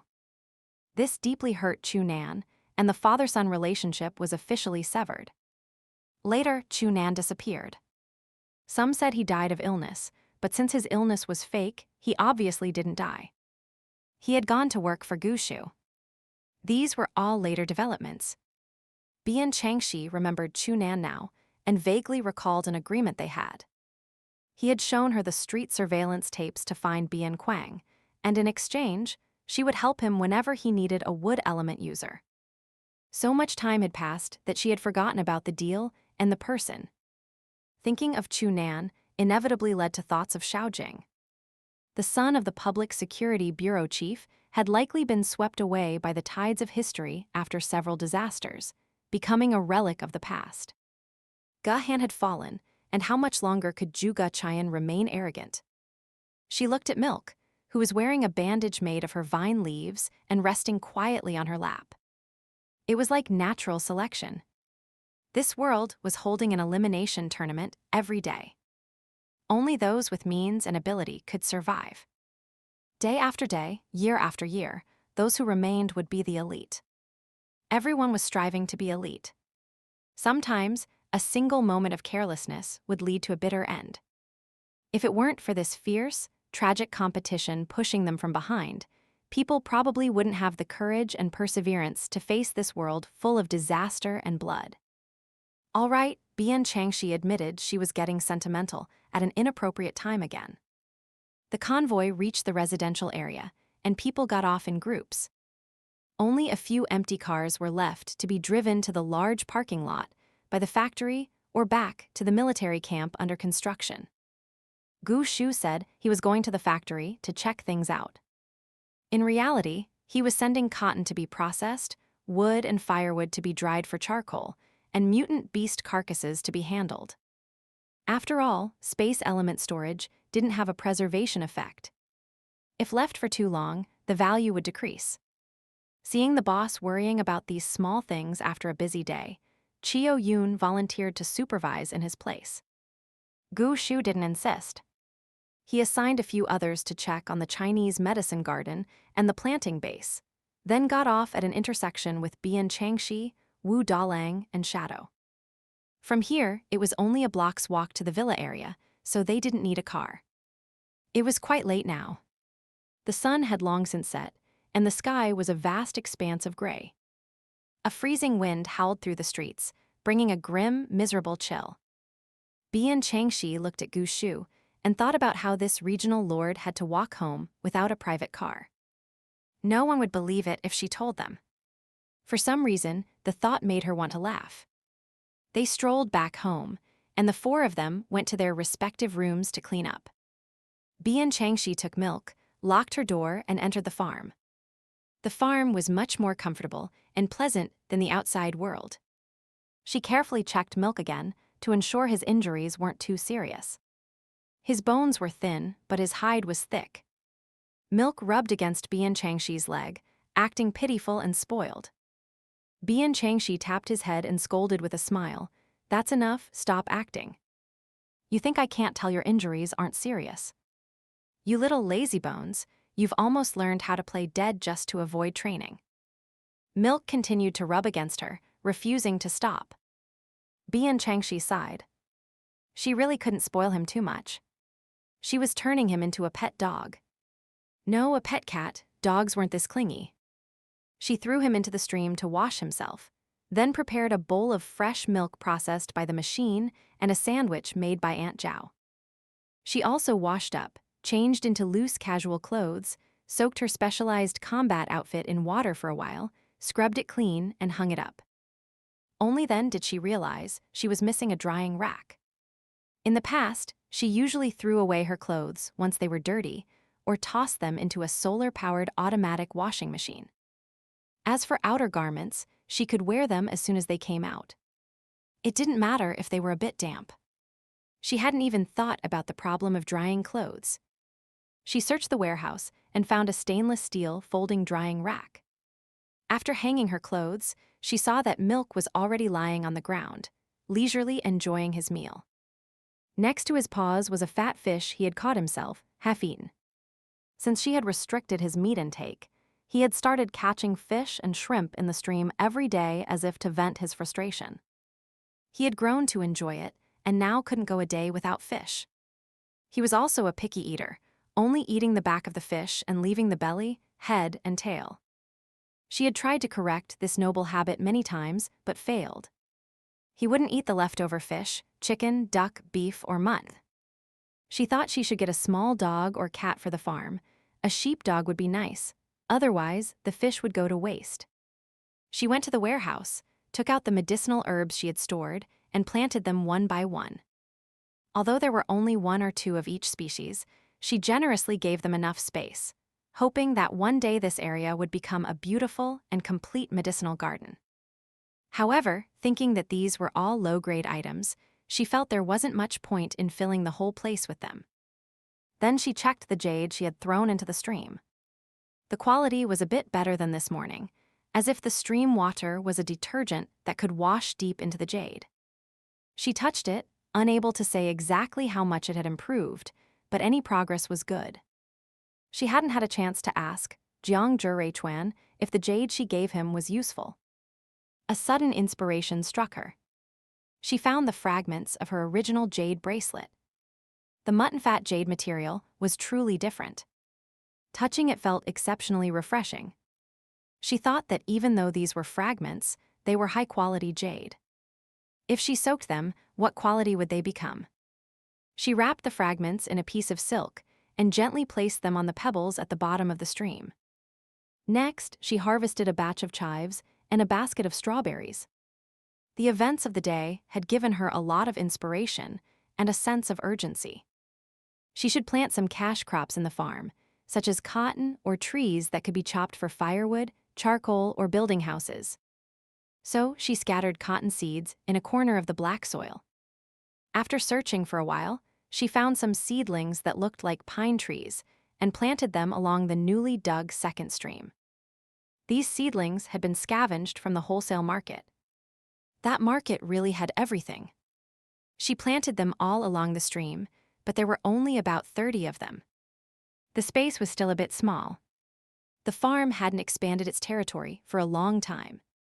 She thought for a moment and took out her savings of crystal cores. There was a large basin full of them, red, blue, yellow, and white, ranging from Tier 1 to Tier 3. It was a magnificent sight. She dumped them all into the stream, startling a school of fish and shrimp. As expected, building up the farm was the priority.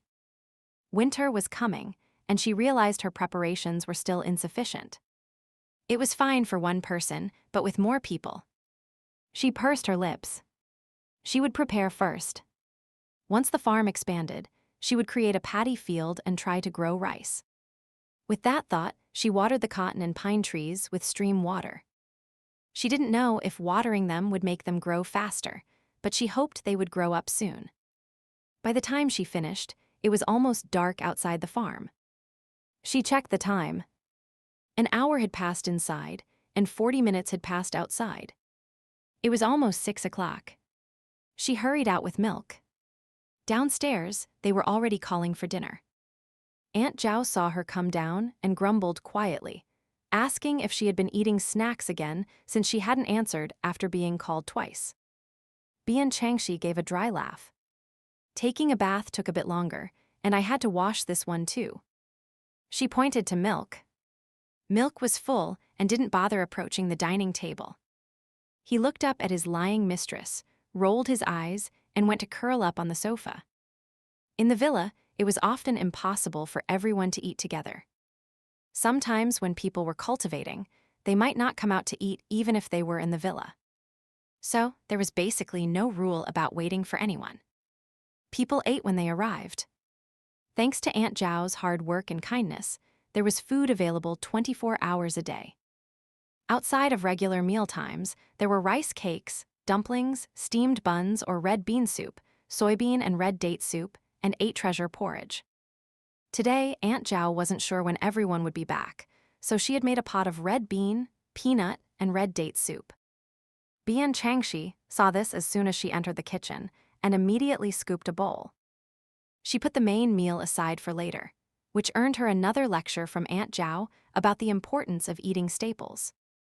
Bian Changxi just smiled and listened to Aunt Zhao's nagging. Seeing that the others weren't around, she asked where they were. Aunt Zhao said Vice Captain Chayo just got back, and Captain Gu called him out to the yard to talk. She wiped the table, looking a bit worried. Both of them looked quite serious. I hope nothing's wrong. Bian Changxi was stunned for a moment. She paused with her spoon in her mouth but didn't say anything, continuing to drink her soup. She didn't know what Gu Shu said to Qiu Feng or how he said it, but for the next few days, she rarely saw Qiu Feng. When she did see him in the villa, his reaction was perfectly normal. She thought about it for a moment, but decided not to speculate on his thoughts. She would just go about her business. It wasn't like he could eat her. The days flew by, and Bian Changxi's life became quite regular. Every day or two, she would go to the hospital, stopping by the laboratory and the water plant on the way. The rest of her time was spent in the villa growing vegetables and fruits or working hard in the farm. Gu Shu would lead a team out every few days, and she would follow. Sometimes when he didn't go, she would join another team. Once they were in the wild, she handled her own actions. Aside from her bodyguards Lin He and Zhao Anen, who followed her constantly, she was essentially free to do as she pleased. The weather grew colder by the day. The temperature dropped like it was on a slide. The people in the base became alert, sensing that this winter would be very difficult. Consequently, the number of people going out to hunt and scavenge for supplies increased. Everyone hoped to earn more money and gather more supplies while they could still move around, fearing they would starve once the extreme cold hit. Today was a day for Gushu to lead a team out. It was a 100-man squad, all from the Jiang City hunting team, the elite of the elite. Today's goal was to go to a pier to get oil and coal stored on ships, and to hunt some wild beasts along the way as a bonus. Taking the main road to the pier was dangerous because it meant passing through the city, so they chose to cross a low mountain instead. Bian Changxi was dressed in a thick black tracksuit, walking slowly along the mountain path. The air was dry, and a cold wind howled. The ground was frozen solid, and almost no green plants could be seen, only withered grass and bare trees. The branches reminded her of a metaphor she had read in a book, like beggars crouching and stretching their hands toward the sky. She didn't have much of a literary flair at the moment. She was busy with her diligent harvesting. In her right hand, she held a large blade about 1.5 meters long. It had a 1-meter circular handle and a half-meter thin, straight blade. It looked a bit like Lord Guan's green dragon crescent blade, very intimidating. 2 days ago, while scavenging at a food processing plant on the outskirts of the city, she had the misfortune of running into a Tier 3 strength-type zombie. Although she managed to take it down after a tense fight, her tang blade had chipped in several places and had been sent for repairs. Without her usual weapon and wanting to go out today, she had searched her warehouse for something suitable. She found this blade among a batch of weapons Gu Shu had acquired. It turned out his haul included cold weapons as well.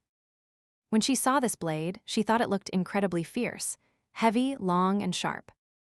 For zombies or monsters that weren't too agile, it was 1 kill per strike.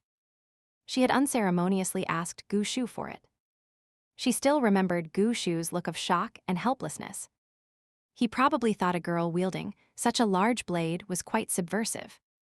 Now, she was using the blade to efficiently chop down withered trees. One reason was to get a feel for the weapon, and the other was that the mountain was full of these dry trees, perfect for firewood. It would be a waste not to take them. Many people were now braving the cold to chop wood. Whether she turned it into charcoal or sold it, it was all money. She felled the trees one by one. Once she had a pile, she swept her vines, collecting the trees in large batches. Her efficiency was incredibly high.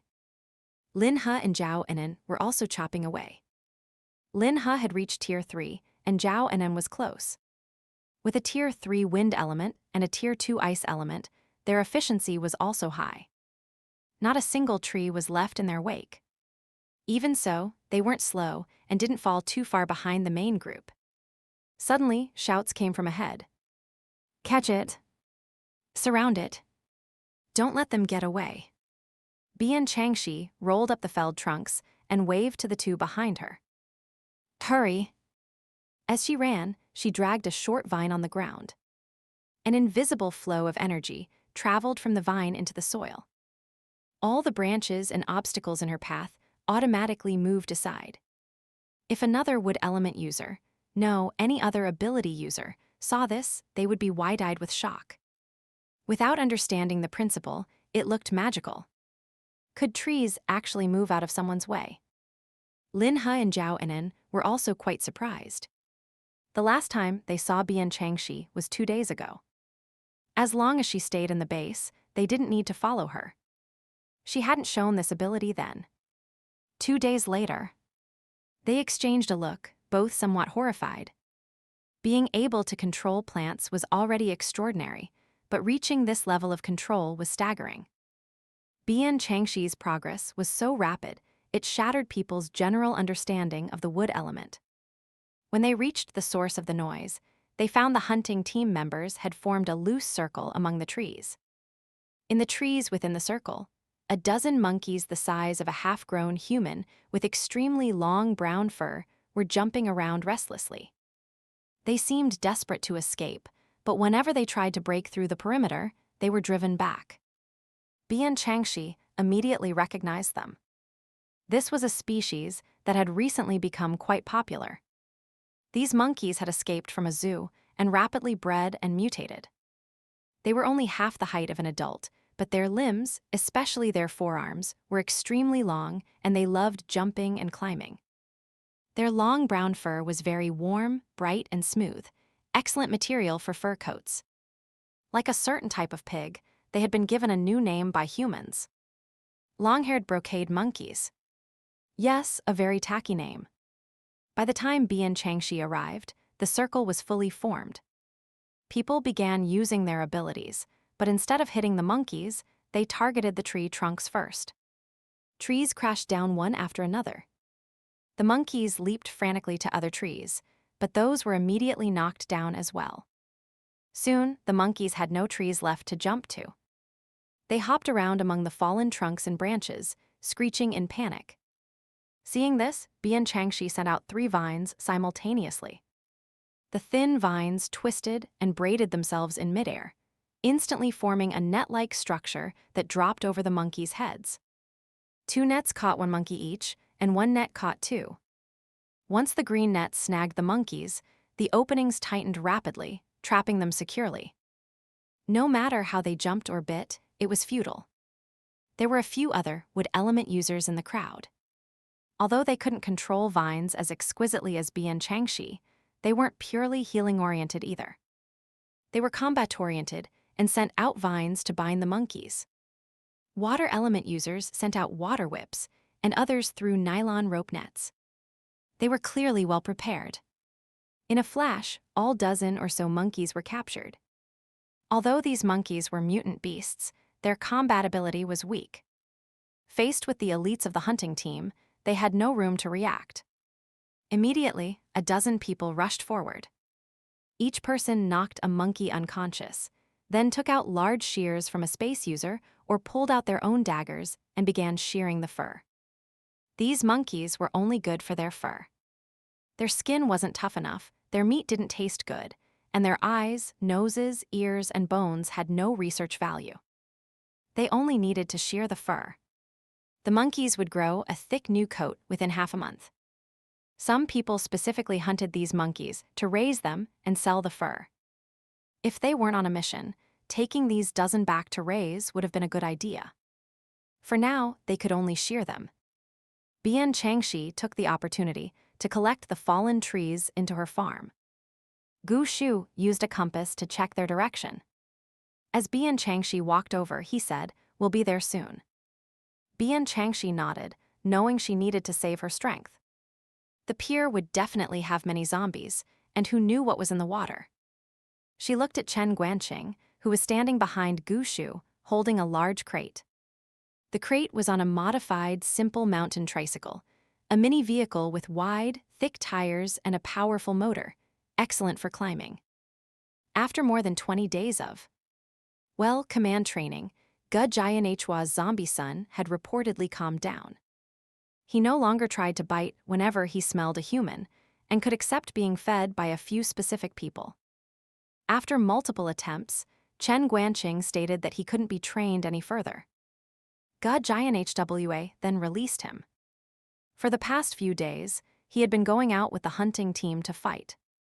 His abilities, whether controlling zombies or his mutated fire element, would be extremely powerful and practical if mastered.